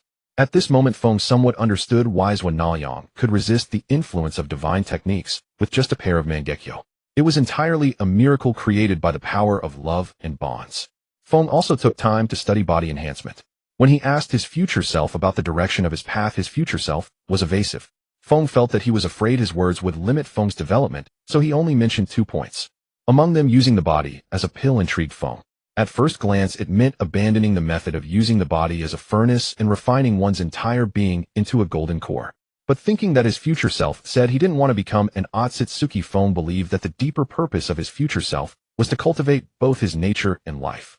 Consider the story of one person, Wu Jinxing, and 9 others in their delusion of becoming immortals stole a fortune that was not rightfully theirs and ended up as monstrous beings, neither human nor ghost.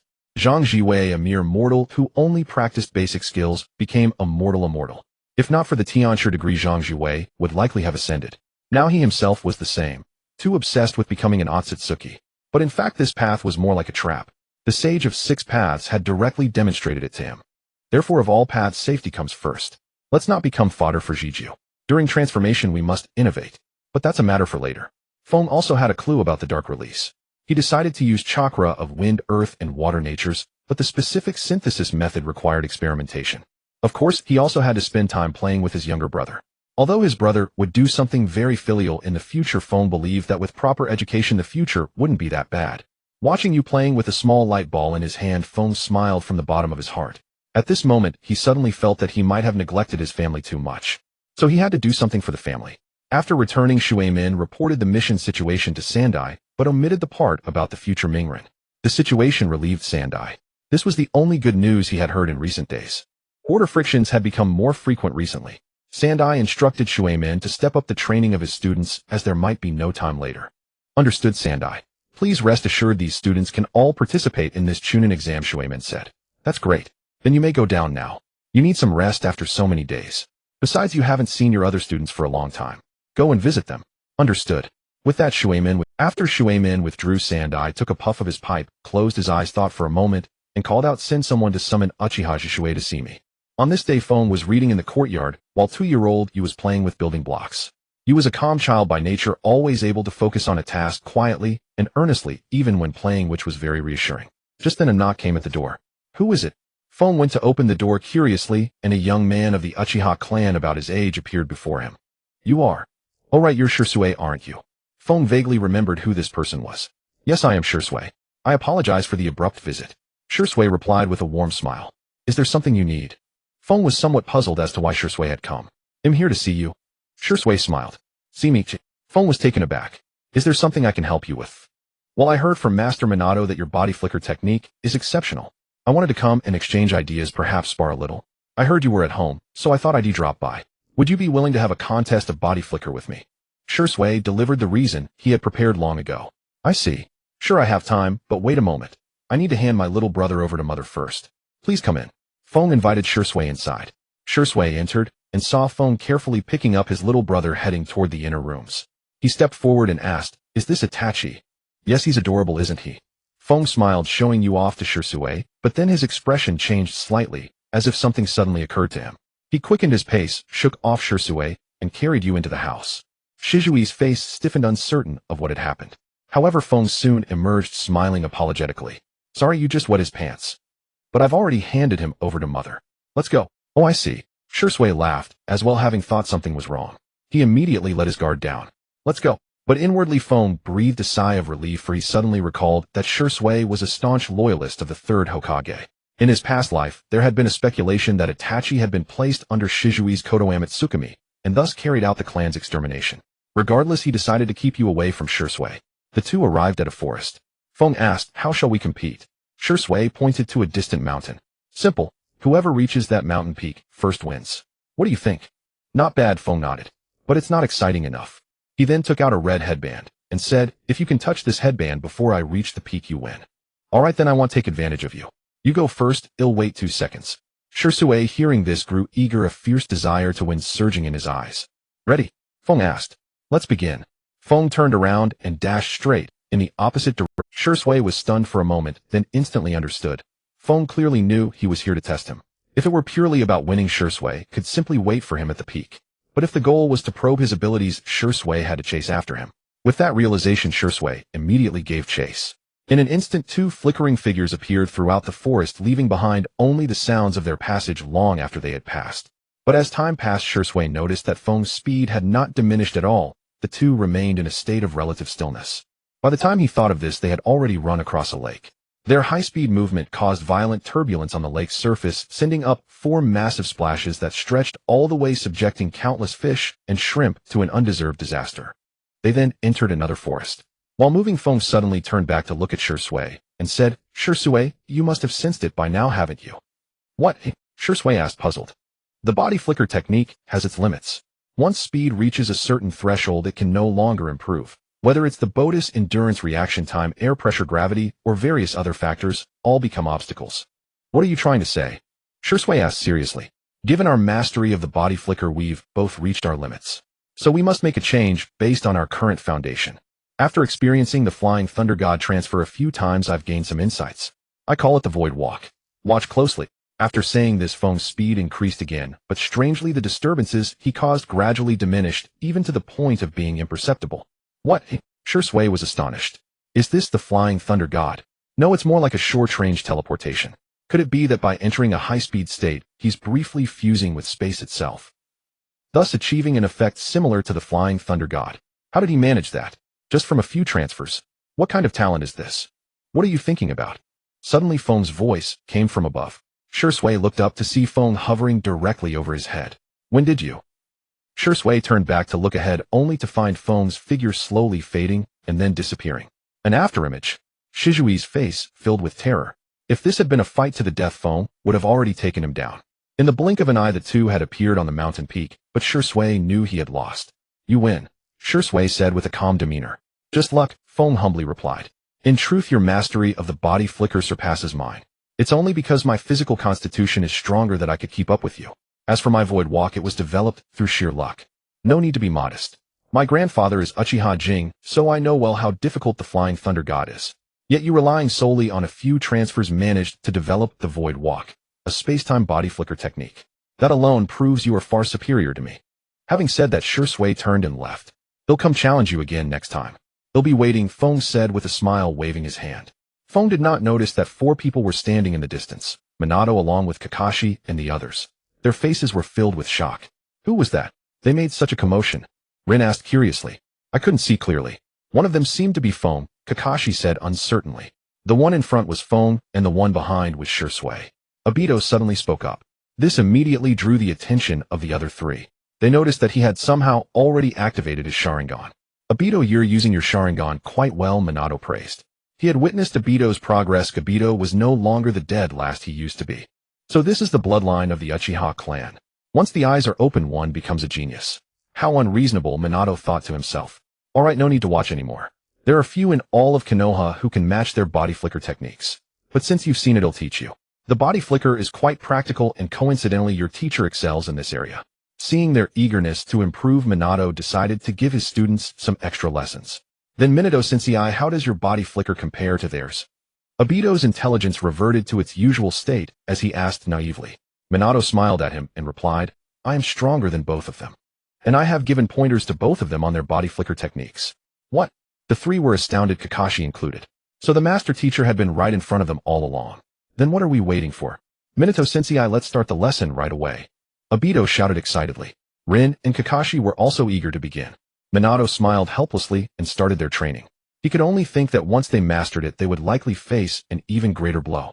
In Konoha's 46th year, Sunagakure officially mobilized its troops, amassing 1,000 soldiers and advancing from the border toward the Rain Country. The Wagakure and Konoha immediately responded by gathering their forces at the border. Shortly thereafter, Kumagakure also began assembling troops at the border and frequently dispatched envoys to the Frost Country and the Soup Country, though the exact reasons remained unknown. In Konohagakure, inside the Hokage's office, nearly all of Konoha's high-ranking officials gathered for a meeting, their expressions uniformly grave. Most of those present had experienced the Second Great Ninja War and were well aware of its brutality. Matters concerning the safety of their own village left no one indifferent. After a moment, the third Hokage spoke. Everyone, I have a very unfortunate piece of news to share. The war has begun. As these words were uttered, no one in the room clamored or made a fuss, for they were all jonin or clan heads, composed and steady. Yet their expressions were uniformly grim. Currently 1,000 troops have already assembled at the border of the Wind Country, advancing toward the Rain Country, and the numbers are still growing. According to ANBU intelligence analysis, the final count might reach 2,000. If the River Country and the Stone Country hadn't diverted some of their forces, the numbers would likely be even greater. Ōtsutsuki has gathered 3,000 troops, which could later expand to 5,000, though they must allocate some forces to guard against Kumogakure. Kumogakure has also dispatched 1,500 soldiers. Their troop movements are relatively slow, likely intending to watch our Konoha and Sunagakure weaken each other. As for Kirigakure, our ENBU recently discovered envoys from Kumogakure, Iwagakure, and Sunagakure there. However, no large-scale troop mobilization has been detected so far. That's the general situation now. Does anyone have anything to say? The crowd remained silent, all lowering their heads and saying nothing. The third Hokage looked at the silent assembly and continued, since there is nothing to say, I hereby declare that from this moment Konoha officially enters a state of war. Anyone found obstructing military operations will be dealt with according to military law. Is that understood? Understood, the crowd responded in unison. Now I will announce the commanders of each front line. Isarutobi Hiruzen will serve as the supreme commander of Konoha for this war. The Western Front will be under the supreme command of Orochimaru, who will first lead 1,500 ninja to the border. The Northern Front will be under the command of Jonin Jiraiya. The Eastern Front will be under the command of Mitokado Hamura. Utatane Koharu will be responsible for all war supplies, provisions, and transportation. Shimura Danzo will handle intelligence collection and analysis on enemy nations. Nara Shikaku will serve as the war chief of staff. Does anyone have any objections? We will follow the Hokage's orders. Good, then I declare the war officially begun. The main forces will set out in 3 days. The third Hokage made the final decision. With the meeting concluded, the great machine of Konoha began to operate, everything proceeding in an orderly fashion. Ordinary ninja prepared their luggage for the battlefield. Jonin confirmed their assignments, which front to go to, what to do, and how many to lead. Clan ninja returned to their clan compounds to attend clan meetings. Feng was no exception, as he was now a Chunin. Last year Konoha had held a fairly large-scale Chunin exam, and both Rin and Obito had passed smoothly. As for Feng, he did not take part because on that day Minato directly produced a document personally signed and stamped by the third Hokage announcing that Uchiha Feng was promoted to Chunin by special dispensation. At that time Feng was outright displeased.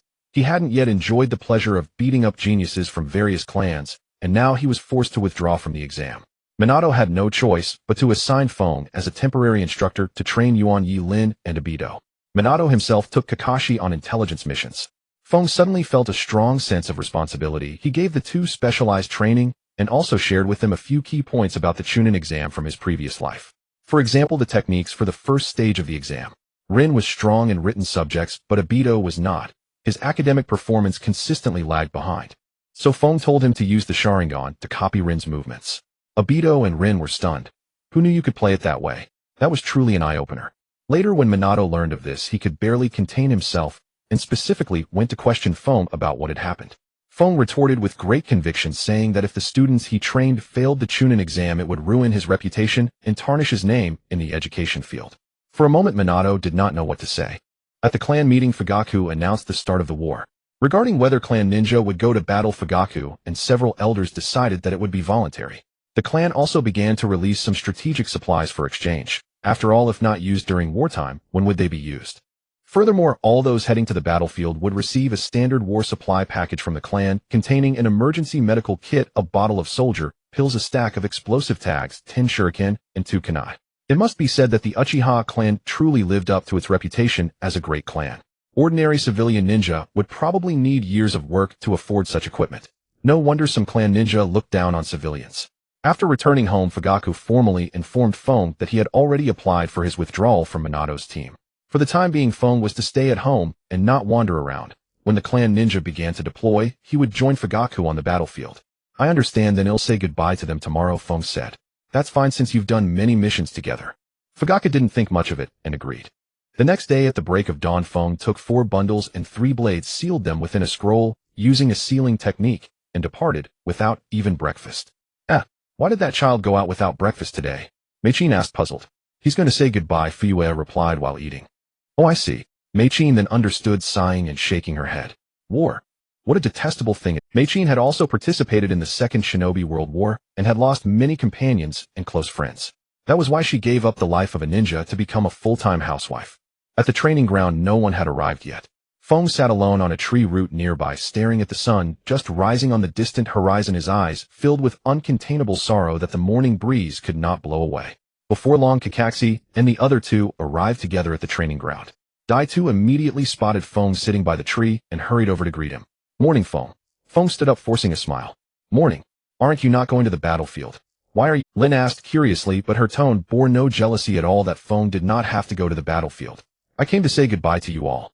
Feng said, I heard from Teacher Shuemin that you were the first batch to go to the battlefield. I reckon you'll go with Teacher Shuemin to the forces led by Zilai heading to the northern front. That's still a good thing, not going to the western front.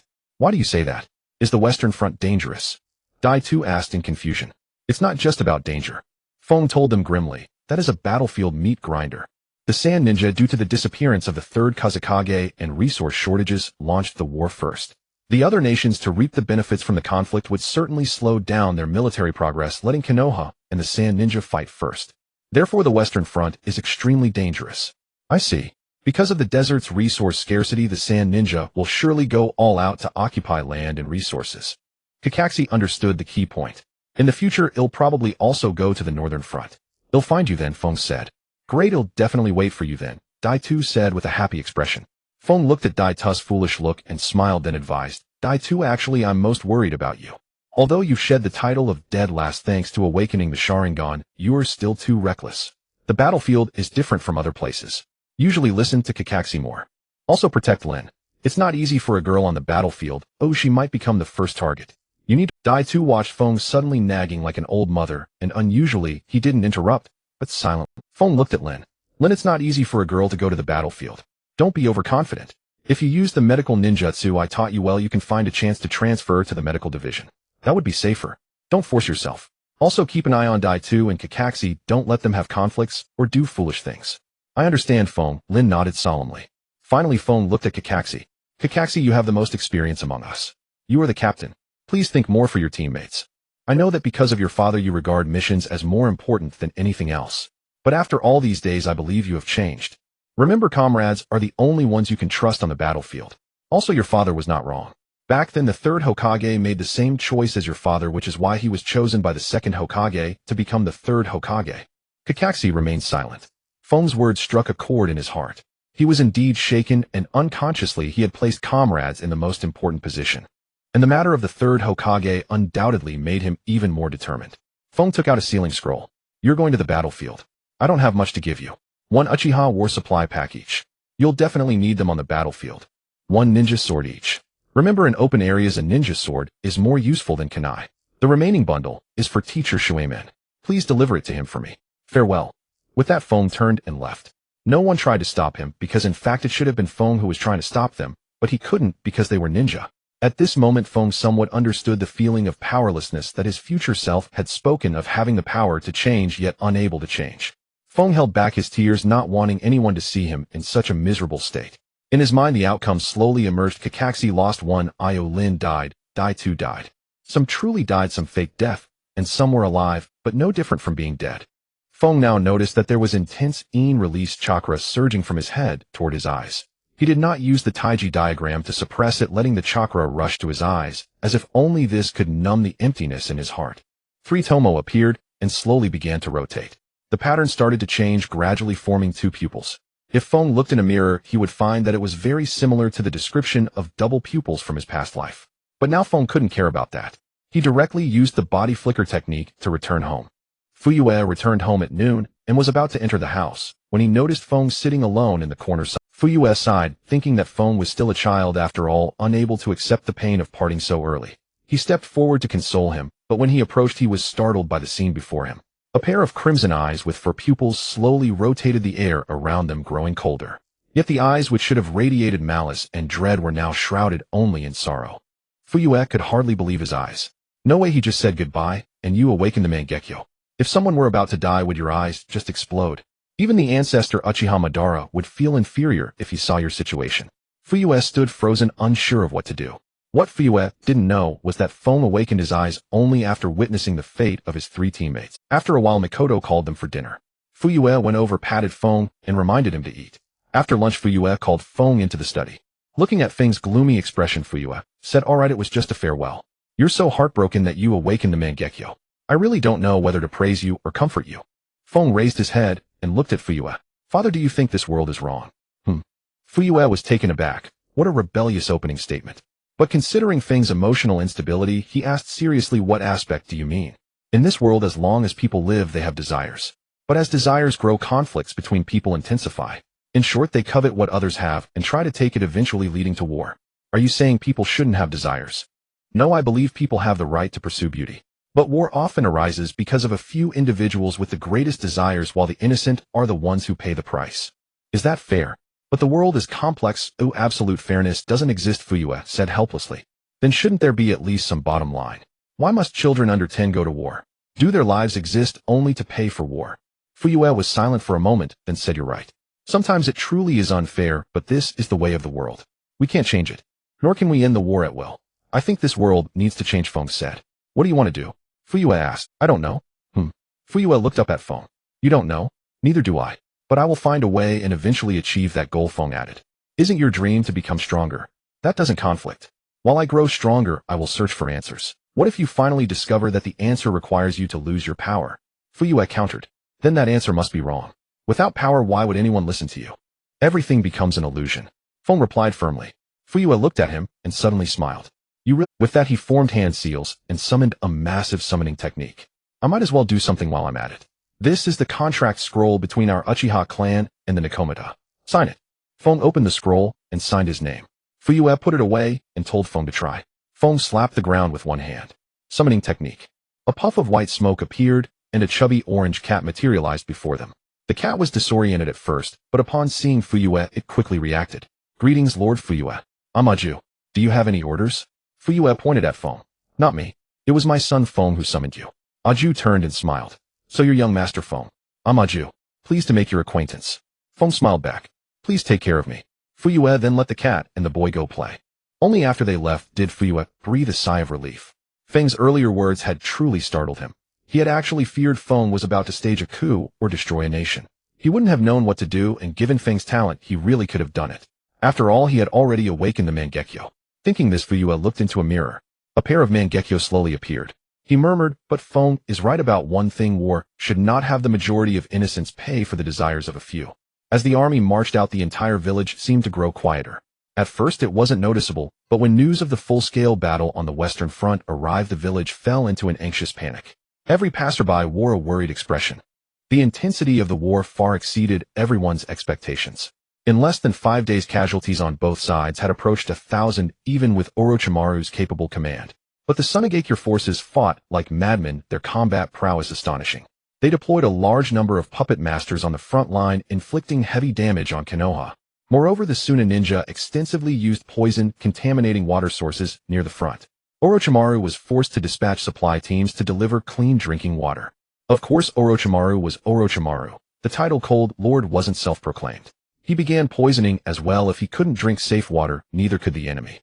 At the same time, he summoned numerous snakes from the Ryuchi cave to fight alongside his troops. He also sent elite units to assassinate puppet masters. The two sides exchanged blows using open and covert tactics with endless schemes. This struggle lasted over a month before the supreme commanders on both sides agreed to a 1-month truce. There was no choice but to cease hostilities. Casualties had already exceeded 1,000. Orochimaru repeatedly requested reinforcements from Konoha headquarters and sent a distress signal to Jiraiya. Jiraiya reluctantly dispatched 100 ninja as emergency reinforcements to Orochimaru, finally relieving the pressure on the Western Front. Back in Konoha, the third Hokage's pipe never stopped burning. The ferocity of the Western Front alone was beyond anyone's imagination. Danzo himself felt the war had spiraled out of control from the very beginning. If it weren't for Orochimaru leading the troops, the Western Front would have collapsed. "It seems we can only mobilize the clan ninja now," Uchiha Koharu suggested. "No, the clans will only send a small portion, which won't solve the fundamental problem on the Western Front," said the third Hokage. "Besides, the other two fronts haven't even started fighting. They won't commit their main forces. Then what do we do, Hiruzen? This isn't the time for politics. Order the clans to send their troops now." Danzo slammed the table and shouted at the third Hokage. The third Hokage took a long drag on his pipe and said slowly, first transfer some forces from the Eastern Front to the Western Front. Have the academy instructors intensify student training and prepare to send students into battle. What? Hiruzen, have you lost your mind? Sending fresh graduates to the Western Front is no different from sending them to their deaths. Koharu exclaimed in shock. Only a small batch of students will be sent. That will make the clans feel the crisis, and they will dispatch their main. This is the only way, the third Hokage said in a low voice. Everyone fell silent as if there was no other choice. At the Uchiha Fugaku residence, Fugaku sat in his study holding the Western Front battle report, and the third Hokage's request for troops, his head aching.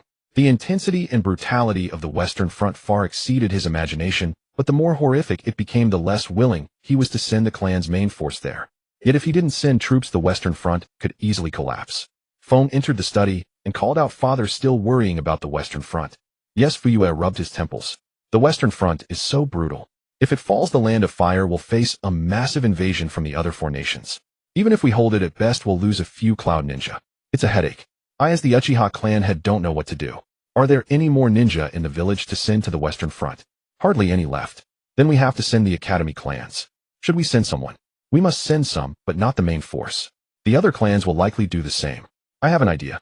I don't know if it will work. Go ahead. The problem now is that the Western Front lacks manpower. So why not transfer troops from the Northern and Eastern Fronts? What about the Northern and Eastern Fronts? Should we abandon them? Fugaku was puzzled by what seemed like a foolish suggestion. What if the Eastern and Northern Fronts have too many troops? Feng suddenly proposed a hypothesis. Too many. Fugaku looked at Feng suspiciously, then suddenly seemed to understand. You mean send the clan's main force to the other two fronts? Exactly. After thinking about it, it's a viable plan. It not only relieves the Western Front, but also temporarily preserves the clan's main force. There's another issue, Father. Have you considered it? The unprecedented brutality of this war will leave Konoha in a very fragile state afterward. If our clan is too well preserved, could it become a pretext for the Hokage to strike against the Uchiha? What? Fugaku was shocked. It can't be that bad, can't it? Feng repeated. The war has only been going on for a month, and it's already this intense. If it drags on for a year or two, once the war ends, Konoha's economy might collapse entirely. At that point, they won't care what we think. Fugaku lowered his head, still reluctant to believe it, but given the current situation, Feng's reasoning was highly plausible. After all, the other two fronts hadn't even started fighting yet. All right, let's talk about this later, Fugaku said, interrupting the dangerous thoughts in his mind. By the way, I want to apply to go to the Western Front, Feng continued. What? No, absolutely not. Didn't you agree to go with me to the Eastern or Northern Front? Fugaku refused outright. I'll go with the clan's supply convoy. First, I'll contribute to the war effort for the village. Second, this will help improve the Uchiha clan's reputation in Konoha. Our timely assistance will leave a good impression. Even if they want to move against us in the future, they'll think twice. But you don't have to go yourself. As the young clan head, if I go to the front, it sets an example and no one will gossip. Besides, the situation is critical now. We can't be bound by trivialities. Of course, I'll return as soon as possible, Feng said, speaking from the heart. Fugaku looked at Feng, unable to speak for a long time. Don't worry.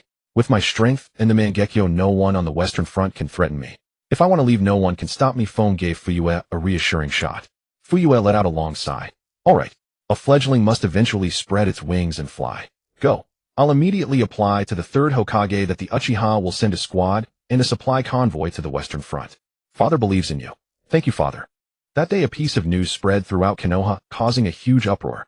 The head of the Uchiha clan petitioned the Hokage to dispatch a team of Uchiha ninjas to escort a large shipment of war supplies, entirely provided by the Uchiha clan, including explosive tags, kunai shuriken, and medical equipment to support the Western Front. At the same time, 2 additional ninja squads were sent to the Eastern and Northern Fronts. That in itself was nothing unusual, but the key was that Fugaku, as clan leader, had also sent his own son. And to the Western Front, the infamous meat grinder. For a time, the civilians buzzed with discussion. They said that although the Uchiha clan usually had a poor reputation, when it came to a real crisis, they truly stepped up. After all, the clan leader had even sent his own 6-year-old son to the front. Those civilian families who had been complaining about their own children being sent to war while still in the ninja academy fell silent. If even the young master of the Uchiha clan was going, they could no longer find excuses to keep their own children back. The other ninja clans grew restless. They dispatched messengers to the Hokage's office and the Uchiha compound to gather intelligence, while simultaneously holding emergency meetings. Uchiha Fugaku's move truly baffled them. After all, at the previous meeting, it was he who proposed that clan ninjas would not be sent to the front lines immediately. Yet just 1 month into the war he had already betrayed that principle. Even if the war was brutal, donating supplies was understandable. Everyone could contribute money to help the village. But why send your own 6-year-old child to the battlefield? The clan leaders were at a loss. They refused to believe that Uchiha Kaede would merely stay in the logistics division. The Western Front was extremely fierce, and the commander was Orochimaru. There was no way to slack off and stay in the rear. Besides, was the rear truly safe? Did they think the Suna assassination squads were idle? In their minds, Fugaku as a father had crossed the line from cold-blooded to outright cruel. The problem was Uchiha Fugaku might be cruel, but they were not. They could not bear to send their own young children to war. Yet if they did not send anyone, what would others think? For a moment, the high-ranking members of various ninja clans were tormented with anxiety. They cursed Fugaku thousands of times in their hearts, but in reality, they had no idea what to do. They dreaded the moment when Umbu would appear at their doorstep with a roster saying your child is needed on the battle. In short, the Uchiha clan's reputation soared, and it was all positive. Uchiha members walking through the streets found themselves far more welcomed than before. For a moment, they felt a surge of emotion. It seemed that since the founding of Konoha, the Uchiha clan had never been so popular. In the Hokage's office, the third Hokage smiled for the first time since the war began. He had never expected such an unexpected assist to fall into his lap. When Fugaku first came to him, the third had assumed he was merely putting on a show, contributing money but not manpower. Yet when he looked at the list, he saw Uchiha Kaede's name. He reminded Fugaku that the list might be mistaken, but Fugaku insisted it was correct, explaining that his son had volunteered and he could not stop him. Then, as if afraid the third might change his mind, Fugaku hurried away. That left the third momentarily bewildered, but he did not dwell on the reason. For him, it was a good thing. Now the pressure shifted to the other clans. All he had to do was wait. If any clan was not proactive enough, well, they would understand the consequences. Danzo, sitting nearby, wore a face as if he had swallowed something foul. His instinct told him there was a conspiracy behind this, but he could neither raise the issue nor investigate it. If he brought it up, the third would likely ask, what is the Shimura clan contributing? If he investigated, someone would say that even a good deed was being scrutinized, which would be outrageous. The next day, Hiruzen would probably shut down his root division on the grounds of hindering the war effort. Far away on the Western Front, Orochimaru received the news with a frown. He did not suspect a trick. He believed Fugaku was not that foolish. The real issue lay with Uchiha Kaede himself. Kaede, so even Fugaku believes you are capable enough to survive on such a brutal battlefield. Otherwise, he would not have let you go. It seems your strength has already reached at least the level of a jonin, Orochimaru thought to himself. He pondered in silence. The day the supply convoy set off was particularly grand, for not only the Uchiha clan, but also other ninja clans dispatched their own supply teams with more escorts, and aside from the drivers, all were reinforcements heading to the battlefield. In total, they gathered about 300 people. The third Hokage personally came to the village gate to see off the convoy, which dispelled much of the gloom that had hung over the village since the war began. After bidding farewell to Fuyue Mikoto and Itachi, Fong set out on the journey to the Western Front. Fortunately, there was not too much sorrow, as the family was well aware of Fong's strength, especially since he had awakened his Mangekyo a month ago. As long as his luck wasn't too bad, nothing would go wrong. However, Mikoto still worried about her child and packed many scrolls sealed with supplies for Fong. In a word, her son could go to the battlefield, but he must not suffer. That was a mother's insistence. That evening, Fong entered his own private tent, lay down on the makeshift mattress, and couldn't help but begin to ponder. Indeed, he had plans for this expedition. One was to train himself through actual combat, while further developing his light-release Koton. Besides, he had also figured out the dark-release Anton, and was ready to start synthesizing it. However, having two Kekii Genkai within one person had never happened in the ninja world, especially two opposing attributes. Therefore, he needed to find a place where no one would disturb him. Thinking of this, Fong couldn't help but recall another goal. After completing the dark release, he would proceed with the final transformation. He decided to follow the advice given by his future self, using his body as a pill and employing alchemical methods to undergo a crucial metamorphosis. At this moment, two clumps of chakra began to condense in Fong's hands. As they merged, a pitch-black sphere slowly emerged. Indeed, this was the greatest achievement of Fong's recent research into Yin-Yang release, the truth-seeking ball. In truth, with Fong's current level, he had more than enough capability to fuse Yin-Yang release into the six-path sage power synthesized truth-seeking balls and even awaken the Rinnegan. However, this path stepped entirely into the trap of Ōtsutsuki Shirbai, which would have too great an impact on himself. Therefore, he decided to embark on the path of chi cultivation from his past lives' Taoist tradition during this critical period of transformation. Nevertheless, with his almost completely transformed chakra, he could still synthesize various truth-seeking balls. Moreover, they were incredibly useful and unrecognized by anyone, making them almost divine artifacts of the Naruto world. In the original story, they were too powerful and were directly sealed off in Naruto. However, it was not his habit to leave good things unused. After toying with the truth-seeking ball for a while, he stored it away. Then he took out a mirror and looked at his own eyes. A pair of Mangekyo with a double pupil-like pattern appeared in them. Since awakening it, Feng had actually been somewhat reluctant to use it, because the original story directly stated the drawback of the Mangekyo frequent use would cause a sharp decline in vision, eventually leading to blindness. Unless one could awaken the eternal Mangekyo or transplant Hashirama's cells. Possessing Yang release, Feng was not afraid of blindness, but he still felt a bit uneasy. He merely checked the abilities he had awakened. First was the space-time calamity Shikujo of his left eye. It could control the space-time of a certain area, allowing acceleration, deceleration, pause, reversal, and precognition of time for a target. It could be said to be a very comprehensive ability, effective on both oneself and enemies. Just like Obito's Kamui, it could draw a target into the Kamui space when used offensively and create a phasing effect on oneself. The ability of his right eye was wishful transformation Rui Bien. It could enlarge or shrink the energy carried by a target. For example, if Feng released a small fireball after applying wishful transformation to it, he could amplify or diminish its power. Moreover, it could not only affect ninjutsu, but also other targets. These two abilities were extremely practical for Feng. Space-time calamity could allow him to directly transform into a second-order time king, leaving the scene at will, and more importantly, it added a life-saving method that could reset the situation. Wishful transformation could perfectly complement Feng's soul power that could interfere with reality. Previously, although Feng could interfere with reality, the range and duration of his effect were too small, making such an incredible ability a chicken rib. Now combined with wishful transformation, Feng was equivalent to a Scarlet Witch. With the second-order time king plus the Scarlet Witch, if Feng still lost, he might as well go bang his head against a tofu block. Another was the Uchiha signature, the third power Susanoo. It was a synonym for near invincibility in Shippuden, and later could even replace the demonic statue of the Outer Path to absorb the power of the nine-tailed beasts. In other words, as long as an enemy did not possess the six-path sage power, Susanoo was a divine technique against foes. Feng secretly tested it outside Konoha village, finding it quite miraculous, and over the past few days he had fully mastered this technique. Indeed, he learned it. Just like Madara, he could activate Susanoo without the Sharingan, as the essence of this technique was Yin release. However, without the Sharingan as an amplifier for Yin release, his chakra consumption was quite rapid. After calculating all his abilities, Feng's courage grew considerably, and his heart was left only with anticipation for the Western Front. Time to sleep, but first let me clean up some pests. Feng's expression turned cold, for his sense of good and evil was not for show. Then a truth-seeking ball appeared in his hand, flying out silently at high speed, and returned in less than the time it takes to drink a cup of tea. Only then did Feng fall asleep peacefully. Not until the next morning did the nearby reconnaissance ninjas discover a field of corpses around the camp, causing a commotion. To avoid any further trouble, the team immediately set off, continuing without delay toward the Western Front. 3 days had passed imperceptibly. In theory, their reinforcement unit should have advanced swiftly, yet the pace was slowed by the sheer volume of supplies they were escorting. Coupled with the dread of the battlefield, everyone chose to tolerate any dawdling as long as it wasn't too excessive.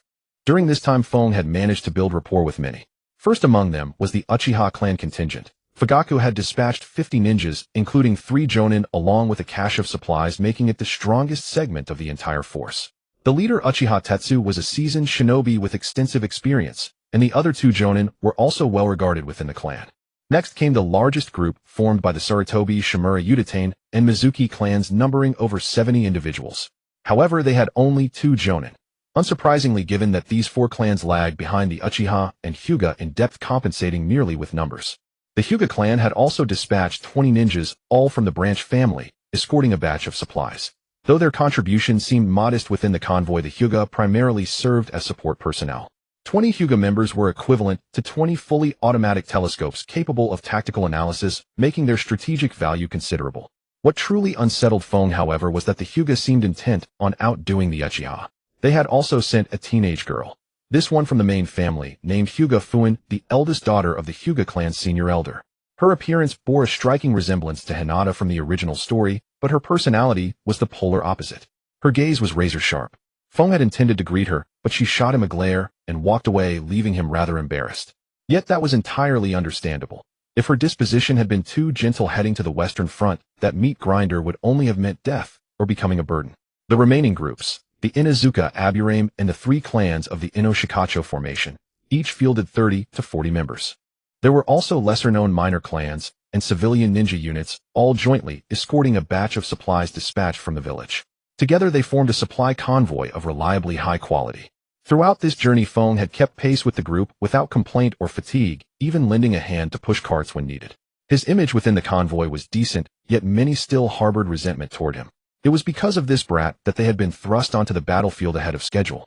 If Feng showed any sign of flinching, the jeers would likely drown him completely. Feng knew full well what they were thinking, but with power approaching that of the Sage of Six Paths, he paid them no heed. He simply minded his own business.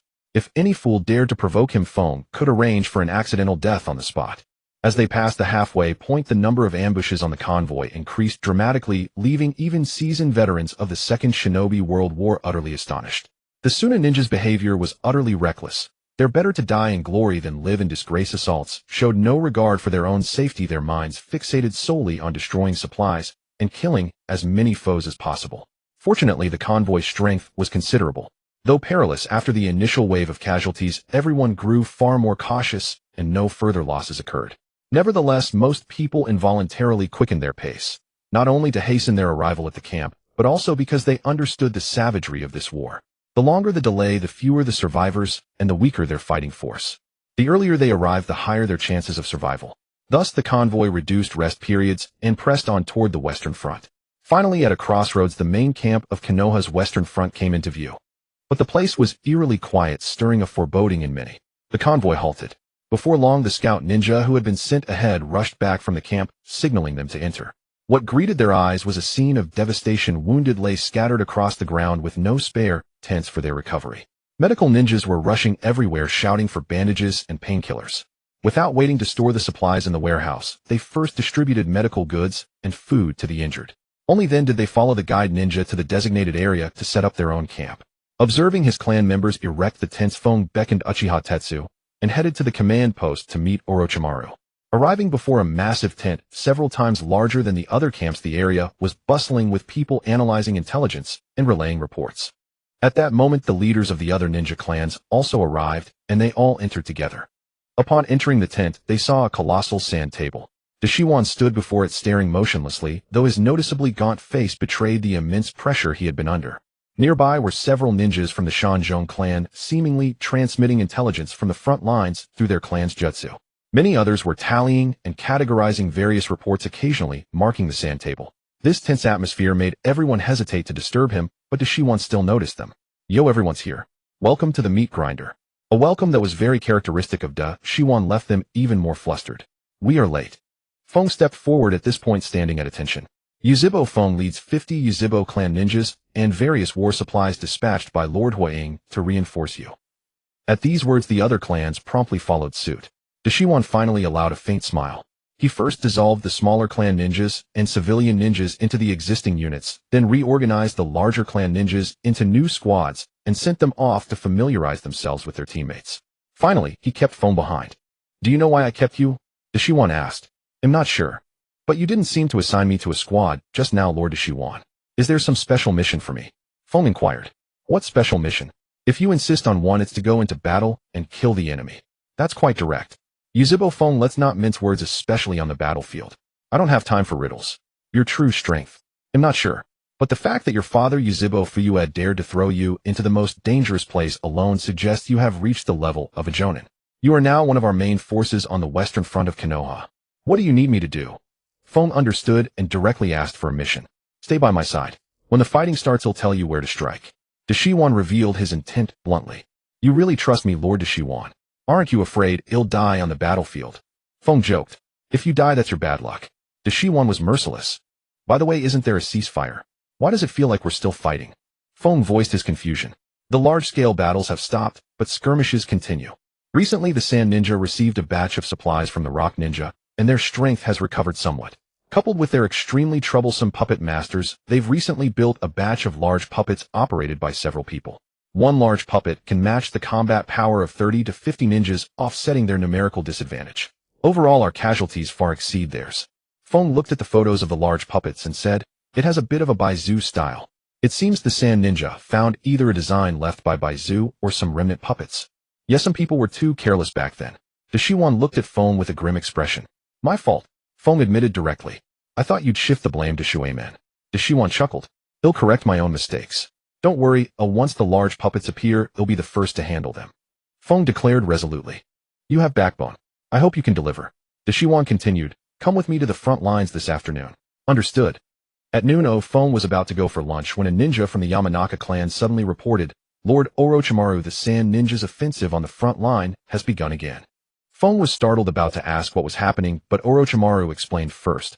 Although we signed a ceasefire agreement with the Sand Ninja, as the time draws near they send small squads almost daily for probing attacks, the number varying each day. So we must keep a close watch on their movements. I must say the arrival of the Hyuga clan has eased our surveillance work. Well, come with me to the front line to see for ourselves. With that he was about to leave, but the Yamanaka ninja spoke again. Lord Orochimaru, the front line requests reinforcements. This attack is far larger than usual. Not only are there many troops, but the enemy has also deployed a large puppet. They request a Jonin-level reinforcement. Understood. Tell them reinforcements are on their way, Orochimaru replied, then turned to Feng saying, I heard from Minato that your body flicker is exceptionally fast. Go ahead and deal with this first, I'll follow to see the results. Feng smiled slightly. Direction. Orochimaru pointed with his finger. Feng continued smiling. I've recently developed something new. Allow me to demonstrate. Then facing the direction Orochimaru had indicated, he placed his hands together at his abdomen, interlaced his fingers, and slowly parted them. A glowing orb appeared between his palms.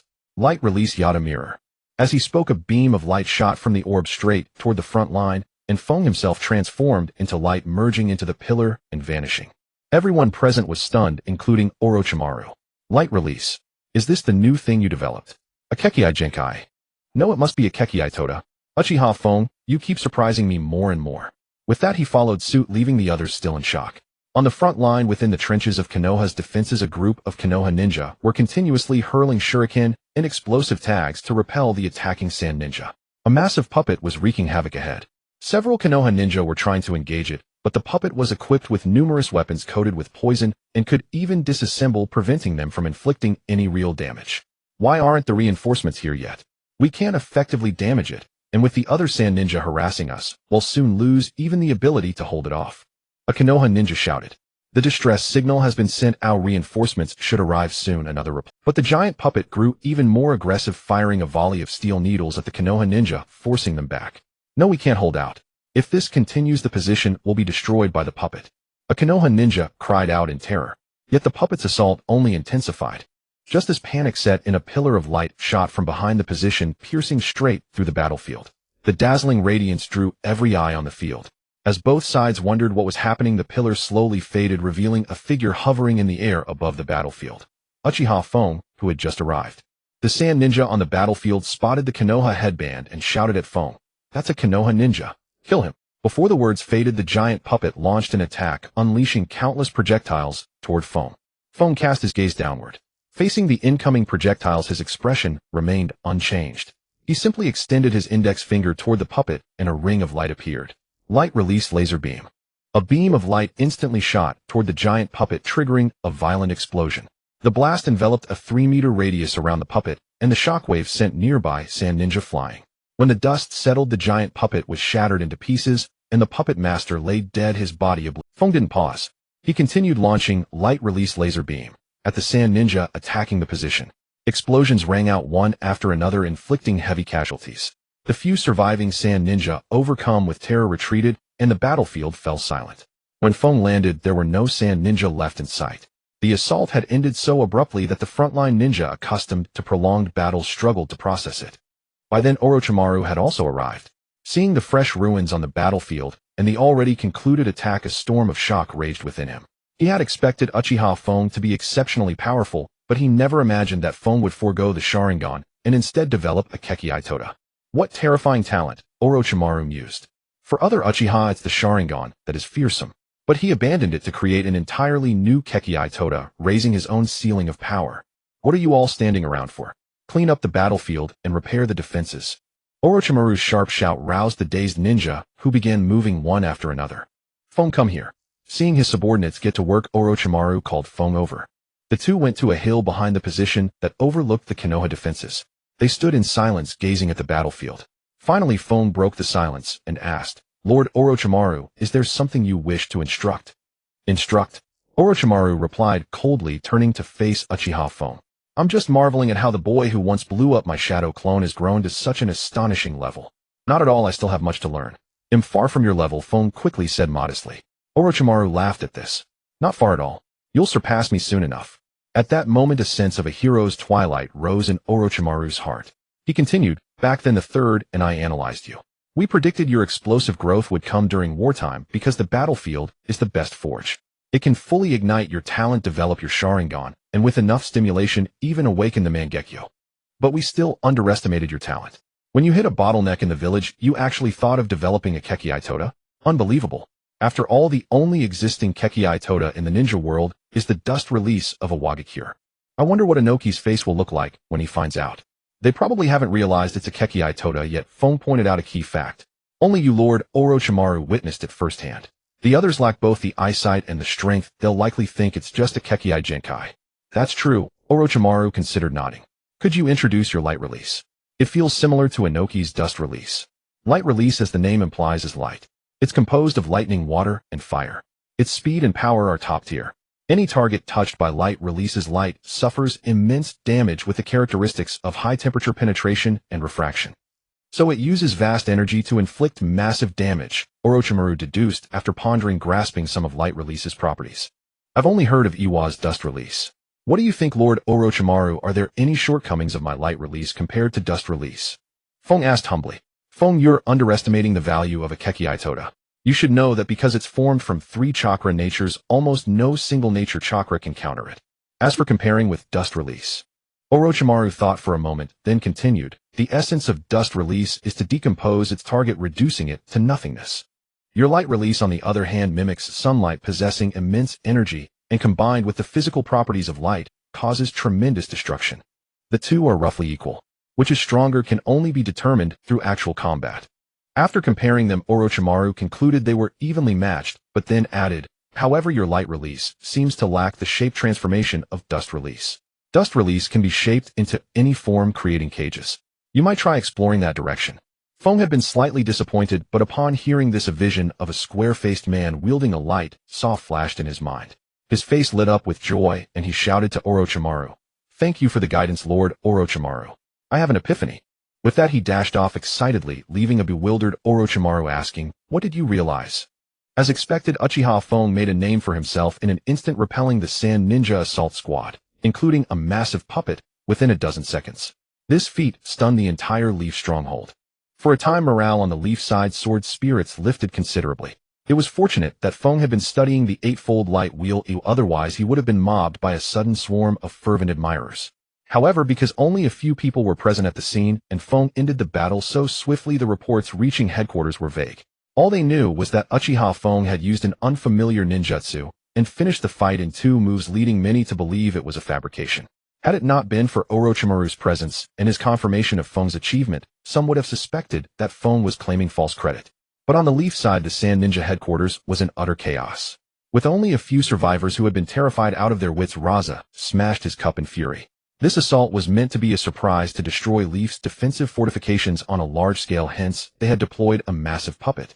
Yet the fortifications remained intact, nearly all dispatch forces were dead, and the puppet was destroyed. A complete loss. Can't anyone tell me what exactly happened at the front? My squad, my puppet, gone just like— What is the intelligence department doing? Raza thundered. In the end, Chiyo managed to calm him down. All right, 4th Kazekage, you are the commander-in-chief. You cannot lose your composure. What will the subordinates think? Raza regained his composure, slowly suppressing his rage. In a few days, the agreed truce period will end, and we can launch a full-scale attack. Then no matter who has come to the Leaf, they will reveal themselves. We can avenge our squad at that time. Well said. Raza understood that fury alone was useless now. He asked, how many large puppets has the puppet factory produced so far? 200 units, but what? The Leaf side is no fool. They have been sabotaging several of our large factories. The situation improved only after we reinforced security. However, Orochimaru targeted the puppeteers, so we don't have enough puppeteers to operate these puppets. Chiyo laid out the current predicament. Raza was silent for a moment. Reinforce protection. Try to deploy them all when the time comes. Also notify the puppeteers who have returned to the village to recover to select students. Strengthen the training of puppeteers. That is the only way. Chiyo sighed helplessly. By the way, Master Bunpuku has already departed from the village.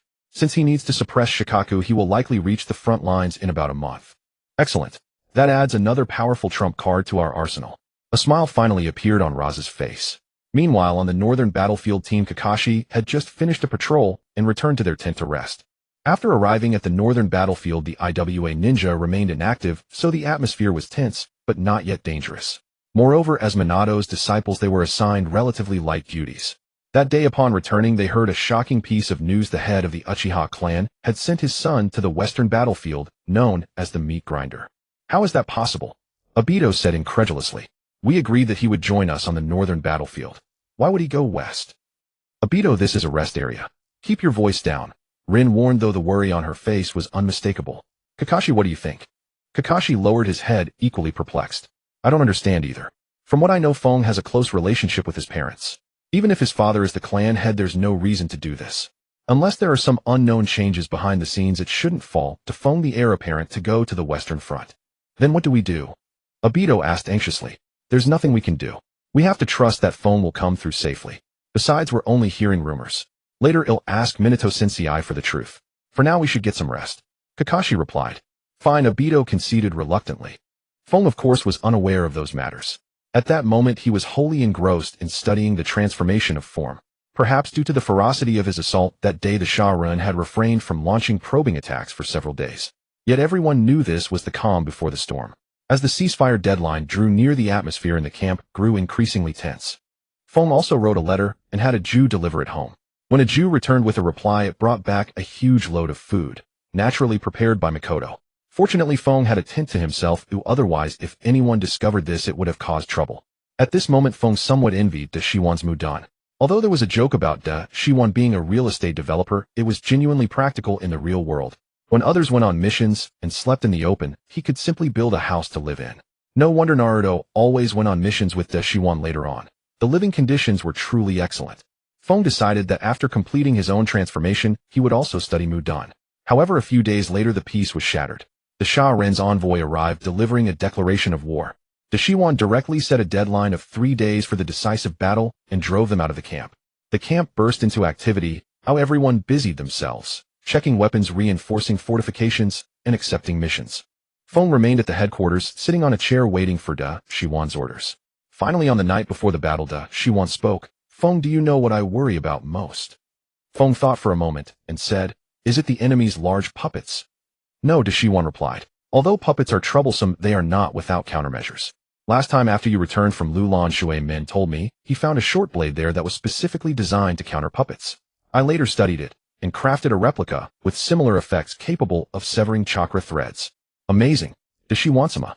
Feng's praise was sincere. To recreate a future weapon based solely on a description. Truly, he was the greatest scientist in the ninja world. It was a waste for him to be a ninja. Is it the Renju Li then? Feng offered another guess. Not that either. The instability of the Renju Li means they can only serve as a deterrent. Unless it's a life or death situation, they want unleash the Renju Li. Then what? Poison. Feng himself was uncertain. Not poison. It's the human heart. Human heart. The morale and fighting spirit of our Mu Yi seem quite good. There's no sign of disintegration. Feng was puzzled. It's about the Sharingan side. Da Shiwan slowly revealed the answer. This war has been somewhat out of control from the very beginning. Its intensity far exceeds that of the previous war, and the casualties are so severe that even I can't bear it. Could this be the root of Da Shiwan's obsession with human experiments after the Third Great Ninja War? Feng mused inwardly. He seemed to understand that Shui Min's assumption of office had nothing to do with Da Shiwan's radical change. It was post-war trauma. Last time I learned from the third Hokage that the land of Feng, Jigua, has nearly become barren. Even the first Hokage's Mudan was ineffective. Imagine a person living in a desert, no water, no food. Wouldn't they think of leaving? Unfortunately, other countries would not allow it. They had no choice but to stay in that barren land, enduring a harsh existence. Now their resentment has reached its peak. Incited by their leaders, they have launched this war with the determination. So this is a war of positions, not of right or wrong. Both sides believe they are justified, correct? Exactly. Our Mu Yi side has grown accustomed to a comfortable life, lacking in willpower. That's why even though they are fewer in number, they can still overwhelm us. Since they are short on supplies, why not directly attack their provisions?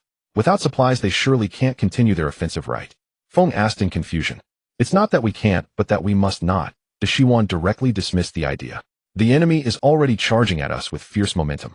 If they learn their supplies are destroyed, they will fight with 100 times the strength, and our Western Front will collapse instantly. So we can only drag it out with them. I see, Feng understood. It was similar to Xiang Ye's burning of the boats. When pushed to the brink, the enemy would unleash an unprecedented attack. The only way was to boil the frog slowly. What do you need me to do? Feng asked. Although the Shaoren are coming fiercely, having received supplies from the Yanren, we still hold a geographical advantage. Coupled with the supplies you brought back and the reinforcements from the other two fronts, we have recovered much of our strength. So tomorrow I am not afraid of them. Your tasks are only to first firefighting. Reinforce wherever the line is weakest. Second, puppets. If possible, target the puppet masters. Without them, even the best puppets are just scrap metal. Besides, they lack the dragon vein to provide energy, so they pose little threat. Understood. Understood. Leave it to me, Feng readily agreed. Don't get too cocky. Watch out for ambushes. The battlefield changes in an instant. Prioritize your own safety. If you die, Fu Yu and Shui Men would probably charge over here, and I couldn't handle that. Da Shiwan added another warning before leaving. Feng watched Da Shiwan depart silent. You care about others too, Da Shiwan. Or perhaps you can't forget Early the next morning, the entire Konoha army gathered.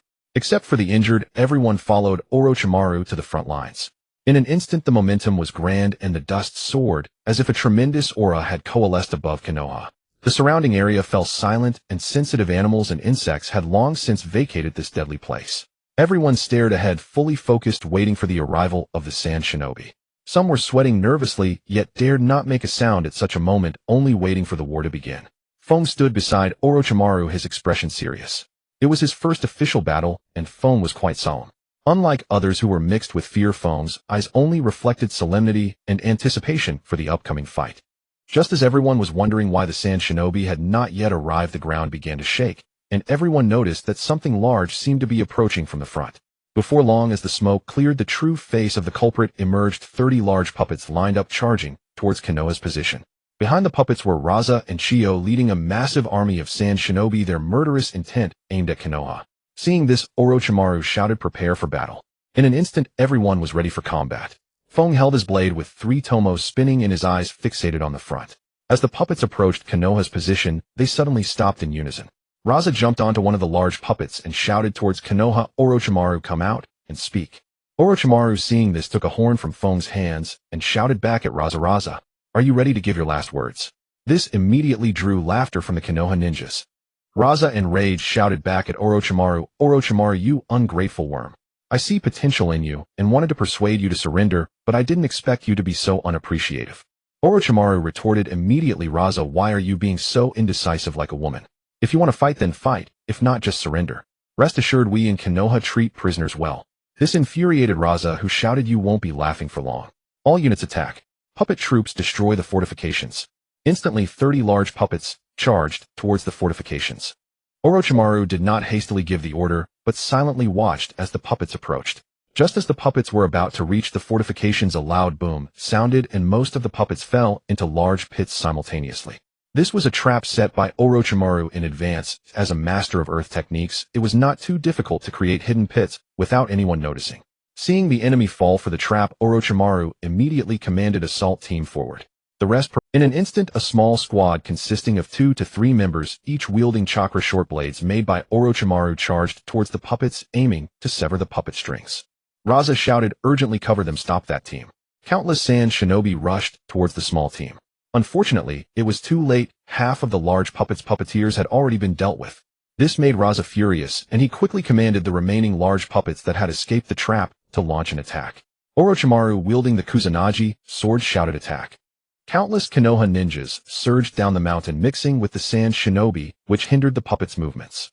"Feng, remember your mission," Orochimaru reminded him, then rushed down with the Kusanagi sword, shouting, "Raza, come meet your death." Seeing Orochimaru rush out, Feng also drew his blade and charged towards the foremost puppet. This time he did not use light body technique, but merely moved swiftly, slashing the puppet, creating a large hole and eliminating the puppeteer hidden inside. He then charged towards another large puppet. On the way, some reckless little Karami attempted to attack him, but Feng did not even glance, directly slicing them away. After a few jumps, he appeared above another puppet, gathering a sphere of wind chakra in his blade and striking down, causing the entire puppet to be continuously slashed by countless chaotic blades, turning into a pile of shattered pieces in the blink of an eye. This technique was Feng's developed wind-based ninja blade technique, named 10,000 Blades Breaking the Void, inspired by Naruto's Rasengan. By utilizing wind for high-speed rotation, it strikes with the form of a tornado during which all the winds transform into wind blades, delivering fierce dents and chaotic assaults on the target. Now the practical effect appeared to be quite impressive. However, Feng overlooked one thing: the influence of large puppets on the battlefield. Previously, due to the traps, half had been trapped. Now, having taken down 2 in a short time, he was directly noticed by numerous sand shinobi who rushed towards him. Nevertheless, Feng did not care and charged towards the next puppet, only to be stopped by 3 humanoid puppets. Feng halted, gazing at the 3 meticulously crafted, clearly different from ordinary puppets, killing machines before him. A serious look crossed his eyes as he used his Sharingan to trace the chakra lines to their source, spotting an old woman watching him coldly. Chiyo, is it? I cannot underestimate her, Feng thought. Chiyo was also examining Uchiha Feng. Before the battle, Raza had instructed her to find the one who had decimated the small team, only to discover a Uchiha boy wielding a long sword had destroyed 2 large puppets in a short time. She rushed over immediately. Looking at the boy with the long sword, Chiyo seemed to see White Feng, the killer of her son and daughter-in-law. Instantly, her killing intent surged, and she shouted, "Kid, come and face your death." Controlling 3 puppets, she charged forward. One puppet produced 2 long blades from its hands, quickly closing in on Feng, while the other 2 fired poison projectiles from their mouths from 2 directions.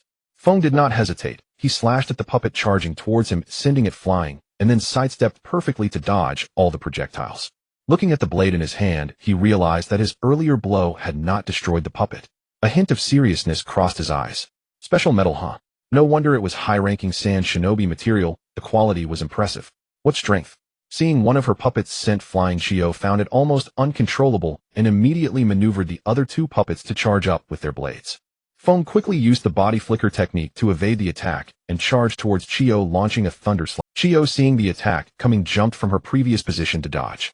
However, when Feng's thunder slash struck her previous position, it triggered a violent explosion that sent Chiyo still in midair flying away. Being experienced, she controlled her puppets to return and catch her.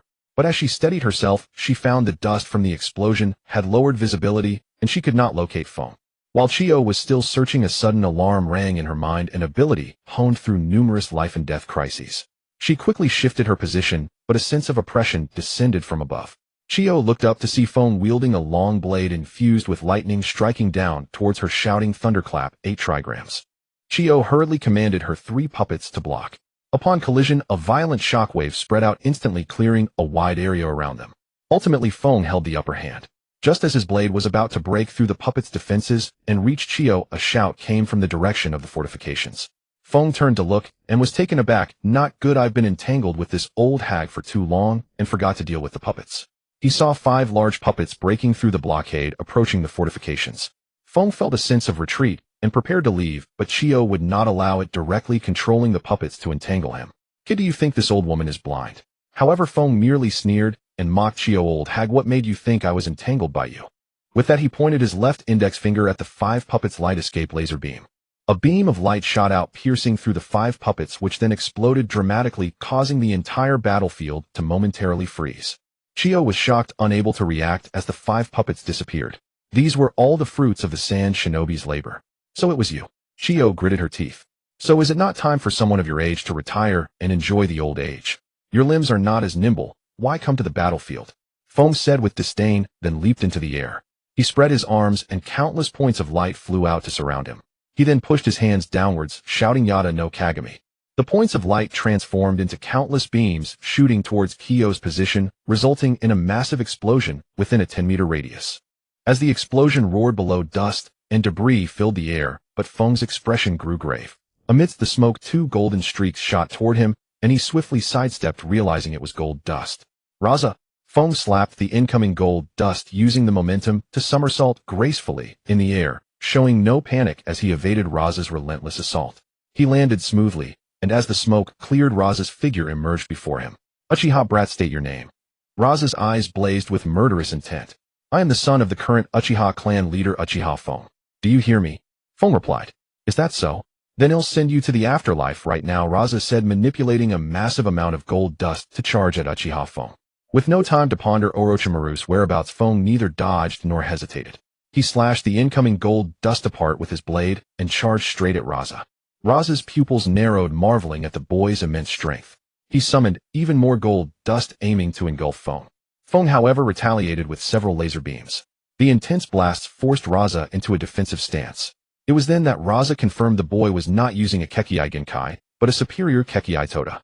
An Uchiha with Kekkei Toda. I cannot let you live today. Just as Raza prepared to press his attack, his expression shifted. He immediately carried Chiyo away from their position. A colossal serpent's head burst from the earth, its gaping maw lunging toward Raza. Raza, do you think I'm not here? Orochimaru finally arrived, standing firmly before Feng, sneering at Raza. Lord Orochimaru, where were you? Were you injured? Injured? Nonsense. While you were drawing Raza's attention, I destroyed the rest of the giant puppets. Otherwise I'd have been here sooner, Orochimaru explained. Feng turned and saw the other puppets now disabled. He grinned. Lord Orochimaru, truly efficient. This battle is as good as won. Die. Raza's attack came again. The two evaded. Enraged by Raza's repeated assaults, Feng channeled light release chakra into his blade and charged. Every piece of gold dust touched by the sword was annihilated, forcing Raza to dodge. He taunted, Boy, your light release is formidable, but my magnet release can restrict your movements. You'll wear yourself out. Wear myself out. Try this light release 8-spoked light wheel. A chakra wheel with 8 blades materialized in Feng's hand, and he hurled it at Raza. Raza conjured a wall of gold dust, but unlike the previous laser beams, the spinning wheel sliced through it effortlessly, heading straight for him. Startled, Raza barely dodged, or he would have been cleaved in two. Chiyo shouted, Fourth Kazekage, we can't continue. Raza, noticing all 30 puppets disabled, swallowed his fury and ordered, all forces retreat. With that, he and Chiyo withdrew. However, contrary to Orochimaru and Feng's expectations, Chiyo unfurled several sealing scrolls to retrieve the dozen puppets that had been disabled in the pit from the start. The two grimaced, realizing their oversight. But with heavy casualties on Konoha's side, they dared not pursue. The Konoha forces halted as the Sand Ninja retreated. Thus the battle that began in the morning ended in the afternoon. Orochimaru raised his sword and declared, Shinobi of Konoha, we have won. Secure the battlefield. Cheers erupted as they began cleaning up. Orochimaru then left with Uchiha. From that day on, everyone understood that this Uchiha youth would become a legend in the ninja world. Deshiwan and Feng returned to the headquarters, plopped down. Deshiwan wore a joyful expression. Although Muyi had suffered considerable casualties this time, the Sha-Ren had about the same, and they had lost over a dozen large puppets, directly reducing their threat level. Overall, this was a great victory for Muyi. Deshiwan did not hesitate to praise, Feng, this time we owe it all to you. You destroyed 2 large puppets, killed several Sha-Ren, and finally pinned down Qiandai and Luo Sha. It can be considered a great achievement. I will record your merits and include them in this battle report. Additionally, I will petition the 3rd Hokage to directly promote you to Jonin. Feng immediately stood up and bowed. Thank you, Lord Deshiwan. I dare not take credit for such a great achievement. It all depends on your excellent command, Lord Deshiwan. Ha ha ha. Feng, you truly are the young clan leader of the Uchiha clan. At such a young age, you already know how to speak bureaucratically. All right, here, I reward merit and punish fault. No need to be modest. Go back and rest first. Then I shall take my leave. Having said that, Feng left the headquarters while Deshiwan immediately wrote the battle report, intending to send news of this great victory back. Unlike the jubilant atmosphere at Muyi, the Sha-Ren's headquarters was filled with gloom. At this moment, Luo Sha had almost lost his reason and roared loudly to Deshiwan. And Uchiha Feng, I, Luo Sha, will tear you both into pieces. Qiandai said nothing, but seeing his murderous expression, it was clear that he also held a grudge against the two. Hai Lao Zong, with a helpless expression, said, Getting angry now is useless. What we should consider is how to deal with this Uchiha Feng. How can we deal with him? His strength is already approaching, or even reaching cage level. Who will go to settle him? Qiandai glared at Hai Lao Zong and said, There is actually one person who can restrain him, Hai Lao Zong said. Who? Luo Sha and Qiandai quickly looked at Hai Lao Zong. Yi Song. Where is she now? She is escorting Master Fen Fu. Send someone to replace her immediately, and order her to reach the front line within 3 days. And that Uchiha Feng, we can't let him off easy. Isn't he a prodigy? Well, praise him to death. Go and exaggerate the rumors. Also notify the Yan Ren side, tell them to start fighting on the northern front immediately, or I want mine to ceasefire first. For a time, the entire ninja world stirred with undercurrents. Among them, the ninjas in the Muyi camp on the western front sent the most messages. Not to mention the Umbu and Root ninjas. The clan ninjas, after today's battle, felt as if the sky had fallen. First, the western front truly exceeded expectations.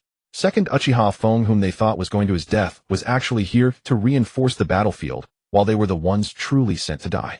They all wrote back to their clan elders complaining about how absurd Uchiha Feng's strength was, urging them to quickly dispatch the clan's main forces, otherwise the entire Western Front would become a one-man show for Uchiha Feng. When the news reached Mu Yi, everyone was first overjoyed at the great victory, then stared blankly at the battle merits of Uchiha Feng written by Da Shiwan. They recognized every word, but why couldn't they understand when combined? As the various clans received detailed intelligence from the battlefield, everyone was stunned. A 7-year-old Jonin, his strength directly approaching cage level. Fuyu really knew how to hide it. How could he have such an outstanding son? Why couldn't they give birth to one? Thus Fuyu's family became the focus of attention in Mu Yi. He was fine being young, and only knowing that outsiders said his brother was very strong, so he was happy. When Mei Qin went out to buy groceries, she was directly stopped by a group of mothers. They first praised Mei Qin's 2 sons for being outstanding, then began to subtly inquire about how she and her husband had raised such excellent sons. Mei Qin was naturally happy to hear outsiders praise her sons, but when it came to the education issue, she could only laugh it off. Because she had now discovered a problem. A few days ago she had taught Yu some cultivation matters and found that Yu's talent was no less than his brother's. Thus her heart that had been hanging finally died, because the educational experience she had gained from teaching her 2 sons was actually, parents lead you in, but cultivation depends on the individual. Cultivation depends on talent, and ninjutsu all depends on insight. These past few days Fuyu felt that his facial muscles were twitching from controlling his expression. To maintain a cool and aloof image, he kept himself looking very serious. Especially at yesterday's high-level meeting, Tuanzang's gnashing teeth expression, and finally suddenly asking him why he didn't declare his son's strength in advance. He didn't tolerate it, directly slammed the table, and stood up with a pained expression. The Western Front is so critical, so I as clan leader sent my son to reinforce. I didn't expect you to think I was putting on a show. I am so disappointed. Do you even have Mu Yi in your hearts? Then he directly slammed the door, and left, leaving the high-level officials staring at each other. In the end, the high-level officials of the various ninja clans all left with gloomy faces and cursing. Who could have thought that the Uchiha clan leader, who usually looked down his nose at everyone, would suddenly become so cunning and treacherous? However, before Mu Yi could respond, bad news arrived. The Northern Front had started fighting. Moreover, the Yanren had gathered nearly 10,000 troops, directly approaching the Northern Front. Mu Yi immediately began to gather troops, and the ninja clans also dispatched their main forces to the north. On the Western Front, tranquility had largely returned, perhaps because the previous clashes had been so fierce that both sides tacitly halted. Yet Orochimaru was plunged into a flurry of work, collecting and consolidating every resource. Even the few puppets lying in the pits were dragged out and dismantled to reinforce the defensive fortifications. Orochimaru understood clearly that once the Northern Front erupted, the enemy could slowly recover their strength, but his own forces would be utterly isolated.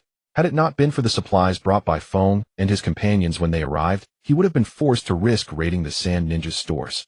Moreover, according to intelligence from his scouts, the Sand Ninja's Scorch Release user Pakura had already reached the front lines, and even the Jinchuriki was en route. It was as if they were preparing for a war of annihilation. Feng entered the command tent and saw Orochimaru buried in analyzing stacks of intelligence and studying tactics. He stepped forward and said, "Lord Orochimaru, you summoned me." Feng. Orochimaru looked up immediately, breaking into a smile, and rose to his feet. "You've come at the right time. I have good news for you. Thanks to your remarkable achievements on the battlefield, the Hokage has granted you a special promotion to Jonin. Shortly an Umbu will come to sign some documents with you. From now on you are the youngest Jonin in Konoha and officially one of its elite combatants. Thank you for your recommendation, Lord Orochimaru." Feng expressed his gratitude at once. Now that the good news is out, it's time for the bad. The Northern Front has erupted. I heard about it on the way. It's said that the IWA ninja have amassed over 10,000 troops bearing down on the Northern Front. If they weren't also locked in a standoff with the Cloud Ninja, that army would have surged forward like an unstoppable tide straight to the front lines. Indeed, with the Northern Front engaged, Konoha is caught in a pincer. Our Northern Front gained a breather from the previous victory, but now we are completely isolated. And according to reports, the Sand Ninja's Scorch Release user Pakura and the Jinchuriki are both en route to the front. Feng, our situation is perilous. Feng fell silent. Being isolated with the enemy's strength increasing was truly dire news. It seems we need a great victory, one that will cripple the Sand Ninja so thoroughly that they can no longer fight with their main forces utterly wiped out. We cannot afford a protracted war with them. Yes, but that is practically an impossible task. Orochimaru rubbed his temples in frustration. Do we have any intelligence on where they stockpile their supplies? Previously we feared a counterattack, but now we have no choice but to withstand their assault and force them to retreat. Feng suggested. Perhaps it is time for us to take the initiative. Orochimaru paced slowly toward the sand table, studying the marked locations, then pointed to one spot. If my guess is correct, it should be there, Kikyo Mountain. A thunderbolt seemed to strike Feng's mind. Could this be the legendary battle of Kikyo Mountain? They say it was one of the two most brutal battles of the Third Shinobi World War. Did Orochimaru in the original story make the same choice? Feng thought to himself. What are you thinking? Orochimaru interrupted Feng's reverie. Oh, I was just wondering if we should report to the village and request a temporary deployment of high-level combatants to support us in winning this fight. Feng explained. Orochimaru, without suspicion, also pondered. I have indeed considered that, but the third probably cannot spare any personnel. We now have only three options: either eliminate more than half of the Sand Ninjas' numbers, or destroy their supply depots and starve them out, or kill one or several of their leading high-level combatants. Given our current strength, none of these is feasible. If we lay out the stakes in our report, I believe the third will agree to our request. After all, if we succeed here, the pressure on the Western Front will be greatly reduced. Once two, or even three, fronts flare up, Konoha will be completely drained. Orochimaru was silent for a moment, then said, I will apprise the third of the situation and attach several feasible tactics. The specifics will depend on the village's response. The Hokage's office in Kanahagakure. The room was thick with smoke as the third Hokage weighed the pros and cons of the report submitted by Orochimaru. However, the situation on the northern front left him unable to make a decision. He could only dispatch the Umbu to investigate the specific circumstances there lest the northern front collapse entirely. Moreover, the strength of the Iwanin far surpassed that of the Sunanin. Had it not been for the Sunanin's massive puppets, this time the other four nations would not have taken them seriously at all. The Iwanin alone boasted 10,000 troops with two Jinchuriki at their disposal, both of whom had already reached the Kage level in strength, unlike the powerless Bunpoku. Coupled with Inoki, the pressure now fell entirely upon Jiraiya's northern front. Soon the Umbu brought back all the intelligence from the northern front. The third Hokage began to peruse it carefully, only to let out a despondent sigh. He said to the Umbu at the door, inform Orochimaru that the northern front cannot spare any higher combat power for support. They must find another way. After receiving the letter, Orochimaru remained silent for a long time. The situation is truly becoming more and more difficult. I must think of another solution. At that moment, Feng sat in front of his tent, setting up an iron griddle to fry the pork and fish he had brought from home. Beside it, a pot of thick soup was simmering, its aroma wafting through the air. On this battlefield, it seemed quite out of place. Yet no one said anything, though in fact they had grown accustomed to it. Part of it was due to his strength, and part of it was because everyone had noticed that Feng ate an exceptionally large amount. The main camp's mess hall had to ration supplies carefully, giving each person only 2 meals a day. But Feng couldn't get enough, so he had reported to Orochimaru and was allowed to cook his own meals every day. Though Feng appeared to be cooking, his mind was actually occupied with how to fuse the dark release. He had already learned of the news that no reinforcements would arrive, but he did not complain. The pressure on the northern front was indeed immense, and the eastern front had yet to see combat. The village's considerations were not without reason. The situation of Kanahagakure was now extremely passive, so he could only rely on himself. Feng had already run many simulations. Tonight he would begin synthesizing the dark release. The reason for his haste was that he wanted to keep a hidden card. In this war, it was almost certain that the Mangekyo would be revealed, so having a backup of the dark release was essential. As for why he chose to reveal the Mangekyo rather than the dark release, Feng could only say that an Uchiha possessing 2 Kekkai Toda would more easily provoke Danzo's murderous intent. Back in the tent, Feng set up a barrier to prevent outside interference. He began to gather the chakra of water, earth, and wind within his body, attempting to fuse them, while also pondering, what is darkness? Darkness is the absence of light, the place where no light reaches, formless and intangible, where all things fall silent. It is not non-existence, but rather the absorption of everything, as if it were the ultimate end of all things. As if responding to Feng's thoughts, the 3 clusters of chakra began to slowly coalesce, transforming into a sphere of darkness. Feng condensed this chakra in his hand, gazing at its color that seemed to draw in everything around it. He began to manipulate it, first shaping it into a ball, like a black hole. The small sphere emitted a powerful gravitational pull possessing immense density and mass, similar to the black sphere of Nagato's Chibaku Tensei, but fundamentally different in nature. Next, Feng thought of the technique of a certain white-scaled snake and transformed it into a disc. He hurled it at a rock, but the expected explosion did not occur. The moment the rock touched the chakra, it was obliterated into nothingness. Feng was having a great deal of fun, but the important task came first. He began to slowly infuse the Yang release and Yin release chakra into the dark release. He distinctly sensed a trace of the light release's aura, a fusion of Yin and Yang, emerging within the dark release. But before Feng could rejoice, a mouthful of blood burst forth from his lips. His face turned pale and his eyes widened in shock. An anticipated problem had arisen. The conflict between light release and dark release had begun, arriving sooner than he had expected. Feng immediately adjusted his posture and began to stabilize the condition within his body. The conflict between light release and dark release had always been within Feng's contingency plans. His future self had even warned him that once the conflict spiraled out of control, he would at least become crippled. Thus Feng had been constantly seeking a solution, and indeed, he had conceived a theoretically feasible approach. This inspiration came from the Uchiha clan's stone tablet, which bore an inscription left by the six-path sage. When the one god of the world seeks peace, let the forces of yin and yang be divided, the two opposing powers united as one give birth to all things in the universe. This was the original text of the six-path sage, and Feng found it profoundly insightful. Although the sage's intention was to reconcile the two clans, it indeed illuminated the path of cultivation, to cultivate both yin release and yang release, and ultimately unite them, to give birth to all things, namely the power of the six paths. In other words, it told the two clans that they could not cultivate only yin release or only yang release. However, Feng was not yet ready to undergo the final transformation. He merely wanted to stabilize and balance them. Therefore, Feng could not use the meaning of the latter sentence, only the former. But the two types of chakra were inherently conflicting. If they met, they would inevitably produce violent collisions, so a force was needed to stabilize them and allow them to coexist. Feng initially intended to use yin-yang release, but it failed. So he began to exploit their common ground, water release chakra. As the saying goes, the highest good is like water.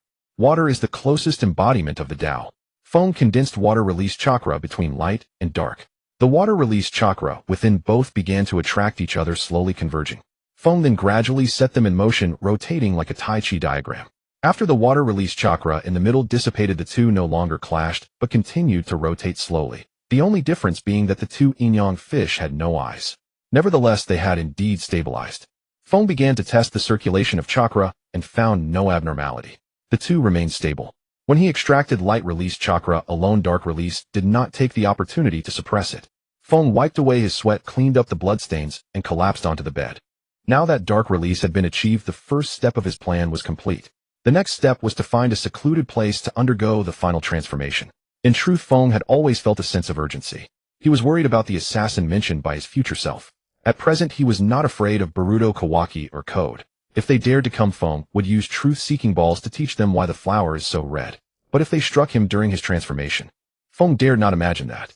So after completing the first step of the plan, he was eager to finish the second step as soon as possible, the transformation.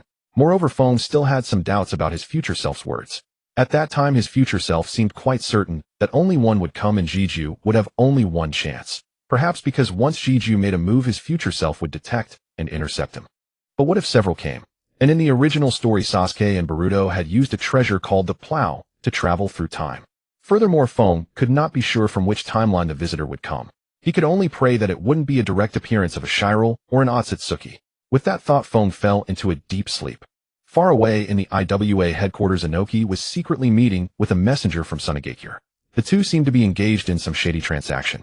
After 2 full hours, the Sand Shinobi finally emerged from the headquarters. At the same time, a secret order was dispatched from the IWA command center to Awagakure village. Meanwhile, in the Rain Country, another Sand Shinobi was conversing with Hanzo in his office. A deadly trap beyond anyone's imagination was quietly unfolding. Several days passed, and the Sand Shinobi remained eerily quiet, not even dispatching reconnaissance squads. Orochimaru instinctively sensed something amiss, yet all reports from his scouts indicated no activity from the Sand forces. However, the absence of problems was the greatest problem of all. Orochimaru could only bide his time to recover his strength and prepare for battle. Yet he did not give up. Summon Uchiha Kaede at once. Tell him I have a mission for him. Kaede arrived swiftly at the command post. What mission, Lord Orochimaru? It's like this. Orochimaru began, his voice trailing off as he stared at Kaede in astonishment. Kaede, why do you look so pale? No, that's not right. You seem younger. Or should I say your skin looks more delicate. Kaede wore a helpless expression. A few days earlier, after stabilizing his light release and dark release, he had noticed an unexpected transformation in the unique Taiji diagram formed by the two powers.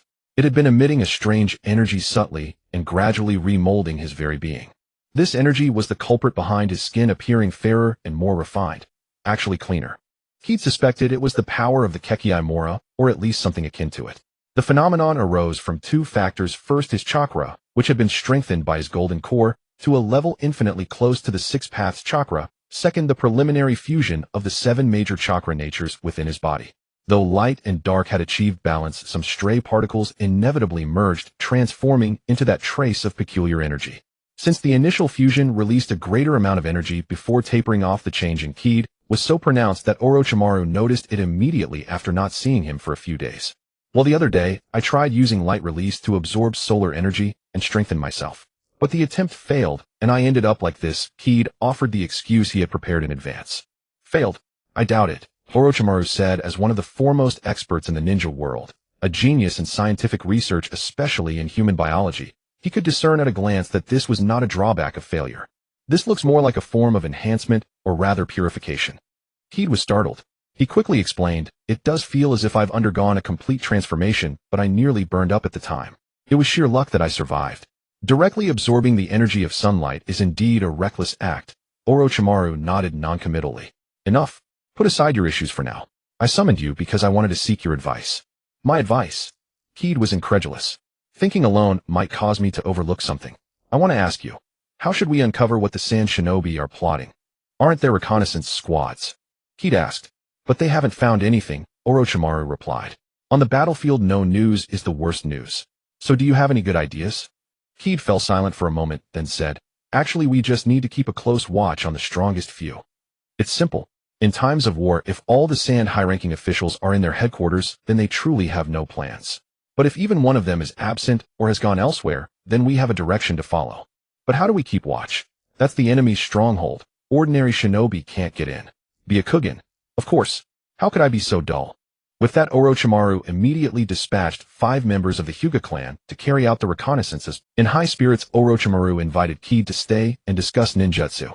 The two conversed agreeably, and Kaede felt he had gained much insight, sharing some of his successful experiences in synthesizing light release. The meeting was pleasant for both parties. Report. What is it? Lord Orochimaru, Lady Tsunade has arrived, bringing a batch of supplies. Tsunade. Orochimaru said. Tsunade. Very well, go ahead and invite her over. Orochimaru and Uchiha Kaede were both stunned. They knew the situation well. Tsunade had developed hemophobia during the Second War due to the deaths of her younger brother Nawaki and her boyfriend Dankato. She was utterly unfit for the battlefield. Why would she come? A bold female voice rang out. Orochimaru, you bastard, why aren't you coming to greet me? Then a fair-skinned, beautiful figure appeared in Kaede's sight. It was Tsunade. After dismissing everyone except Kaede, Orochimaru asked hurriedly, "Tsunade, why did you come to the front line? Your condition is not suitable for being here." No choice. Casually dropping onto an empty chair, Tsunade looked languid. "You know the village's situation. There's no one else to spare for you. The Northern Front has too many enemies. We can only rely on high-level combatants to make up for the numerical disparity. So the task of delivering supplies has been entrusted to me, a useless person. I understand the village's predicament. I don't blame the teacher." Orochimaru was silent for a moment before replying. "I just feel a bit unwilling. Your thoughts are not wrong, and neither is the teacher. The war is to blame." Tsunade sighed and comforted him. "By the way, even though I'm a useless person, I can still be of some help. Before entering your command post, I already summoned the slug to help treat the wounded. It should be of some assistance to you." "I'm deeply grateful." Orochimaru thanked her. Just then his peripheral vision caught sight of the absent-minded Uchiha Kaede. He asked curiously, "Are you Uchiha Kaede? The kid from the Uchiha clan with the Kekii Toda? He looks quite young." Hearing this, Uchiha Kaede, who had been daydreaming, quickly put on a flattering smile and said, "Yes, Lady Tsunade, I am Uchiha Kaede." "Lady Tsunade, you must be tired from the long journey." "Quite a sweet tongue." Tsunade snorted. Whether it was because seeing Kaede reminded her of the original Senju clan, or something else, her mood gradually sank. Sensing her darkening mood, Kaede quickly said, "Lord Orochimaru, Lady Tsunade, if there's nothing else, I'll take my leave." "Go ahead," Orochimaru said. The moment he stepped out of the command post, Kaede's expression turned serious. He strode quickly toward his own tent without any delay. However, he didn't notice that a slug had been staring at him intently. It watched until he disappeared from its sight. Such dense natural energy. Is this a sage body? "Hey, Uchiha." Back in the tent, Uchiha Kaede plopped down on the bed. His mind replayed the scene of meeting Tsunade, and his gaze grew serious. He picked up a notebook and pen and wrote down one sentence: "Tsunade is suspicious." No, more accurately, there is something seriously wrong with Tsunade. She has been altered by some technique, but the problem is that it's not a genjutsu. There's no trace of Yin release chakra. He'd only sensed the aura of Yang release. Hashirama Senju. After all, Hashirama was the reincarnation of Azura possessing Yang release chakra. He was like a humanoid succubus, making people feel at ease. but in a manipulative way. Yet such a person, under the pretext of for the village, disbanded the Senju clan, allowing the Uchiha clan to effortlessly become the foremost ninja clan in Konoha. But is this something a kind and sunny person would do? Disbanding a clan. Even Azura himself never did that in his lifetime. Yet Hashirama did it. At that moment, Kaede suddenly became interested in Hashirama because he realized that there were far too many inexplicable things about him. First, the issue of combat power. Hashirama's strength was highly abnormal. In the original story, Black Zetsu once mentioned that Hashirama's power was problematic. This was a conclusion drawn from comparing all previous reincarnations of Azura. Other reincarnations of Azura in desperate situations had to gather the power of many to defeat the reincarnation of Indra. Hashirama, on the other hand, simply steamrolled his opponents with a wooden golem and even activated the guanine of 1,000 arms by himself. Note that even his ancestor required the support of countless people and the Sage of Six Paths as a safety net to barely activate it. Hashirama did it alone. Second, his attitude toward the Senju clan. After founding the village, Hashirama's stance changed drastically. He even disbanded the clan outright, and even Tobirama couldn't stop him. He claimed it was for the village, but why didn't he disband the other ninja clans? With his strength, who would dare to say? Lastly, the cause of his death is also unclear. Kaede had analyzed Hashirama's death before, but as his understanding of yang release chakra deepened, he realized that even if Hashirama had overexerted himself, his yang release should have allowed him to live a few more years without issue. Yet he simply died. It was as if he had lost the will to live. Kaede hadn't thought Hashirama was suspicious before, but today, upon meeting Tsunade and sensing her condition, along with the pendant on her chest, he suddenly felt that something was off. Kaede had a hypothesis. Could it be that Hashirama had broken free from the influence of Azura's chakra? Some inexplicable actions, such as disbanding the Senju clan, might have been done while he was in a clear state of mind. Looking at his combat performance, Hashirama's power was the closest to Azura's, and it was entirely his own. Azura's chakra was just a mass of chakra. After all, it wasn't impossible for Hashirama to shake off its influence. It's even possible that Hashirama extracted some information from Azura's chakra, learning about the millennia-long conflict between the Senju and Uchiha clans. To end this struggle, he decided to disband the Senju clan. Without the support of a clan, even if a future reincarnation of Azura appeared, they wouldn't be able to match the reincarnation of Indra, and thus no war would occur. Thinking this, Kaede couldn't help but write in his notebook, the plan to eliminate the Senju clan was devised by Hashirama. He chuckled to himself. Interesting. But this speculation was entirely possible. However, Hashirama never anticipated that the Uchiha clan would be annihilated in the future, bringing both sides back to the same starting line. Moreover, the reincarnation of Azura didn't appear in the Senju clan, but in the Uzumaki clan. Kaede mused. So Hashirama was the real ruthless one. He almost succeeded in ending the 1,000-year conflict between the two clans. What a pity that man proposes, heaven disposes. Kaede put away the notebook and lay down to sleep. In the past few days, he had been free, sending out many shadow clones to search for a suitable place for seclusion, preparing for the second phase of his plan. He also had to face the upcoming battle of Kikyo Mountain, so he needed to conserve his energy.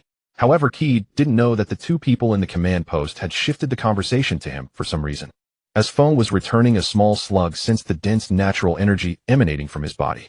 As one of the 3 sacred lands, Shigulin was intimately familiar with natural energy. Due to its connection with the Senju clan, the slug, despite Feng's efforts to conceal his aura, detected the resonance of natural energy within him.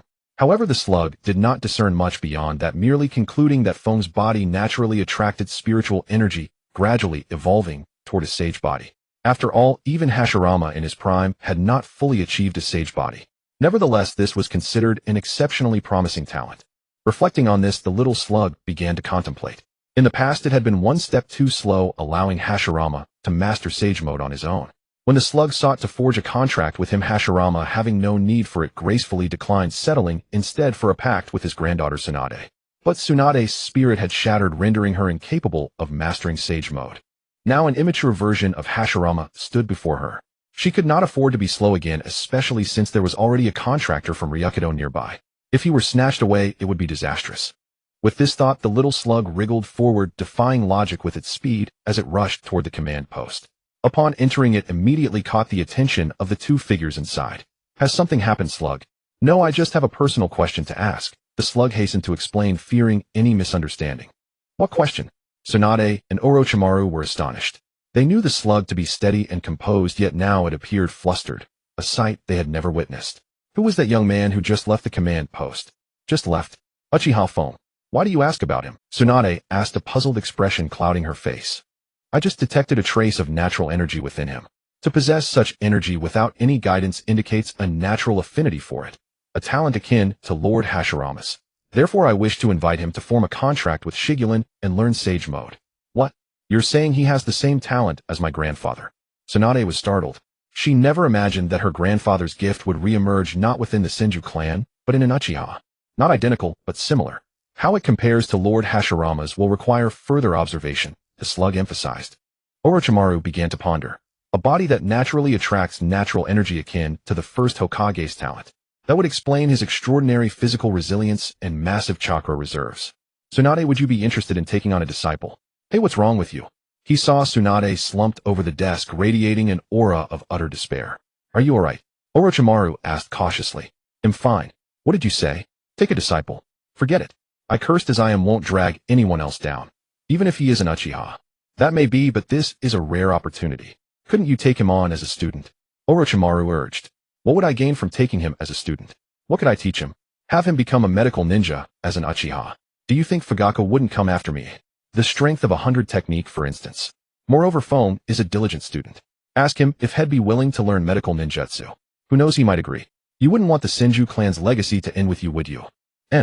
Orochimaru, if my granduncle knew I passed the Senju's unique inheritance to an Uchiha, he'd crawl out of his grave to kill me. Tsunade sneered. Just say whether you'll teach him or not. The slug has already gone to find him. If you miss this chance, no amount of prayers will bring it back. Orochimaru noted the slug's absence, warning her. If you decide to teach him, I can help set it up. After all, I still hold some sway as the Western Front commander. Tsunade fell silent, beginning to weigh the matter.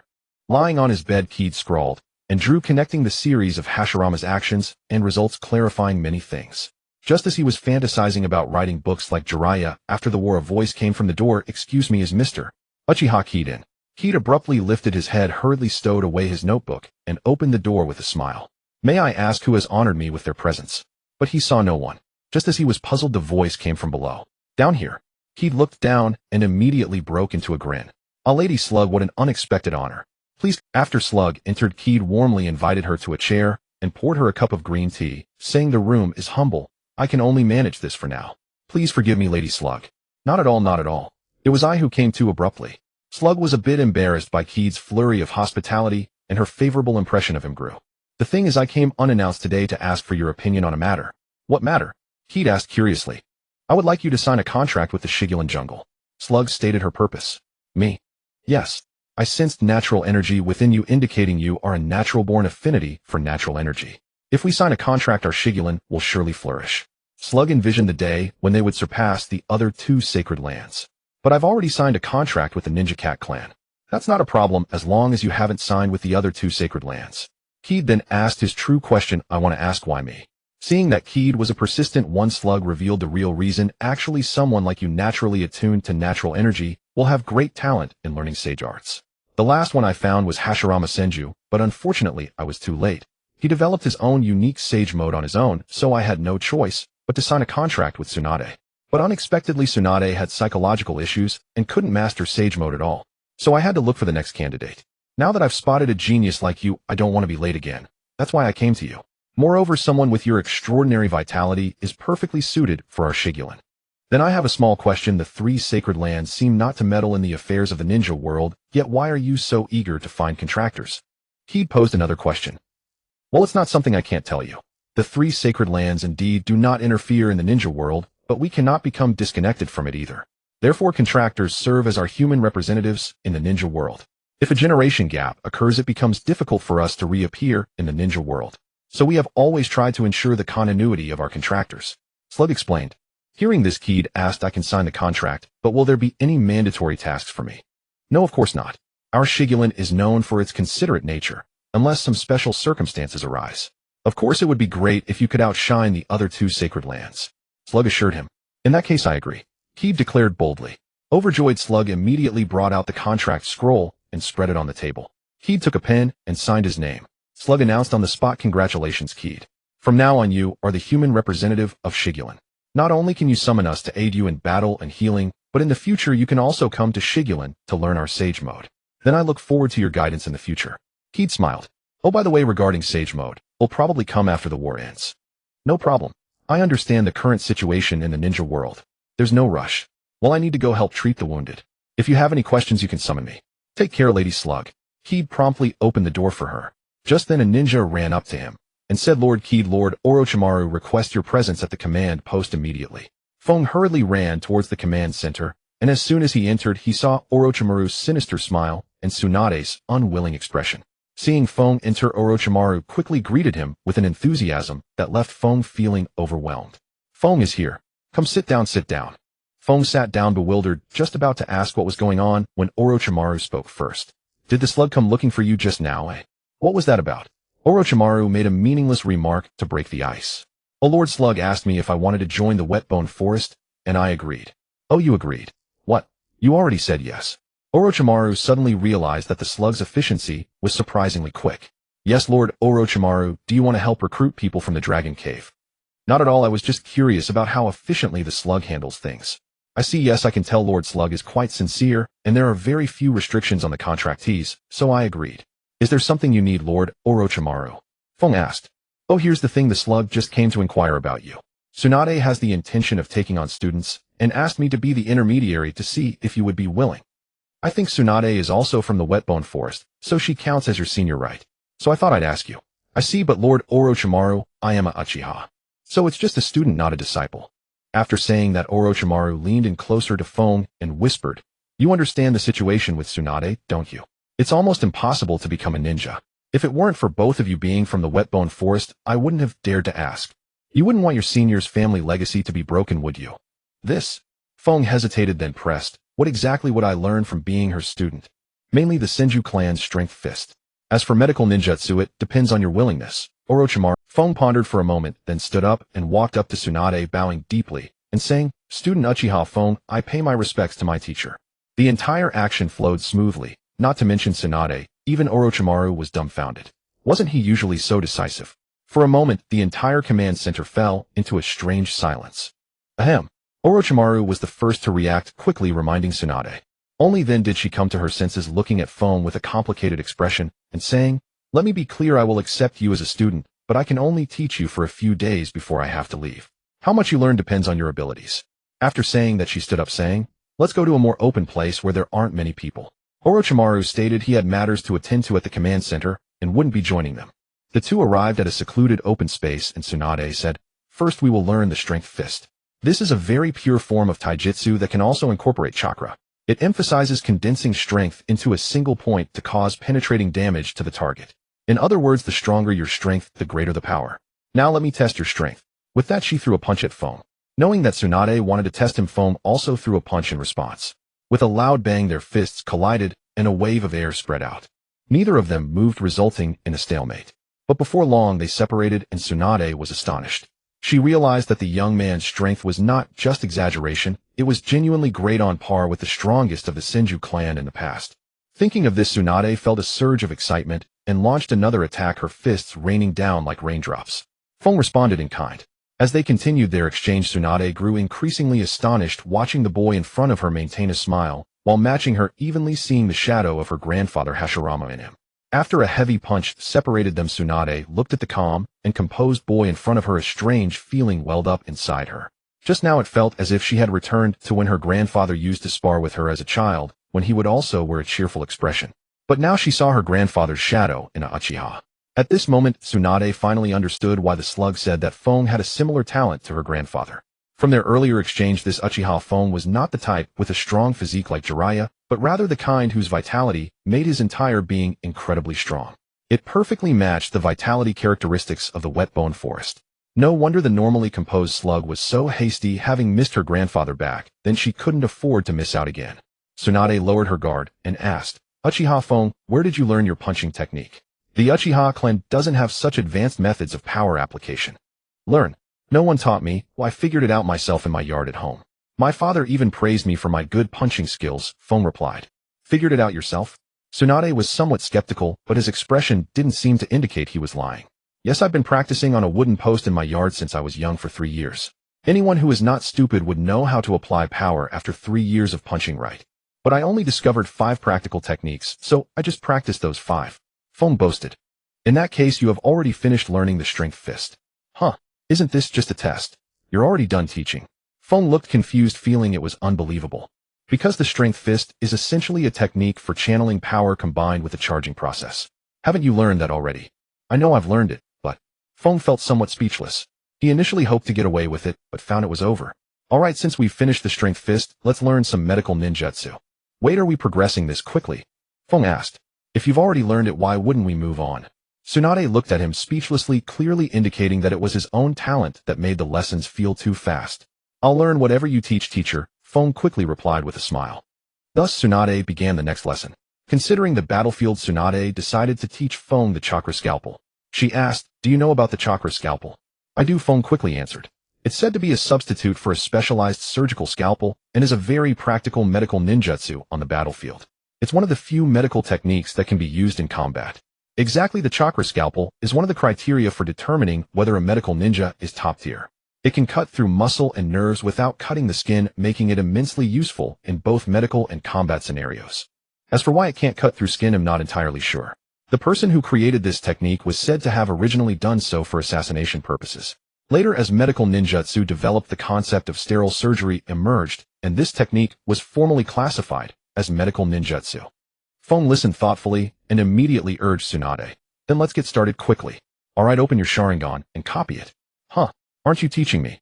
Come on, kid, I don't have the patience to teach you step by step. Besides, we're on the battlefield, whether you can learn it normally is still uncertain. But since you have the Sharingan, you don't need to go through all that trouble. Shouldn't you be using such a great tool instead of letting it gather dust? Tsunade said impatiently. That's true, I haven't been considering that. Feng realized he had somewhat neglected the Sharingan since awakening the Mangekyo. It would be foolish not to utilize such a powerful tool. He quickly activated his Sharingan, copied the chakra scalpel, and began to familiarize himself with it under Tsunade's guidance. Next, they moved on to learning the palm technique. Within just one day of practicing medical ninjutsu with Gangsho, Feng had drained everything she could teach. The rest would require a systematic study of medical ninjutsu, which was clearly not suitable at the moment. Gangsho had not intended to teach it in the first place, yet she never expected Uchiha Feng to learn so quickly. That very evening, she announced the end of the lessons, much to Orochimaru's slight surprise. Orochimaru was speechless. He knew full well that the Sharingan copied fast, yet he still let Feng use it. Why couldn't he wait until he couldn't learn it? Now it made him look like an irresponsible teacher, and no one else would do that. Feng's days also became idle. Signing the contract with the Shikatsu Forest was an insurance policy. If danger arose in the future, he could take refuge there. As for Sage Mode, Feng had long been able to enter that state, but he had refrained from using it because he feared the commotion it would cause. He only entered the initial stage of that state when absorbing natural energy. Thus the slug was once again a step behind. Hopefully when it learns of this in the future, it won't be too upset. At that time, in the land of rain, in the office of the hidden rain village, Hanzo, known as the semi-god, sat there. Though his strength was still formidable, he was old, and the long-term erosion of poison in his body had passed his peak. Yet he still possessed cage-level power. At this moment, he looked at the letter before him, his heart torn with conflict.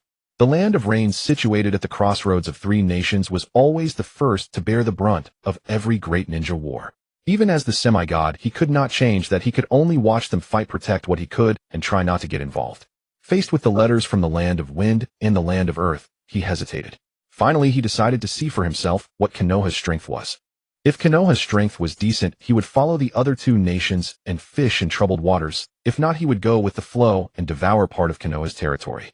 With that thought, Hanzo rose, took 2 or 3 retainers, and swaggered toward Konoha's headquarters. Soon Konoha's scouts spotted this high-priority target and hurriedly reported to the command center. Orochimaru was greatly surprised. He couldn't understand why Hanzo had come. Gangsho looked worried and asked, "No. Over the years my strength has approached his, and his has long passed its peak due to poison. I just don't understand why he has come. Let's go see him first. He'll temporarily hold the command center for you. It wouldn't be good if his summoning beast gets close to the headquarters," said Gangsho. "True. Don't worry, he'll bring Feng. There should be no safety issues. I want to see what this guy is after." With that, he took a few people and rushed toward Hanzo's direction. Orochimaru rushed toward Hanzo's direction. At that moment, Feng caught up and laughed. "Lord Orochimaru back. Then Hanzo gave you the title of the 3 ninjas. Now you're about to meet again. What are your thoughts?" "Humph. Are you that idle? How about you go and test him yourself?" Orochimaru said grumpily. "That sounds good too. Let me see how much of his strength this semi-god still has." "Huh," said Feng excitedly. Soon they saw several figures wearing gas masks standing on a distant hillside. The group arrived at the spot, and the two sides faced off, neither speaking. After a long while it was still Orochimaru who spoke first. Long time no see Hanzo-senpai. The young man back, then has become a great figure who shakes the world. Orochimaru, it seems I wasn't wrong about you back then, Hanzo replied. Alright senpai, let's not waste words. What is your true purpose? Why have you gotten involved in this war? You're fighting on my country's land, and you ask why I'm getting involved. Orochimaru, your question is ridiculous, Hanzo sneered. You know that's not what I meant. Senpai, I'll ask one last time, why are you meddling?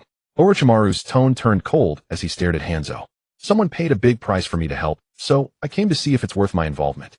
And now, not boring. Senpai, do you want to leave your life here today? Orochimaru said in an icy tone. If you weren't fighting in the land of rain, I wouldn't care less. Why don't you fight somewhere else? Senpai, you're getting old and have become idealistic. I'm sorry for fighting in your country, but it was the Sand Shinobi who started the war, not us Konoha. If you want to discuss this, you've come to the wrong place. Well, they paid. Since you refuse to back down, let's settle this with strength. Hanzo raised his katana and charged at Orochimaru. Orochimaru didn't hold back either. He drew his Kusanagi sword and met him. The two clashed on the hillside. Konoha's ninjas wanted to help, but Foam stopped them. Don't interrupt. This is a battle between the high-ranking leaders of both sides. Don't cause trouble. After 20 exchanges, they separated. Hanzo sneered. Orochimaru, your strength has improved quite quickly. That's all for today. We'll meet again soon. He then left with his men. Orochimaru watched Hanzo's retreating figure, then, after a moment, said, we withdraw. Back at the command center, Gangsho immediately came up and asked, how did it go? The situation is very wrong, Orochimaru said as he sat down heavily. Hanzo seems determined to join this war. It seems we must end the Western Front quickly. But there's one thing that's strange and unsettling. What's strange? Asked Gangsho. During our exchange, he kept saying they paid a big price.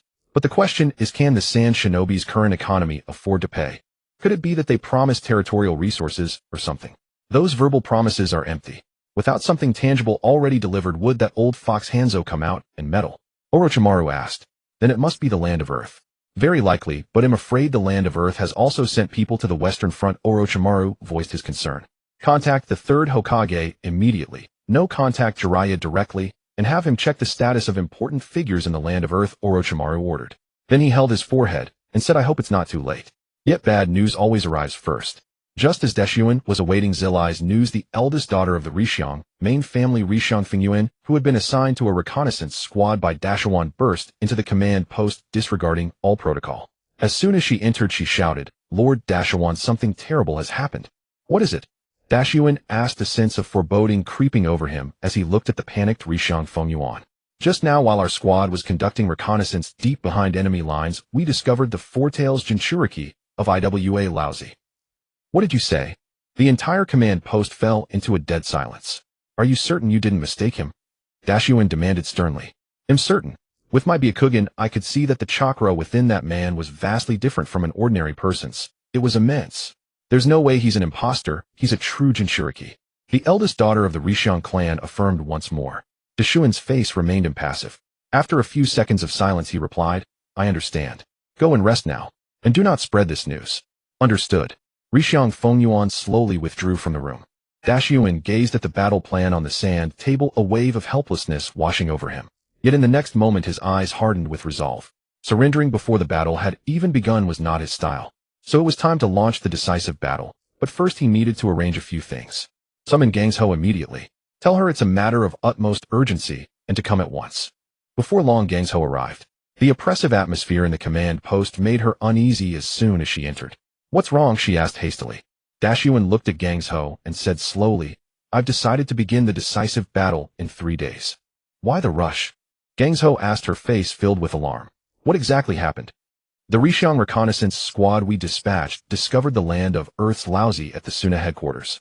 We have no time to delay any further. We must strike first. Then we should urgently request reinforcements from the old man. He'll surely send help. It's useless. Do you think Iwa and Suna will allow us the opportunity to receive reinforcements? Dashuin said, his expression one of helpless resignation. Gangsho watched Dashuin's dejected demeanor, and a pang of sympathy welled up within her. There was nothing she could do to help. In that moment, she felt a hatred for her own cowardice more intense than ever before. You summoned me. Do you have any orders? I want you to take the wounded who cannot fight as well as the ninjas with little combat capability and return to Konoha. Dashuin voiced his request slowly. Gangsho pondered for a moment, then nodded in agreement. I understand. Then, as if suddenly remembering something, Gangsho asked again, what about Yuzhibo Foam? What do you plan to do with him? Shall I take him with me? Not bad. You're beginning to look after your own student, I see.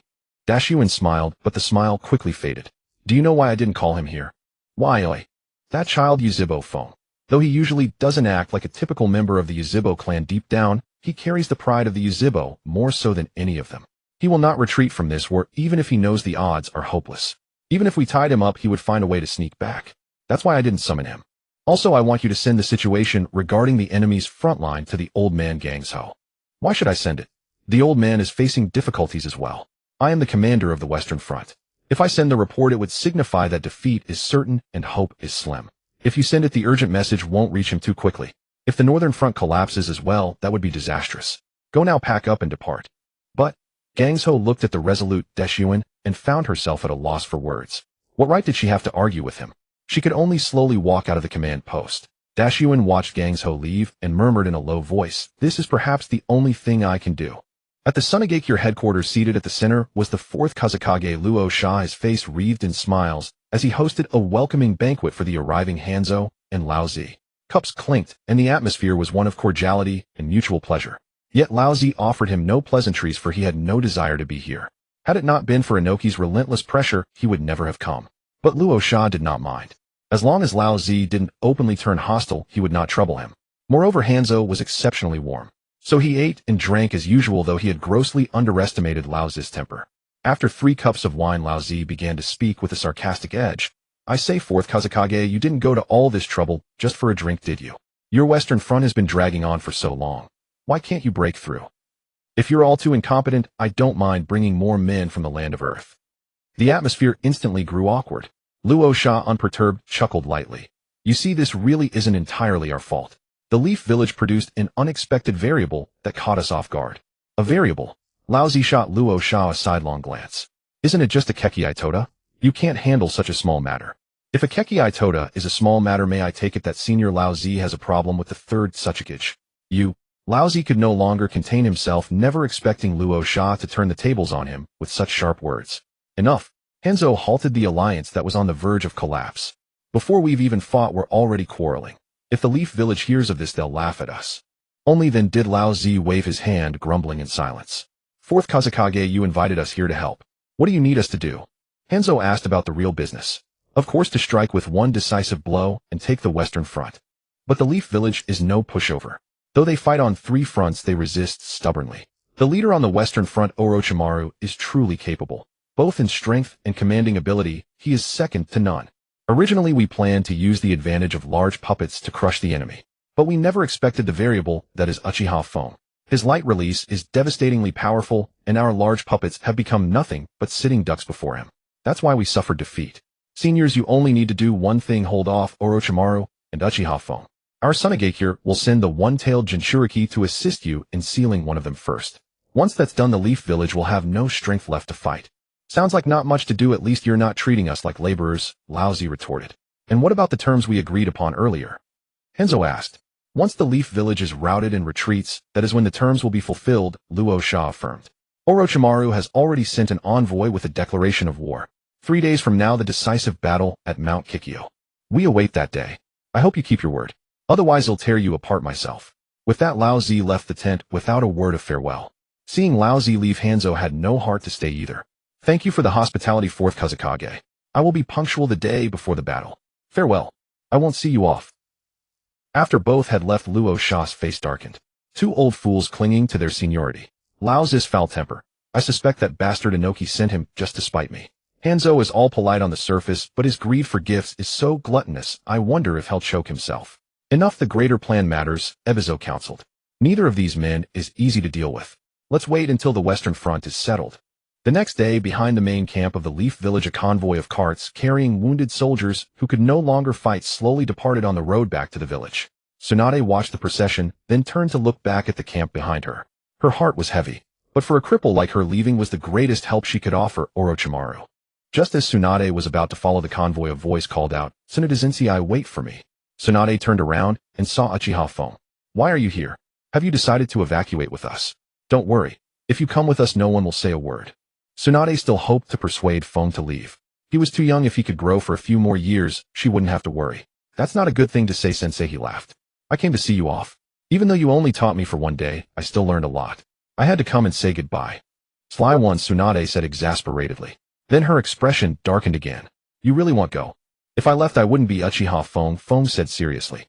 Besides, if I leave, Lord Orochimaru won't be able to hold out. Tsunade looked down, seemingly at a loss for words. She gazed deeply at Fong and said solemnly, take care. He'll wait for you in the Leaf Village. Great. Then you have to treat me to a meal, sensei.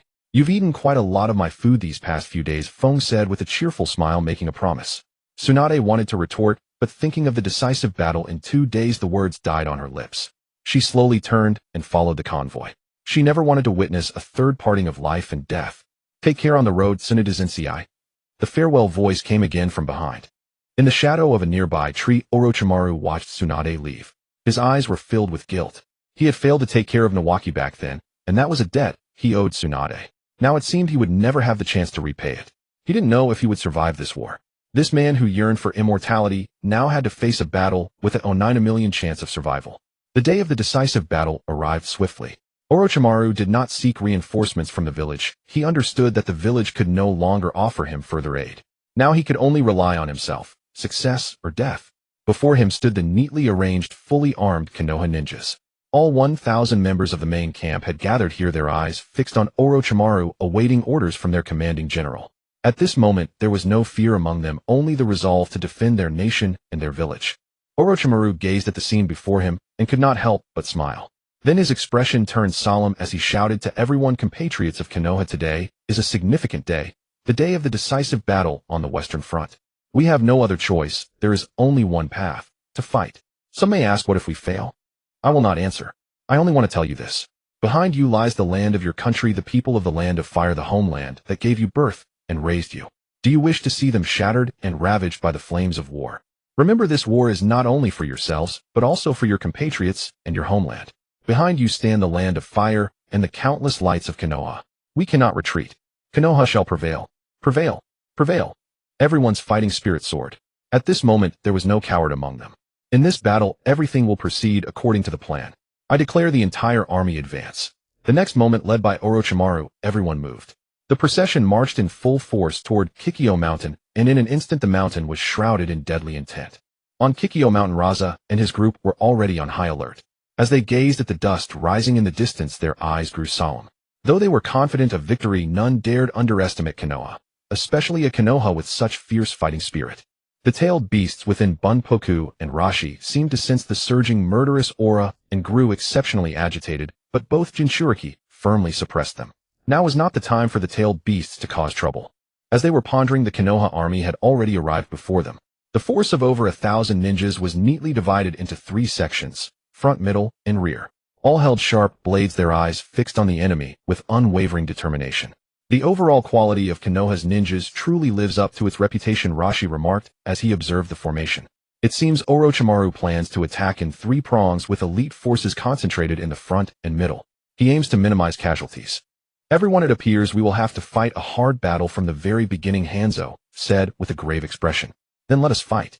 Raza declared, his killing intent overflowing. Then Orochimaru's voice rang out.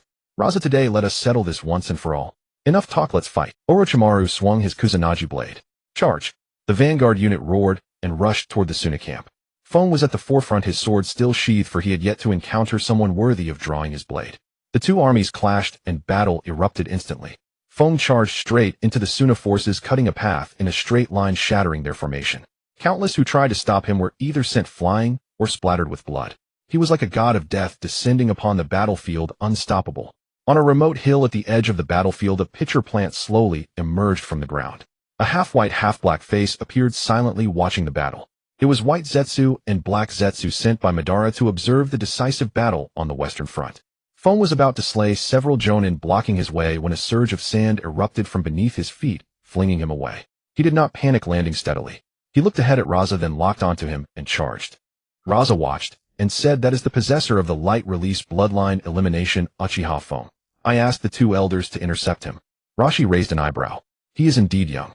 Konoha is willing to throw him onto the battlefield. However, I will not strike first.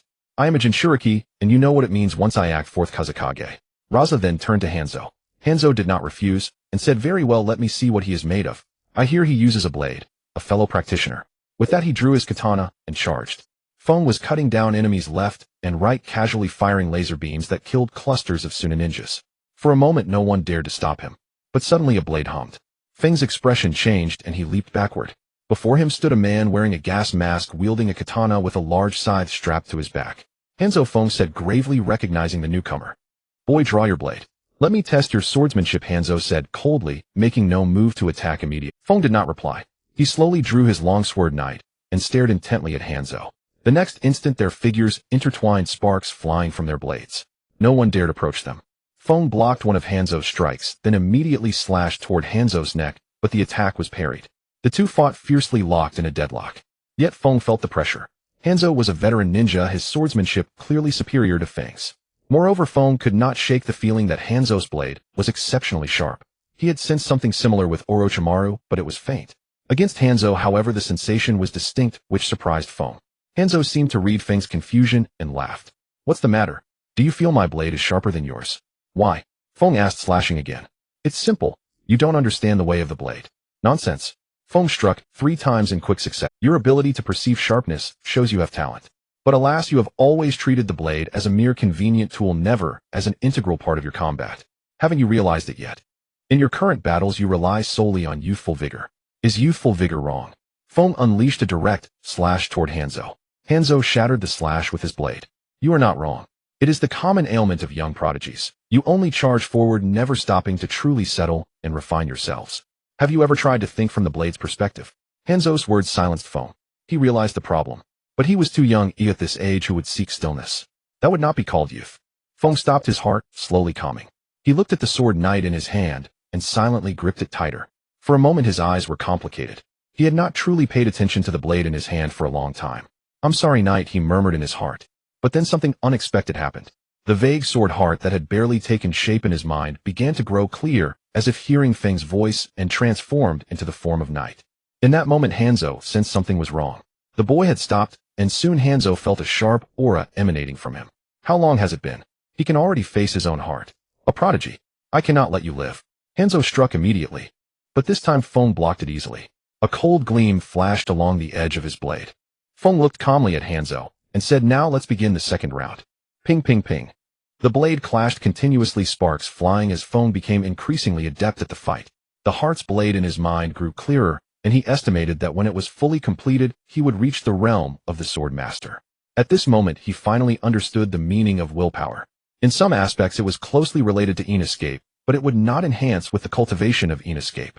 However, it is the essence of being human. In the words of Taoism from his past life, it is a fragment of true spirit from reincarnation. The stronger the true spirit, the stronger the soul. As for Hanzo, a powerful figure refined by the years, his will naturally far exceeded that of ordinary people.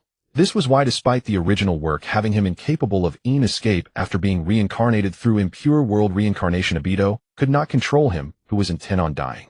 The same applied to the third Kazekage and Scorpion. They were all formidable figures tempered by the passage of time. As for why Orochimaru could control the first and second Hokage during the Chunin exams, it was because he discovered the flaws of impure world reincarnation. Therefore, he did not fully bring over their true strength, which naturally limited the first and second's capability to be controlled. Later, during the Fourth Great Ninja War, Orochimaru enhanced his control using Hashirama's cells. However, facing the first Hokage Hashirama, who possessed 7 layers of strength, he realized he might not be able to control him. Now awakened by Hanzo, Feng naturally began to settle down and advance his willpower. Yet Hanzo felt increasingly alarmed. How could one person be this exceptional? Wasn't the heavens paying attention? After 50 exchanges, Feng suddenly jumped out of the circle and looked at Hanzo, saying, Senior, what are you waiting for? Have you noticed? Hanzo furrowed his brows slightly. When did you realize? Hey. As one ages, one tends to talk more. However, as a top-tier powerhouse, you shouldn't. Your guidance just now was genuine because you knew that falsehoods wouldn't easily deceive me. You just didn't expect me to awaken so quickly. You were stalling for time, waiting for reinforcements, or setting up a... Speaking of which, Feng couldn't help but sense the surroundings, only to find there was no organized approach. In fact, due to their clash, there was no one else around. What strong battle awareness. You've discovered the truth so quickly, but kid, you're still too young. Hanzo sneered coldly, then shouted, attack. He swung his blade towards Feng. Feng quickly parried, but at that moment a figure rushed in from behind him. A burning sensation surged toward Feng, and with it, ping, the attack hit a light wall behind Feng, unable to advance further. Feng turned his head and smiled. So it's the famous Sharon Ninja Yekon. Do you think you can take me down by adding yourself into the fray? With that, a surge of intense chakra erupted from Feng's body, pushing the two back as he grinned wildly. I haven't even used my full strength yet. Light release heavenly Amagomo sword. A sphere of light chakra manifested at the surface of the night, and soon a brand new long sword appeared in Feng's hand. He then swung the sword horizontally, instantly causing a series of explosions around him, forcing Hanzo and Yekong to hastily retreat. A sphere of light chakra manifested at the surface of the night, and soon a brand new long sword appeared in Feng's hand. He then swung the sword horizontally, instantly causing a series of explosions around him, forcing Hanzo and Yekong to hastily. Old Purple is already on his way, coming soon. Master Bunfu has gone to assist Lord Kazakage against Orochimaru and can't make it right now. Yekong responded calmly. At this moment, several small black orbs with a purple sheen fell from the sky into Feng's vicinity, followed by another wave of explosions. A hearty voice rang out. Haha Hanzo, I admit this kid has something. It's making my hands itch. Finally, Old Purple arrived. Bastard, don't launch tailed beast balls within the range of allies. How else can we defeat this kid? Do you think this can harm him? Old Purple replied, looking toward the smoke covered. Through the smoke a figure slowly emerged, gazing at Old Purple with cold eyes, saying, when can beasts run rampant everywhere? Should I pull out all your tails? Haha, 3 Tomo. Old Purple, you've really stirred him up this time. Hanzo laughed. You little brat, let me shut your mouth. Old Purple was also furious. The audacity of young people nowadays. He raised his hand and spewed forth a torrent of magma. Feng also unleashed a laser beam that directly collided with the incoming magma, instantly penetrating it and causing a violent explosion. In an instant, magma and light clashed everywhere, and when the two separated, the ground around them was left in ruins unfit for standing. Hanzo watched in disbelief, murmuring, no wonder they say tailed beasts are walking natural disasters. How can we coordinate in a situation like this? Actually, it should only be Old Purple's lava release that is like this. Yekong also helped explain. Old Purple, it seems your lava release is being countered by this kid. Hanzo shouted at Old Purple. Old Purple said nothing, glaring intently at Uchiha Feng. Hanzo's words were not wrong. Uchiha Feng's light release could penetrate and scatter magma, while his magma could only passively defend, unable to reach him. It seems he'll have to use tailed beast mode, otherwise I won't keep up with his speed, and I also need to restrict his speed. But right now the three of us can't manage it at all. Thinking of this, Old Purple turned to the other two and shouted, Hanzo, come help. That girl, go fetch your village's Jinchuriki to assist us quickly. What? Yekong asked in confusion. This kid's speed is too fast. We need to limit his speed and coordinate with One Tail's sand. Old Purple explained briefly. Yekong listened, said nothing, and immediately set off. Feng did not stop him, but instead flashed to Old Purple, who had already entered One Tail mode. He threw a punch wrapped in light release, striking Old Purple in the face before he could react, sending him flying. Seeing this, Hanzo swung his blade to attack, but his speed could not keep up with Feng. Facing the transformed Feng, he could only retaliate passively. At that moment, Old Purple also jumped back and his face twisted with rage. You little brat, I'm going to kill you. With that, Three Tails appeared, significantly increasing his speed as he lunged at Feng. Feng did not dodge and once again punched him, sending him flying once more. As Old Purple crawled out again, the Four Tails was already cursing inside. Are you an idiot? Can't you see the problem? This kid doesn't act like a Uchiha, but like a Senju. His strength is astonishing. Just now he hardly used any chakra. You should engage him as a punching bag, using magma to stall for time until One Tail arrives to help contain him. Only then did Old Purple calm down a bit, unleashing countless magma balls toward Feng in an attempt to push Uchiha Feng back. However, Feng felt the need to end things quickly and casually threw 2 8-point shuriken at Hanzo and Old Purple. Hanzo blocked the shuriken with his scythe, but the high-speed rotating shuriken carved a groove into the scythe, forcing Hanzo to fling it away. Old Purple raised several magma walls in front of him to try to block the attack, but the shuriken sliced through them like tofu. Fortunately, the Four Tails acted quickly, realizing something was wrong, just as the shuriken was about to hit the magma, and immediately extended a chakra tail to pull Old Purple away. Otherwise, the first Jinchuriki casualty of the Third Great Ninja War would have occurred. From a distant mountaintop, White Zetsu watched the formidable Uchiha Feng and couldn't help but ask, is Uchiha Feng's light release really this powerful? Even the tailed beast's lava release can't suppress him. After all, it's a bloodline elimination, a fused attribute that exceeds the bloodline limit, making it difficult to find weaknesses. Moreover, Uchiha Feng's physical quality is suspiciously superior to some adult Senju clan members, and his chakra is extraordinarily abundant, seemingly inexhaustible. Even during the same age period, Madara was not as impressive as him. Black Zetsu first offered an explanation, then expressed his confusion, noting that the last person he found hard to understand was Senju Hashirama, and now it was Uchiha Fong. After all, Hashirama was the reincarnation of Ashura, which made his absurdity understandable. But how could Uchiha Fong be that way? Madara is still alive, he can't possibly be the reincarnation of Indra. Could it be that he is simply an anomaly? Black Zetsu pondered. Just as Fong was about to go up and deal with them, the situation suddenly changed. A large amount of sand burst out from the ground beneath Fong's feet, completely burying him.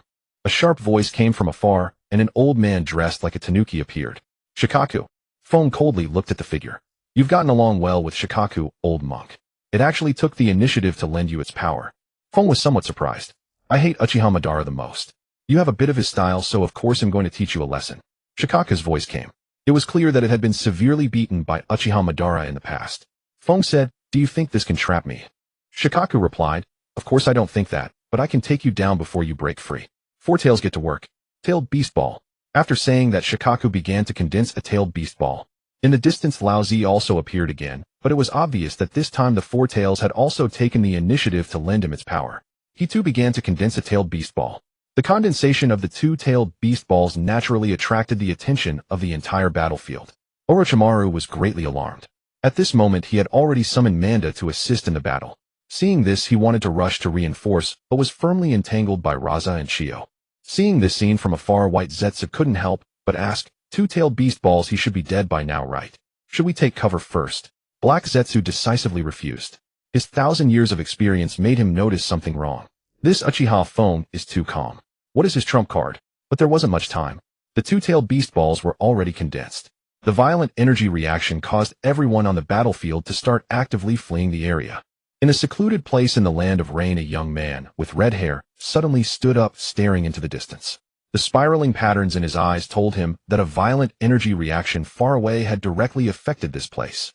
What's wrong, Nagato? A purple-haired woman asked. Nagato replied, there is a very strong energy reaction in the distance. What place is that? That's the battlefield between Konoha and Sunagakure.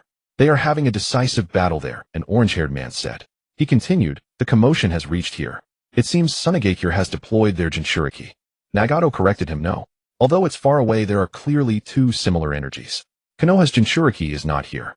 If it's a tailed beast, why are there two? Could it be that other villages have also joined this great war? The purple-haired woman guessed. Nagato suddenly decided, let's go and see. Are you crazy? That's the decisive battle zone. It's very dangerous for us outsiders to be caught up in it. The purple-haired woman objected.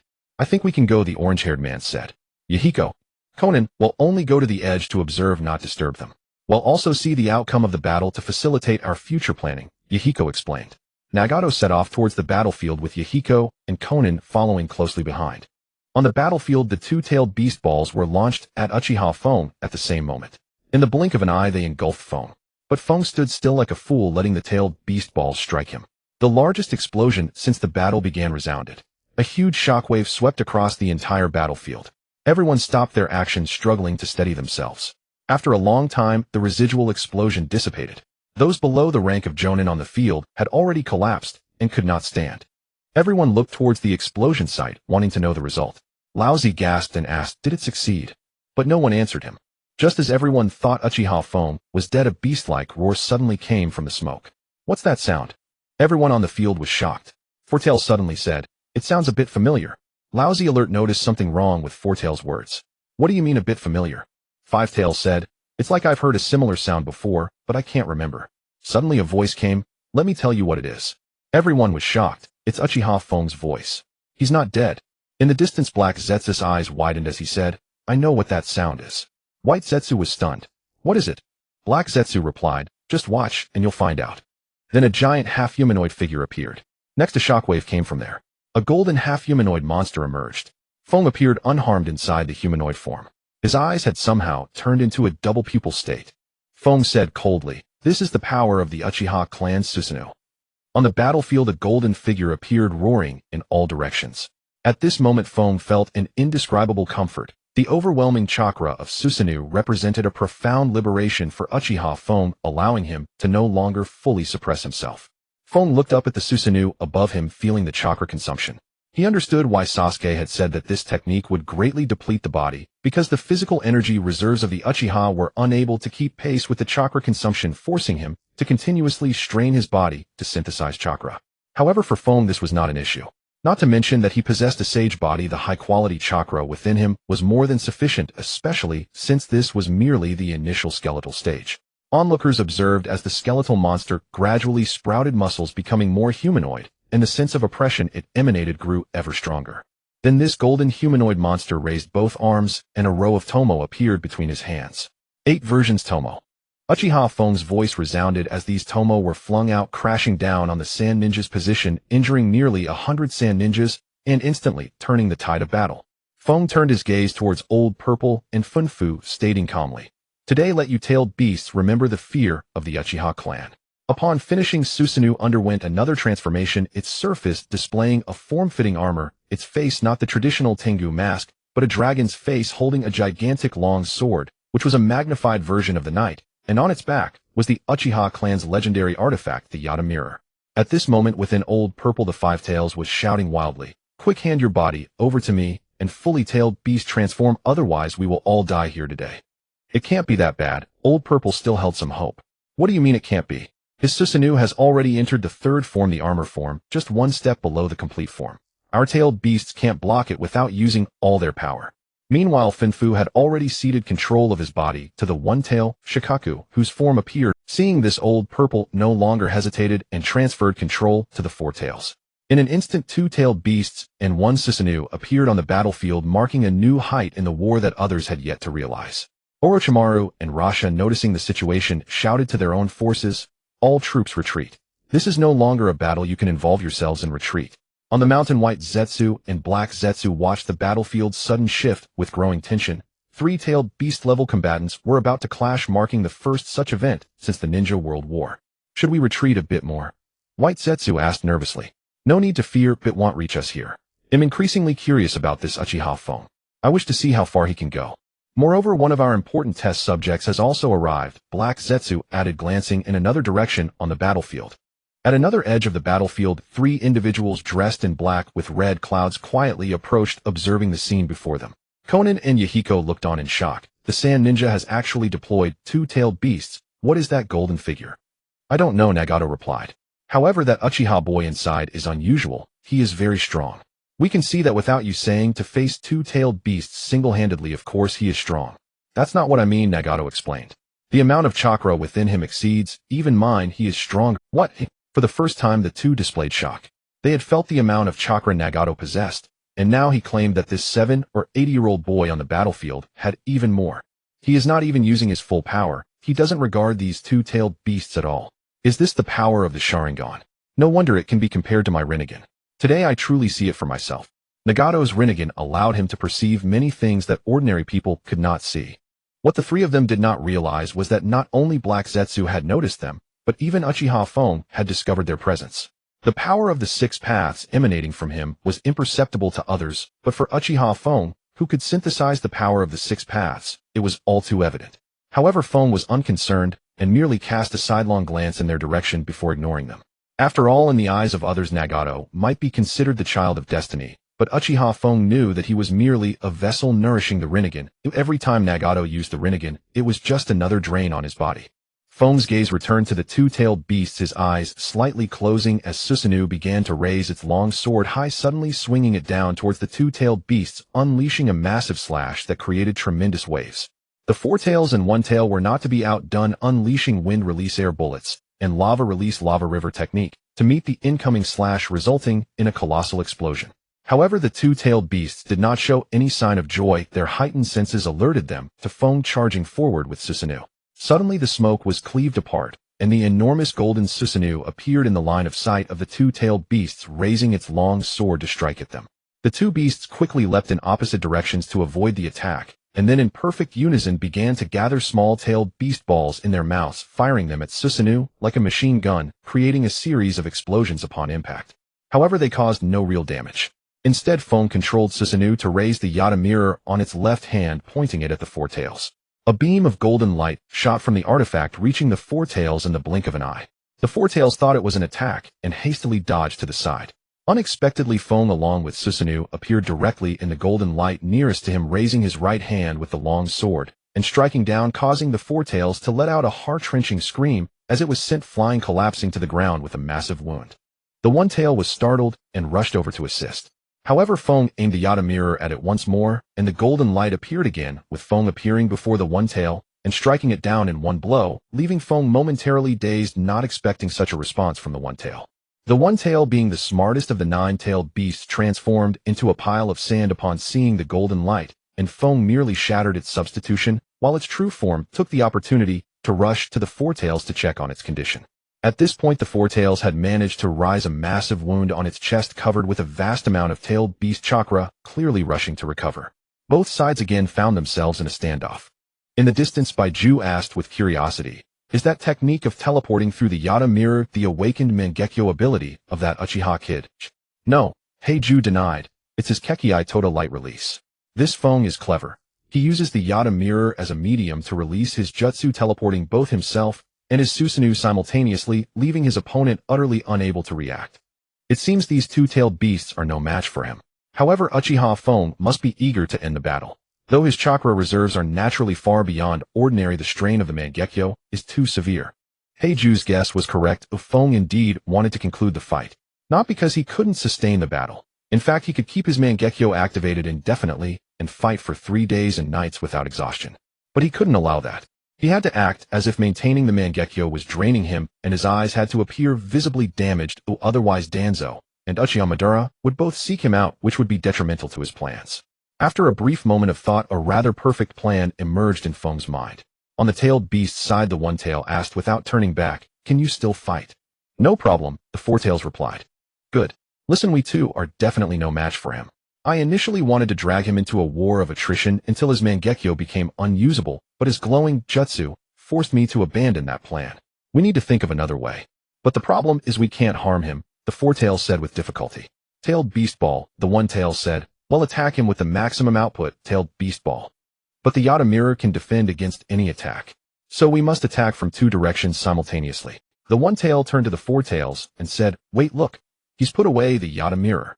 The four tails suddenly pointed at the Susanoo. The one tail looked back and indeed saw it was gone. Confused, it asked, "What is he trying to do?" "Of course I'm going to take you both down in one fell swoop," Feng replied, speechless. The two-tailed beasts were loudly plotting right in front of him, completely unaware of how loud their voices were. Feng replied, speechless. The two-tailed beasts were loudly plotting right in front of him, completely unaware of how loud their voices were. The Susanoo slowly raised both hands from its sides to above its head, during which countless points of light converged at the center. A massive orb of light gradually took shape, gleaming like a huge glass ornament. Yet no one found it beautiful, for their bodies trembled with fear. Light released boundless radiant light. Feng solemnly uttered the name of the technique as the light orb solidified.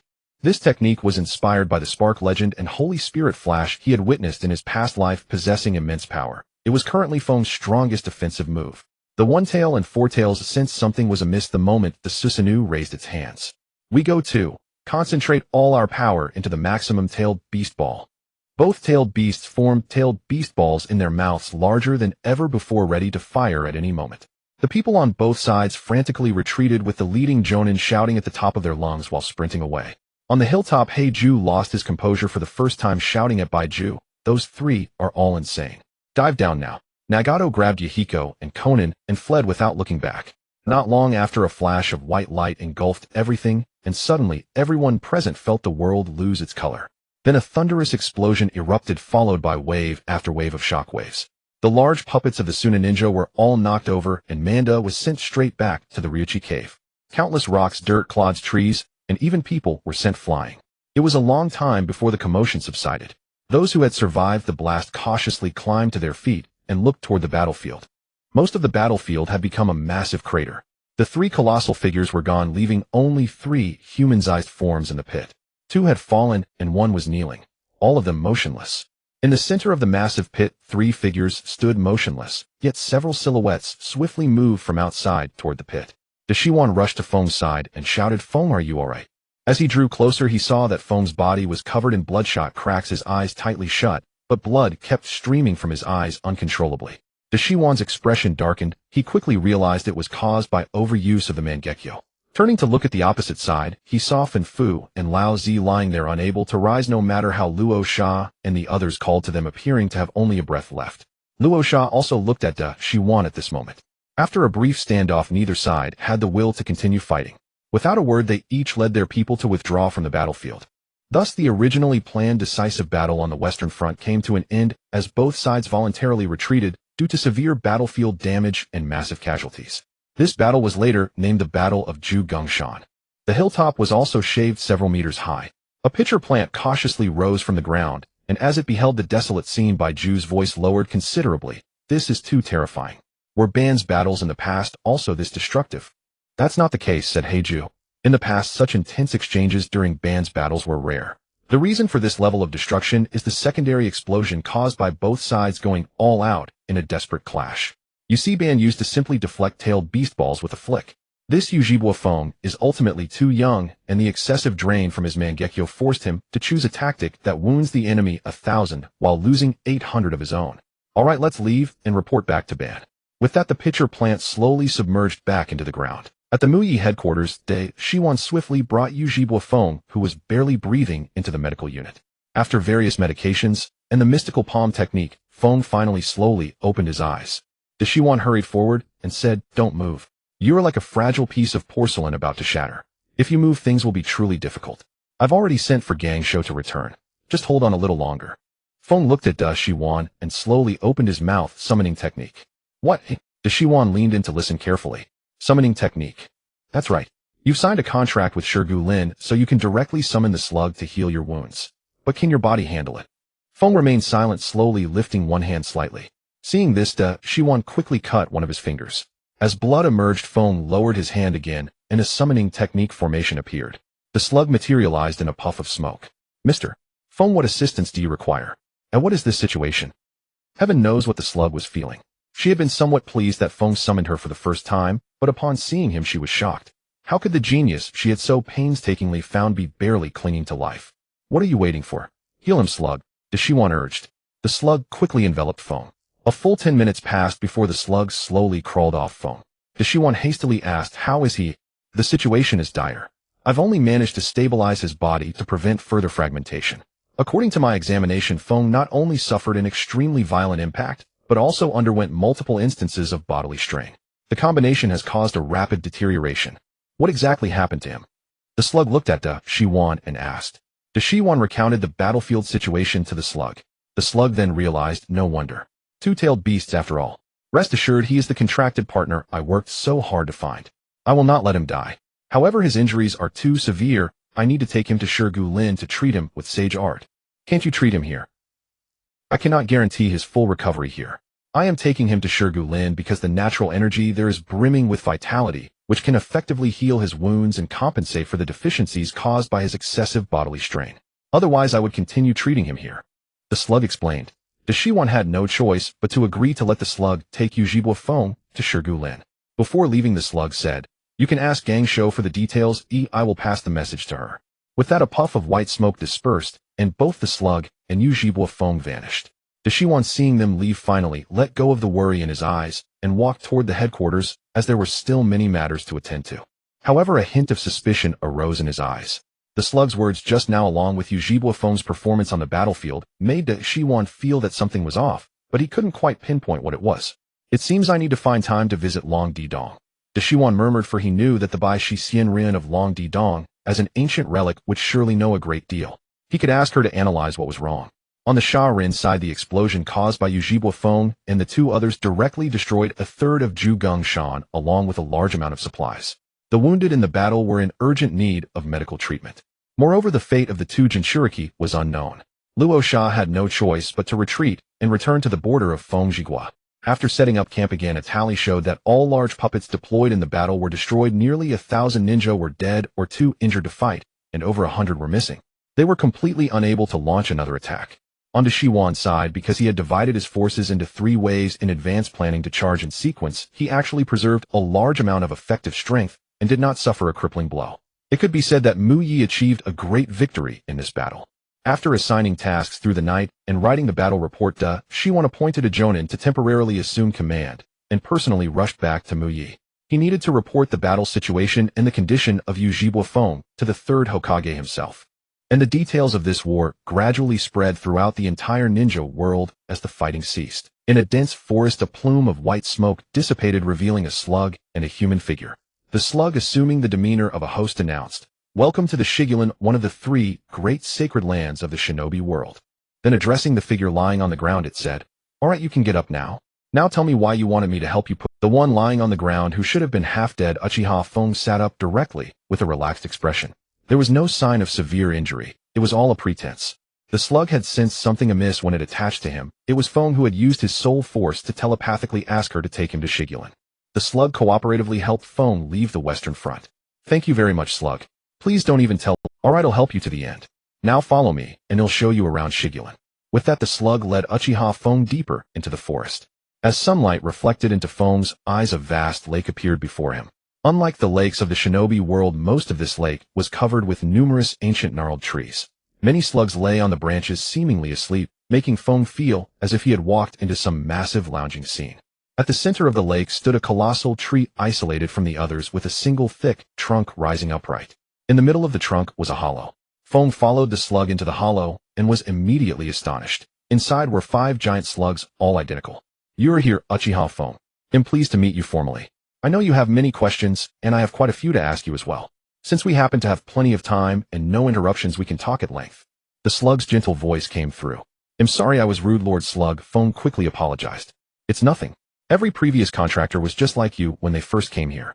So you go first." "All right, I'll be bold and ask first. Lord Slug, are all the slugs in Shigulan your clones?" Fugaku asked. "Yes and no."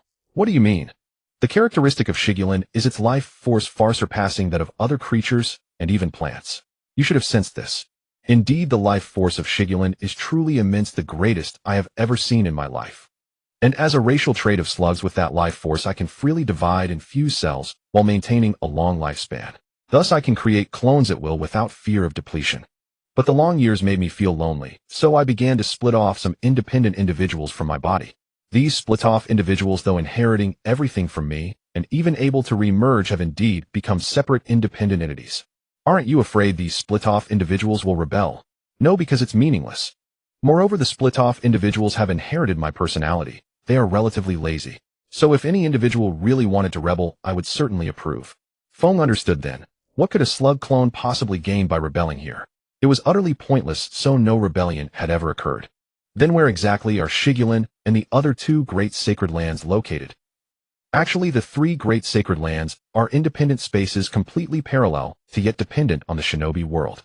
Moreover, due to the dense natural energy, our 3 spaces are extremely stable, immune to damage or easy invasion by outsiders. I see. Then let me ask one last question. Does Zhujian's Sage Mode have any connection with Shigulan? Yes. When I first met Zhujian, he had already completed his Sage Mode training.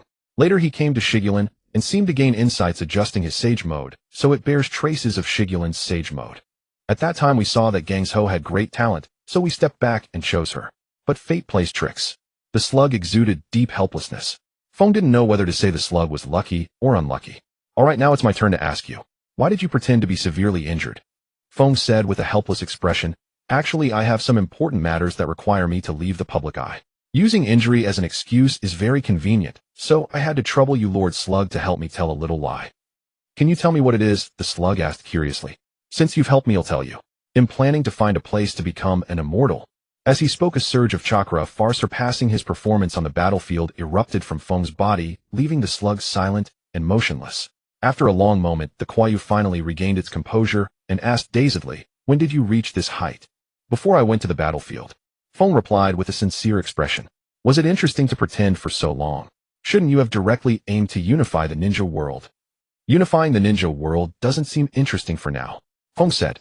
While his temperament is quite similar to hers, the Kwayu thought, "No wonder I took a liking to this kid. This becoming an immortal you mentioned, what exactly are you going to do?" "Lord Kwayu, you have lived for a long time, so you must know many secrets. My goal is simple: completely fuse the yin-yang release within me to form the 6 paths power and simultaneously integrate the chakra of the other 5 natures, creating the bloodline net, and ultimately attain the position of an immortal." Fugaku didn't say everything, but that was roughly the goal. "Do you know that above your Mangekyo there is the eternal Mangekyo, and by fusing the eternal Mangekyo with the 6 paths power, it can evolve into the Rinnegan Eye?" "I know. It's not surprising you know about the eternal eye, but how do you know about the Rinnegan?" the Kwayu asked puzzledly. "Guess." "Guess?" "It's a guess based on 2 things I discovered." "What things, eh?" "First, the inscription on the stone tablet of our Uchiha clan. After I awakened the Mangekyo, I saw this sentence: under heaven one god seeks peace, dividing the forces of yin and yang, two mutually exclusive powers, when combined, as one give birth to the myriad phenomena. I understood that my persistence in cultivating both yin release and yang release was correct. Once they merge, one can become an immortal and naturally possess the Rinnegan, the eye of the immortal. But you don't have the eternal Mangekyo, the Kwayu reminded. Just a pair of eyes. If I can achieve it, fine, if not, so be it.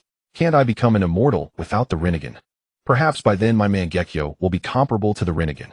Ambitious. The Kwayu fell silent again. What is the second thing? I saw a pair of Rinnegan on a member of the Schwanwa clan. Interestingly, I discovered that these eyes were artificially implanted later. Off. The Kwayu felt she had never been so shocked so many times in such a short period. I secretly studied this interesting thing, and found that it was clearly our Uchiha clan Sharingan. Feng said, pretending to be somewhat exasperated. I suspect someone deliberately placed it there.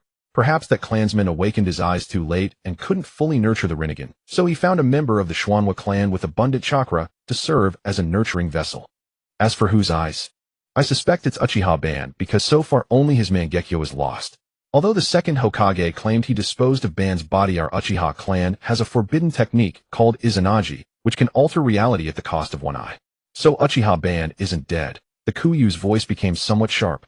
Don't be afraid. Feng comforted. Even if he's still alive, he's probably an old man who can't walk. Don't worry with me here. If he dares to bully you, we'll beat him to death. In that case, let's start training in Sage Mode quickly. You know, before becoming an immortal, the Sage of Six Paths studied the Sage Mode of Nyamu Mountain. The Kwayu began to urge. Well, actually, I think I already know it, Feng said helplessly, and then his aura began to change with a pair of light blue eyeshadow appearing around his eyes. This was clearly a manifestation of having cultivated Sage Mode to an advanced level. If the Kwayu had a mouth, it would probably be wide open. Then from the entire Shigulan came the first roar since the Sacred Land's birth. Uchiha Feng Yu and Shinsho Zhu Jian are both bastards. Why didn't you say it earlier when you clearly already knew? That's the gist of it. In the Hokage's office, Orochimaru reported the detailed battle situation to the third. The third Hokage took a puff of his pipe and said so Uchiha, due to his severe injuries, was directly taken to Mount Mayaboku by the slug for treatment. Yes. Orochimaru looked at the third Hokage and said, the Sunagakure forces on the Western Front are unable to launch an offensive in the short term, correct? Exactly. Their numbers have dwindled drastically and supplies are extremely scarce. According to intelligence from the Umbu, the clamor for a ceasefire has swept across the entire nation of Suna. Even the Wind Country daimyo summoned Rashi for a meeting. It can be said that the Western Front is no longer a concern. It seems Konoha has achieved a phase victory. You've worked hard, Orochimaru. I will have Minato or Udatane Koru temporarily replace you as the Western Front commander for a while, granting you a leave to rest properly. The third Hokage looked with relief at Orochimaru's noticeably haggard and thin face. I am deeply grateful. I truly need some rest. After speaking, Orochimaru withdrew. Returning to his quarters, he collapsed onto the sofa, his mind replaying the Western Front battle and Uchiha Kaede's somewhat peculiar behavior before he could no longer hold on and fell asleep. These past months had been exhausting. He had single-handedly shouldered the Western Front. Now back in his own home, he could finally have a good rest. In a distant underground cavern, an old man covered in tubes sat on a stone stool listening to the reports of Black Zetsu and White Zetsu in silence. He hadn't expected that after he left Konoha such a prodigy would emerge from his own clan. If he were still the clan head, he would have celebrated for days. But now this Uchiha Kaede was an obstacle that could hinder his plans at any time. Are you saying he was taken to Shikatsu Forest for treatment? Madara suddenly asked. Yes, that's what another clone learned from Konoha's Western Front headquarters. White Zetsu said. That's not right. The three sacred lands only allow those who have signed contracts to enter. If a person doesn't meet the characteristics of the sacred land, even with a former contractor's recommendation, they cannot successfully contract. Why would Uchiha Kaede be contracted by Shikatsu Forest? Madara spotted the problem. Could it be that his injuries were too severe and Tsunade pleaded for leniency, so Shikatsu Forest made an exception? White Zetsu asked. The possibility is very low, Black Zetsu replied, but not impossible. Increase your surveillance on Uchiha Kaede. Once he returns from Shikatsu Forest, keep a close watch. Also gather all intelligence on him. I have a feeling this Uchiha Kaede is not that simple. On the northern front, due to the news of Rashi's severe injury, the frequency of skirmishes between both sides had slightly decreased. At the Konoha headquarters, Jiraiya looked at the battle report written by Orochimaru sent from the village. He felt a headache coming on. He couldn't determine what Inoki would do upon hearing of Rashi's injury, but it was highly likely he would launch a fiercer assault considering they had no Mangekyo on the northern front. Just then Minato entered. Jiraiya immediately teased. our famous teacher is here. Minato remained composed, but a helpless smile crept onto his face at his teacher's words. You called for me, sensei. Yes, a letter from the Hokage in the village. They ask if you can temporarily take command of the Western Front. Of course I couldn't agree. But simply rejecting it wouldn't be proper either. I need to recommend someone capable. That's why I asked for your advice. Minato thought for a moment, and said, what about Akimichi Torafu Sr.? Torafu, he's a senior to me. Indeed, he's suitable. As always, Minato, you solve the problem as soon as you arrive. Jiraiya said happily. Sensei, what exactly happened to Kid? All I've heard is that he severely injured Iwa's Rashi, which made Inoki quiet down for a while. Uchiha Kid, according to Orochimaru's battle report, that Kid awakened the Mangekyo Sharingan, the rarest of the Uchiha clan, said to be the mark of the clan head. He replicated the power of the ancestor Uchiha Madara, clashing with two-tailed beasts, resulting in mutual destruction. Not only Rashi, but the Tsunade Jinchuriki is also on the brink of death. Kid wasn't much better. He was severely injured on the spot, rescued by Orochimaru, then taken to Shikatsu Forest by the slug. He should be fine. As long as he's alive, that's what matters. Minato sighed in relief, then asked with curiosity, is the Mangekyo that powerful? Jiraiya looked up at Minato, then glanced around to ensure no outsiders were eavesdropping before lowering his voice. You were born too late, so you don't know. Madara was once on par with the first Hokage in power, all thanks to the Mangekyo. Once awakened, not only do both eyes each gain a unique dojutsu, but there is also a special ability called Susanoo. This ability forms a gigantic humanoid outside the body, excelling in both offense and defense. It is the means by which the Uchiha clan directly confronts tailed beasts. So once awakened, one becomes invincible? Minato asked seriously. From that perspective, yes. But the Mangekyo's dojutsu inflicts significant damage on the user. Overuse can even lead to blindness. This time Kid went all out against two-tailed beasts. Besides physical injuries, his eyes were also severely damaged. According to Orochimaru, Kid's eyes were bleeding profusely at the time. Is that so? It seems Kid won't be able to use the Mangekyo often in the future, Minato said with concern. With Shikatsu Forest treatment and his naturally good physique, he should recover fully. But his eyesight loss is likely irreversible, Jiraiya estimated. Do you say that you want to take a different path than the Six Paths Sage? Why do you have such thoughts? At this moment, the slug was listening to Uchiha Fong's plan for ascension. Hearing that Fong intended to make changes on the path left by the Six Paths Sage, the slug felt quite perplexed. Because I have doubts about the stone tablet itself and its contents, Fong provided a half-truth explanation. What doubts? The slug asked. According to the stone tablet, the Six Paths Sage divided power into Yin and Yang for balance. According to our attributes, the Uchiha clan excels in Yin release, which should represent Yin. So who represents Yang? Yang refers to the Senju clan. Oh, I know this. But the Senju clan doesn't have any ancestral stone tablets, or the like. Why is that? Fong wondered. This? I don't know either. Moreover, what exactly does the so-called balance mentioned by the Six Paths Sage refer to? We've been fighting with the Senju clan for 1,000 years with countless deaths. What kind of thinking leads to the belief that this is balance? I seriously suspect that something went wrong with the Six Paths Sage in his later years, which is why his words cannot be fully trusted, Fong explained to the slug, as if he had discovered a truth. The slug was also caught up in this feeling that something was off, but everything Fong said was the truth, leaving her She had no choice but to ask, what do you plan to do? I'll complete the final step in the Wetbone Forest, but first I need to make some arrangements and prepare a clone. If it takes too long, wouldn't that expose me? But how can you be sure that your clone won't be affected during your transformation? A typical clone technique is definitely unreliable, so I can't use a clone. Instead, I need to create a special avatar made from external materials that can act independently for me. An avatar? That's right, it's not a traditional chakra clone made through clone techniques, but a special puppet made from external materials, which also possesses all characteristics of a clone. The advantage is that it is not easily destroyed. A puppet? That sounds intriguing, but what materials do you plan to use? The slug seemed to understand somewhat, but she grasped the general idea. Fong produced a black sphere in his hand, and smiled slightly, the seeking ball. After saying this, the seeking ball began to slowly change shape, transforming into an exact replica of Fong. The slug was once again stunned, taking a moment to react. Looking at the Fong created from the seeking ball, she stammered, the seeking ball. You can actually create the seeking ball. Isn't that a skill reserved for the Six Paths Sage? You can synthesize the seeking ball before becoming an immortal. The seeking ball is not as complicated as you think, Fong explained. As long as you master Yin and Yang release and fuse them, you can harness the power of the Six Paths to create the seeking ball. However, since I haven't ascended yet, I can currently only create and maintain two at the same time, and any more would risk losing control. I see. The slug seemed to ponder, and as if holding back something, a seeking ball slowly appeared before her eyes under Fong's gradually enlarging gaze. Haha, it turns out I can do it too. The slug was as happy as a child, completely unaware that the astonishment had shifted to Feng's face. Wait, why? Feng seemed to lose his composure. What do you mean why? The slug asked. Why do you have such an enormous yin release? Shouldn't our wet bone forest be known for yang release? Oh, you mean my yin release? The slug reacted. Actually, this is something I trained to develop. Each time I got used to splitting, it took a toll on my spirit, and I always needed to sleep to recover. Later, after I fused those split bodies, I found that my spirit had increased a bit. Over the long years, my spirit naturally reached a certain level. Even later on, I could control my dreams. That's why I enjoy sleeping. There's everything in my dreams, and I can even train my spirit in them. So it's not surprising that my yin release chakra is so vast. How about it? Am I impressive? The slug looked at Uchiha Feng like a child expecting praise. Impressive, very impressive. Truly worthy of Lady Slug.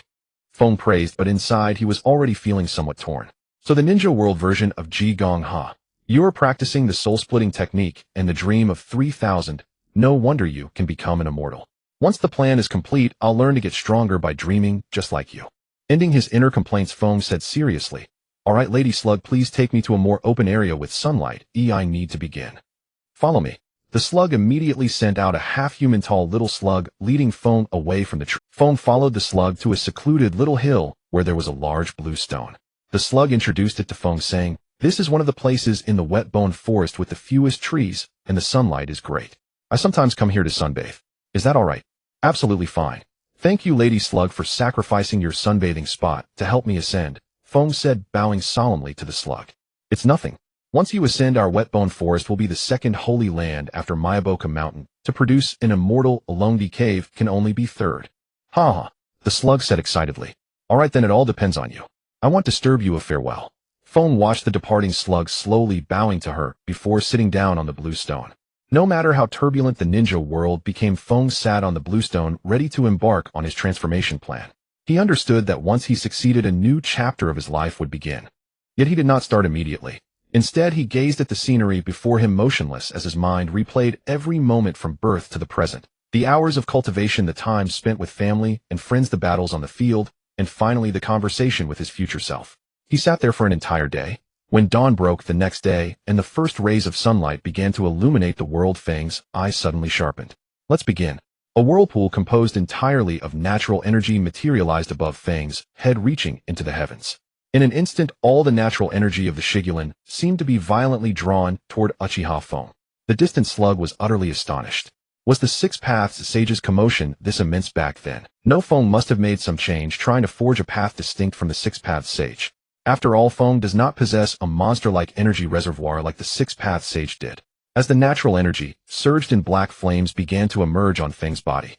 This time, instead of using his body as a furnace, he turned himself into a pill, refining his entire being. To outsiders, it seemed like sheer suicide. But Feng paid no heed. The madness within him, buried since birth, was finally unleashed. However, the process was not over. After the black flames had burned for a while, white flames suddenly appeared.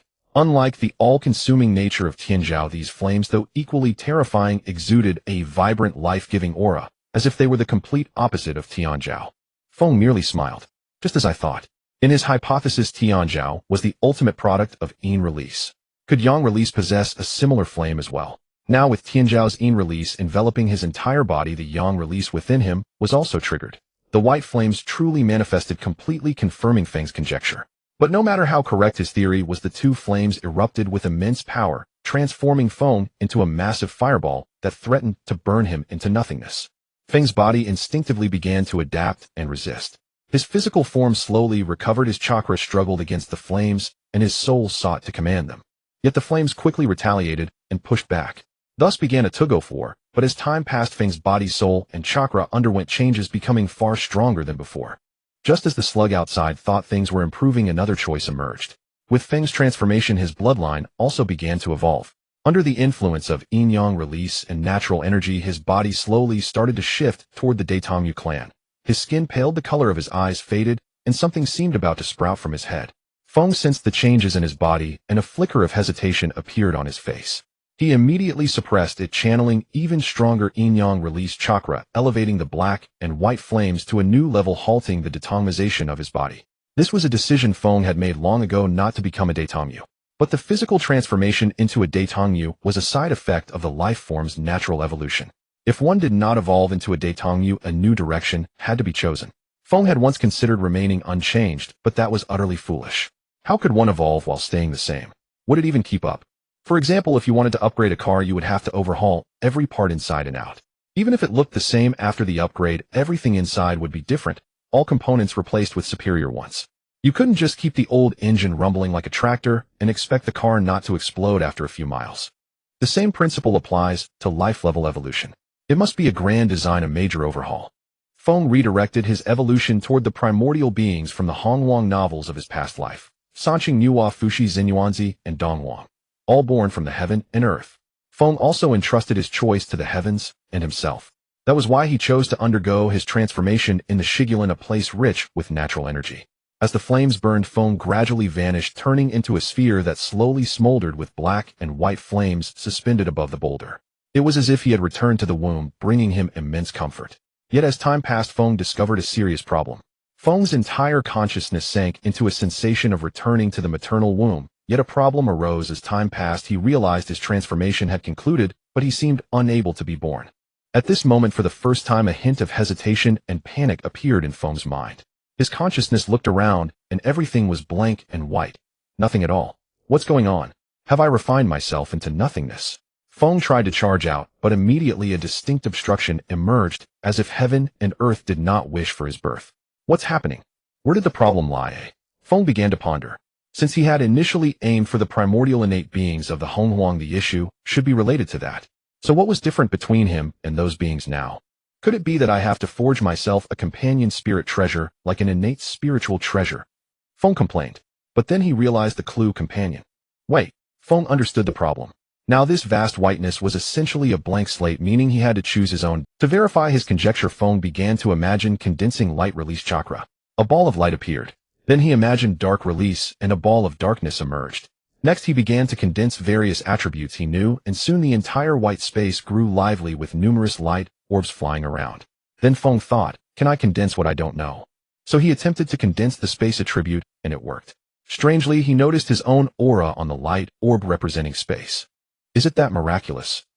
Feng then tried to condense dust release chakra, but it wouldn't form. He had a guess: since I refined myself like a golden core, whatever I added would naturally bring corresponding attributes.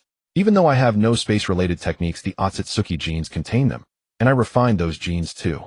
So if I had refined all 9-tailed beasts, would I have gained those attributes? Feng mused. But the current problem is which Tao to choose.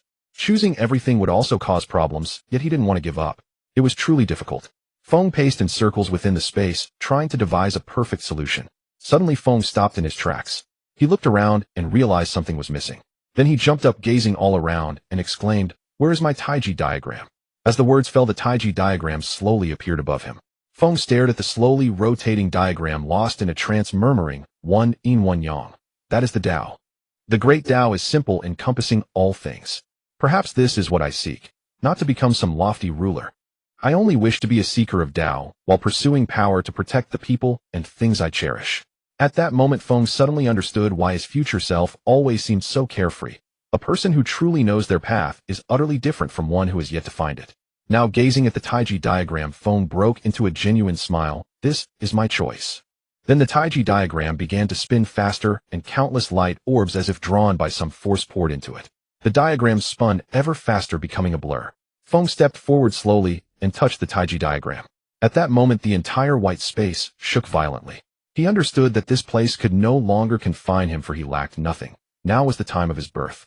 With a loud cry of "Open!" the entire space shattered, and his consciousness fully returned to his. Outside, Kuai-Yu watched as natural energy surged wildly into Feng's body, her heart aching with distress. Fortunately, as Feng transformed into a sphere, the absorption of natural energy gradually diminished until it ceased entirely, leaving Kuai-Yu slightly relieved. Then came a long wait. During this time, she was summoned once by Gongshou, who inquired about Feng's condition. Kuai-Yu could only say that Feng remained motionless, still unconscious. Gongshou left without further questions. Just as Kuai-Yu was contemplating whether to send out the truth-seeking orb incarnation, a crisp sound, like breaking glass, suddenly echoed. Kuai-Yu hurried to Feng's location, and upon arriving, she witnessed a scene she would never forget. The sphere that Feng had formed exploded, revealing a youth standing in midair. His skin was as pure as flawless white jade, his lips red and teeth white, with a pair of dragon horns atop his head. and he was completely unclothed. His eyes were tightly shut as if he were still dreaming and had not yet awakened. Just as Kuai Yu was about to approach and call out to him, the youth suddenly opened his eyes. A golden ripple spread outward, and directly above him a massive Taiji symbol appeared, replacing the sky. Wisps of chaotic-colored chakra flowed from the Taiji symbol, enveloping Uchiha Feng, only to burst apart within seconds. When he reappeared, Feng was clad in a white robe exquisitely crafted. Behind him, truth-seeking orbs materialized one by one, ultimately numbering 12, arranged in a circular formation like the marks on a clock, seemingly suppressing time and space. Feng's eyes gradually transformed from their ordinary appearance into double pupils. Then the two pupils slowly rotated and merged into a single black, that which spread outward into concentric rings, the Rinnegan. Yet the transformation was not complete. 18 golden tomo appeared on the rings of Feng's Rinnegan, and at that moment his unique 9-tomo Rinnegan was fully manifested. At this instant, an aura of divinity seemed to emanate from Feng, making him feel untouchable. Kuai Yu stared blankly at Uchiha Feng, floating in midair, temporarily at a loss for words, simply gazing at him in awe. Feng then looked at Kuai Yu and suddenly smiled gently. "Lord Kuai Yu, what's wrong?" Well, Kuai Yu stammered, unable to form a coherent sentence. Feng slowly extended a hand, and a wisp of chakra like a thin mist drifted into Kuai Yu's body. Instantly, Kuai Yu felt as if she had eaten an ice pop on a scorching summer day, a refreshing sensation coursing through her entire being. Not just this body, but all of her clones experienced the same feeling. Kuai Yu finally snapped out of it, and asked hurriedly, "What realm have you reached now?" "Me? What?" Feng paused to consider. "Actually, I've entered a new beginning. As for the specifics, compared to the six-path sage at his peak, I'm still a bit lacking. But give me a few days, and he will look up to me." "Why?" Kuai Yu asked in astonishment. "Because he is heading toward an end while I am heading toward a beginning. For him, becoming an immortal is the final destination. For me, becoming an immortal is merely a new start, a milestone on my journey. During my transformation, I learned of the existence of the Datong Mu clan. The information etched into my blood filled me with reverence, but I realized that a transformed bloodline is ultimately not truly Datong Mu. So I refined that bloodline. Datong Mu. Isn't that Hui Ye's surname? Wait, you said you refined the Datong Mu bloodline. Exactly. That's why I have a new path. I suspect that the six-path sage also possessed an incomplete Datong Mu bloodline. Yet he chose to convert himself into a Datong Mu bloodline, and instead of becoming a true Datong Mu, he stumbled into a dead end. Now it seems my choice was correct." "I see. But can you go out looking like this?" Kuai Yu asked with a hint of skepticism. Feng smiled lightly. The truth-seeking orbs vanished, his eyes reverted to normal pupils, and the dragon horns on his head disappeared, making him seem like the same youth as before. Yet his aura could not be concealed. Feng glanced at himself and said, "It seems I need a few more days. But that's fine. I need to go out for a couple of days to handle two matters. For now, we'll trouble you, Lord Kuai Yu. If anyone asks, tell them it will take 3 more days." With that, a black vortex appeared behind Feng, slowly enveloping him until he vanished. Kuai Yu stared at the scene before her, unable to speak for a long time. "I feel that the entire ninja world is about to undergo a new change. But then again, perhaps nothing will happen. The only certainty is that the ninja world should stabilize for a while." Then this clone of Kuai Yu slowly departed. Huiyi. Datong Mu Huiyi. That name has surfaced again. Kuai Yu seemed to recall that peerless figure and the towering divine tree. In a dense forest rarely visited by humans, a white-robed youth strolled leisurely, holding a staff of the sun and moon, with 12 truth-seeking balls trailing behind him. Curiously, the forest animals seemed oblivious to his presence. Whether birds or rabbits, they remained utterly unaware as he passed by them, as if he did not exist. Beneath the forest, in a cavern, Uchiha Madara listened to Black Zetsu report on Nagato and Obito's progress. Everything was proceeding according to plan. Then Madara suddenly asked, "Has that Uchiha Kaede still not returned from Shikatsu Forest?" "No," replied Black Zetsu. "That's odd. Based on his actual performance, it shouldn't have taken such a severe injury, should it?" Madara pondered. Could it be that he's attempting to master Sage Mode? Black Zetsu proposed a guess. Impossible. Madara felt it plausible, especially for a genius who always seeks to learn what he hasn't mastered. Just as Madara was lost in thought, a clear bell chimed in the distance. Madara, Black Zetsu, and White Zetsu instantly turned toward the sound as a figure in white appeared before them. At that moment, Black Zetsu's heart trembled violently. He seemed to see his mother. "First meeting, I, Uchiha Kaede, pay my respects to you all. If I'm not mistaken, Ancestor Uchiha Madara, you are indeed still alive." The newcomer was none other than Uchiha Kaede. Madara stared at Uchiha Kaede, disbelief etched on his face. "6 paths power. Sage's Eye. Impossible. The 10 tails hasn't even been merged yet. How did you achieve this?" "It's quite simple. I merely fused yin-yang release chakra, and Sage Chakra myself. Though I lacked the Ten Tails' assistance with time, it was still quite easy to accomplish. He'd explained with a gentle smile. Madara fell silent. This was indeed a viable approach. Back then, because of Hashirama, he had chosen to steal Hashirama's yang release power to compensate for his own deficiency, thereby achieving the union of yin and yang. He had succeeded and awakened the Rinnegan, but by then he was already advanced in age. Thus he had chosen Nagato to nurture the Rinnegan on his behalf. So that act on the Western Front was a pretense. Madara finally pieced it together. Indeed, in this world being too outstanding invites resentment. What do you intend to accomplish by coming here? Madara posed the crucial question. He gave a faint smile, not answering directly. I've seen those eyes in the land of rain, and I've read the clan's stone tablet. But frankly, I have little interest in that Moon Eye plan. Nor will I stand in your way. On the contrary, I will assist you. Assist? Exactly. With my current strength, not to mention gathering the tailed beasts, even annihilating the 5 great nations would be a trivial matter. Madara nodded slightly in agreement. At present, Uchiha Kaede could probably dismantle the entire shinobi world if he wished, let alone collect the tailed beasts.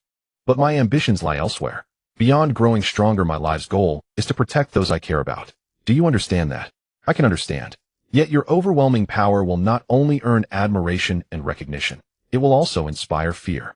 I am aware of that. Therefore, I have a plan to gradually relocate the Uchiha clan to the ruins of the Whirlpool country. Don't you think you're being naive? Back then I too wanted to lead the clan away. But what was the result? No one was willing to leave with me. Madara roared. Hence I must thank you for that. What? Madara's fierce expression froze. What does that have to do with me? At present the Uchiha clan and the village are almost at each other's throats. If not for the war, conflict would have erupted long ago. To ensure your plan goes smoothly, you must have already planned to eliminate the Uchiha clan. After all, it would be troublesome if a clansman awakened some bizarre dojutsu that could interfere with your scheme. When the time of crisis comes, I will simply take away those willing to follow me. Rest assured, in life or death situations, a fair number will choose to leave. He'd explained. So you've included me in your calculations as well. Madara was somewhat irritated. Had his body not been failing, he would have lunged at Kaede in a rage. But that is not the main point. The key is that I wish to search for information about the era of the Sage of Six Paths. Haven't you noticed? After my transformation, my skin has become pale. If I didn't adjust it, it would be even whiter. But in the entire shinobi world, who has such pale skin? Madara then noticed Kaede's complexion, and doubt crept into his mind. What are you implying?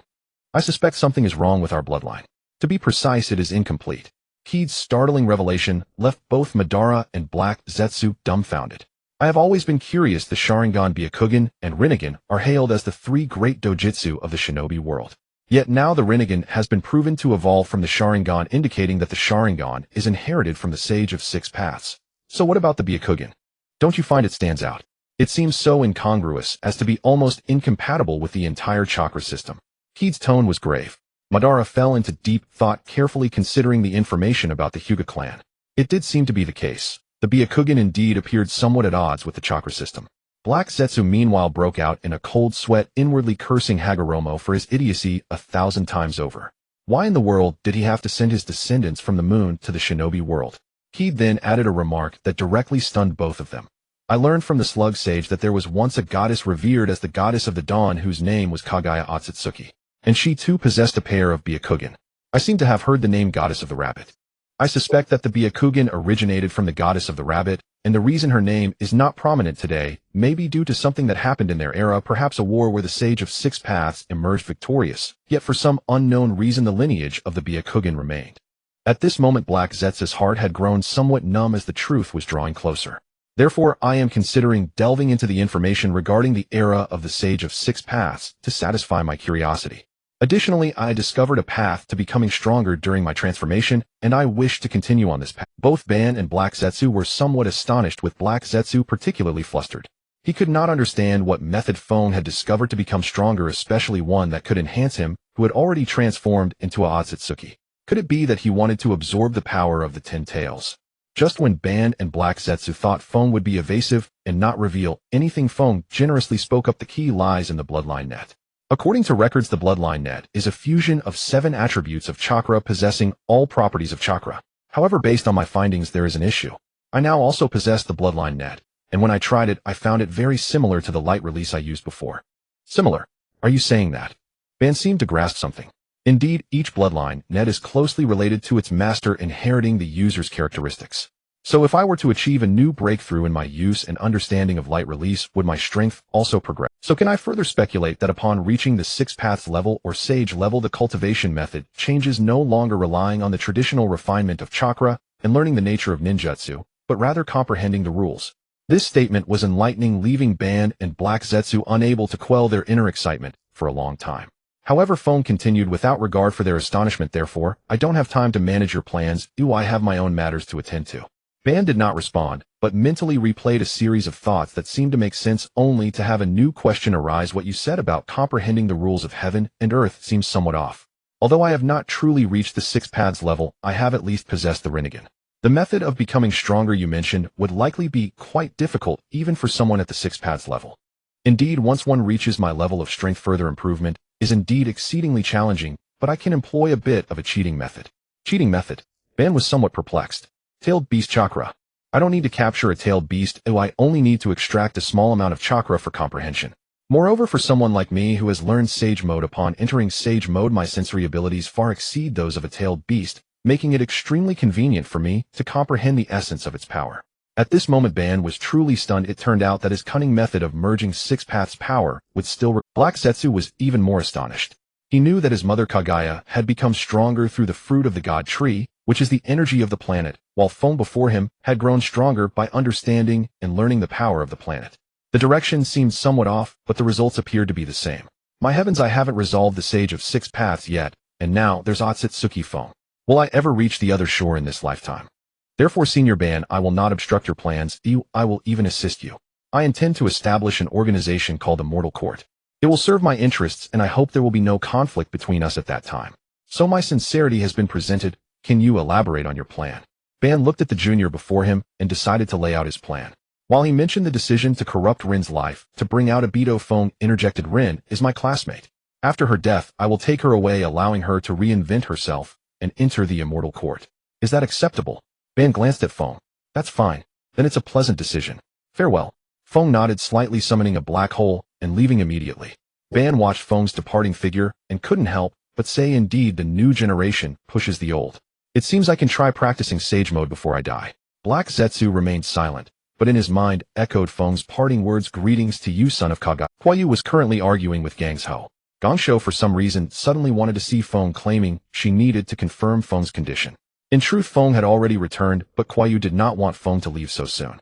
As a living immortal, a genuine sage, Uchiha Feng guided Huayu on matters of cultivation, granting her a profound sense of advancement and power. The heavens knew that since her emergence, she had always relied on her own groping to cultivate. Now having someone to guide her, Huayu nearly wept with gratitude. Nevertheless, Feng had to depart. After all, his parents would worry if he did not return. Thus, after a bit of disguise, Feng followed Gangsho back to Mai. The two were directly summoned to the Hokage's office. As soon as the third Hokage saw Feng, a smile immediately spread across his face. Our great hero has returned. Feng quickly bowed, greetings, third Hokage-sama. Come, your wounds are just healed. Please sit. The third Hokage courteously invited them to sit. When they were settled, the third Hokage noticed that Feng's pupils had noticeably dimmed, surmising that his eyes had suffered severe damage this time. So he asked with concern, are your injuries all right? It's nothing serious, just a slight decline in vision, Feng explained.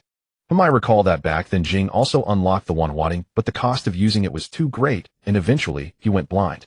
Feng, although the village needs your combat power, you must still consider yourself. Once your sight is completely gone, let alone being a ninja, even normal life would be problematic. Thank you for your concern, third Hokage. I will be careful, Feng promptly replied. You were trained by Shomen, so I'm relatively at ease. Moreover, you have developed your own light release, so even without the Wanhuating you still possess formidable combat strength. Well then, go back and have a look. Your parents have been very worried about you these past few days. Thank you, third Hokage. He'll take my leave now. Feng rose, bid farewell, and left the Hokage's office.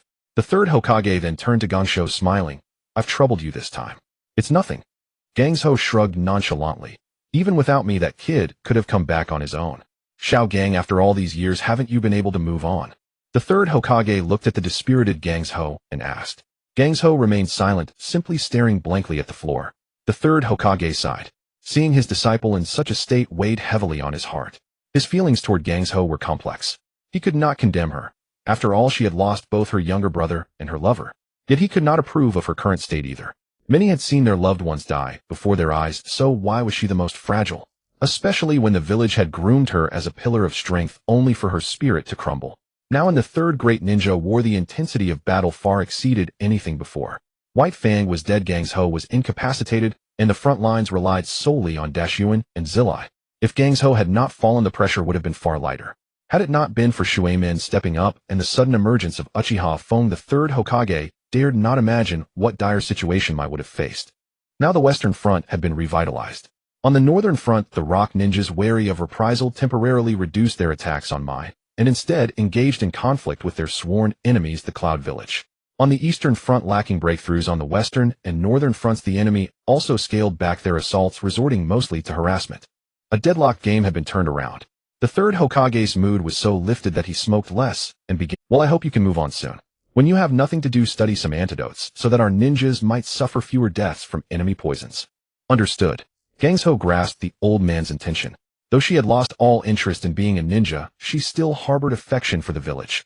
After all, it was founded by her grandfather. So Gangs Ho went to attend to her duties. Fong strolled along the village path, feeling as though he had returned to a past life. With a large number of personnel pulled to the northern front, the village now seemed somewhat sparsely populated. Yet perhaps because the war had slowed, there was no air of desolation. Fong sighed and quickened his pace toward home.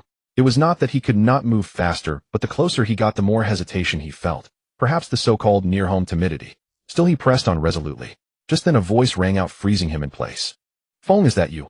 Fong stopped, turned stiffly, and saw a gentle figure. He could no longer hold back the tears in his eyes. "Mother." The newcomer was indeed Mei Qin.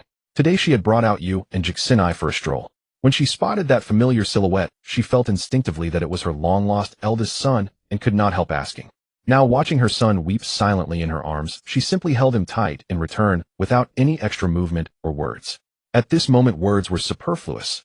This was a mother's silent love for her son. Beside them, Yu also recognized his brother and stepped forward to embrace him tightly. He did not cry, but he had missed his brother dearly. Jixinai remained silent. Although she was usually boisterous, she was also a deeply sensitive girl. She did not interrupt the three of them, understanding the feeling of family reunion. When the Uzumaki kingdom fell, she too had been devastated. After being brought to Konoha, it was Mito's tender care and then Minato's attention that slowly helped her emerge from the pain of losing her family. That feeling of recovering what was lost was a joy that outsiders could not share. After a long while, the three finally separated. Mei Qin looked at her eldest son, whose tears had dried and whose pupils were dim. She finally understood why he had suddenly disappeared without a word. As a high-ranking member of the Uchiha clan, she knew exactly what caused Uchiha's vision to decline. But she asked nothing, only saying, "Let's go home." Then Jixinai immediately jumped out. "Then I won't disturb your family reunion. I'll head back first." Mei Qin then realized she had neglected Jixinai and quickly apologized. "I'm so sorry. We'll have to gather another time. My treat." Watching Jixinai leave, Mei Qin took one child by each hand and slowly walked home. This time she felt her hands had never been so steady. At home, Fong looked at the courtyard he had not seen for a long time, filled with emotion. Mei Qin led them inside, poured a glass of water for each, then looked at Feng's eyes and asked, "How are your eyes?" "It's fine. Although I went temporarily blind from overusing the Mangekyo under the treatment of the Shigulin, I've recovered a lot. Besides, your son has also learned Sage Mode, and has been using natural energy to heal my eyes. My vision can still improve significantly." Feng told a small lie. Mei Qin breathed a slight sigh of relief. As long as it could recover, it was good. Then Mei Qin cupped Feng's face and said, "Promise mother, unless absolutely necessary, never use those eyes again. Preferably never use them for the rest of your life." Feng looked at his mother's almost pleading gaze and promised, "I will remember." Mei Qin finally showed a hint of a smile. "Go play with your brother. He'll prepare dinner. Since you're back, we should celebrate properly." "Okay." In the courtyard, Yu immediately pestered Feng, "Brother, teach me to train." Feng looked at the little boy before him and smiled. "You let me see your taijutsu first." In the courtyard, two figures began sparring, though it was clear the older one was guiding the younger. In the evening, Fuyue returned. Seeing Feng at home, he stared for a few seconds and said, "Good to have you back. Take a good rest during this time." After dinner, Fuyue led Feng into the study again and asked in detail about the battlefield. Feng explained the situation but did not mention his achievement of the 6 paths level. He only said he had learned Sage Mode at the Shigulin. Fuyue could not help sighing.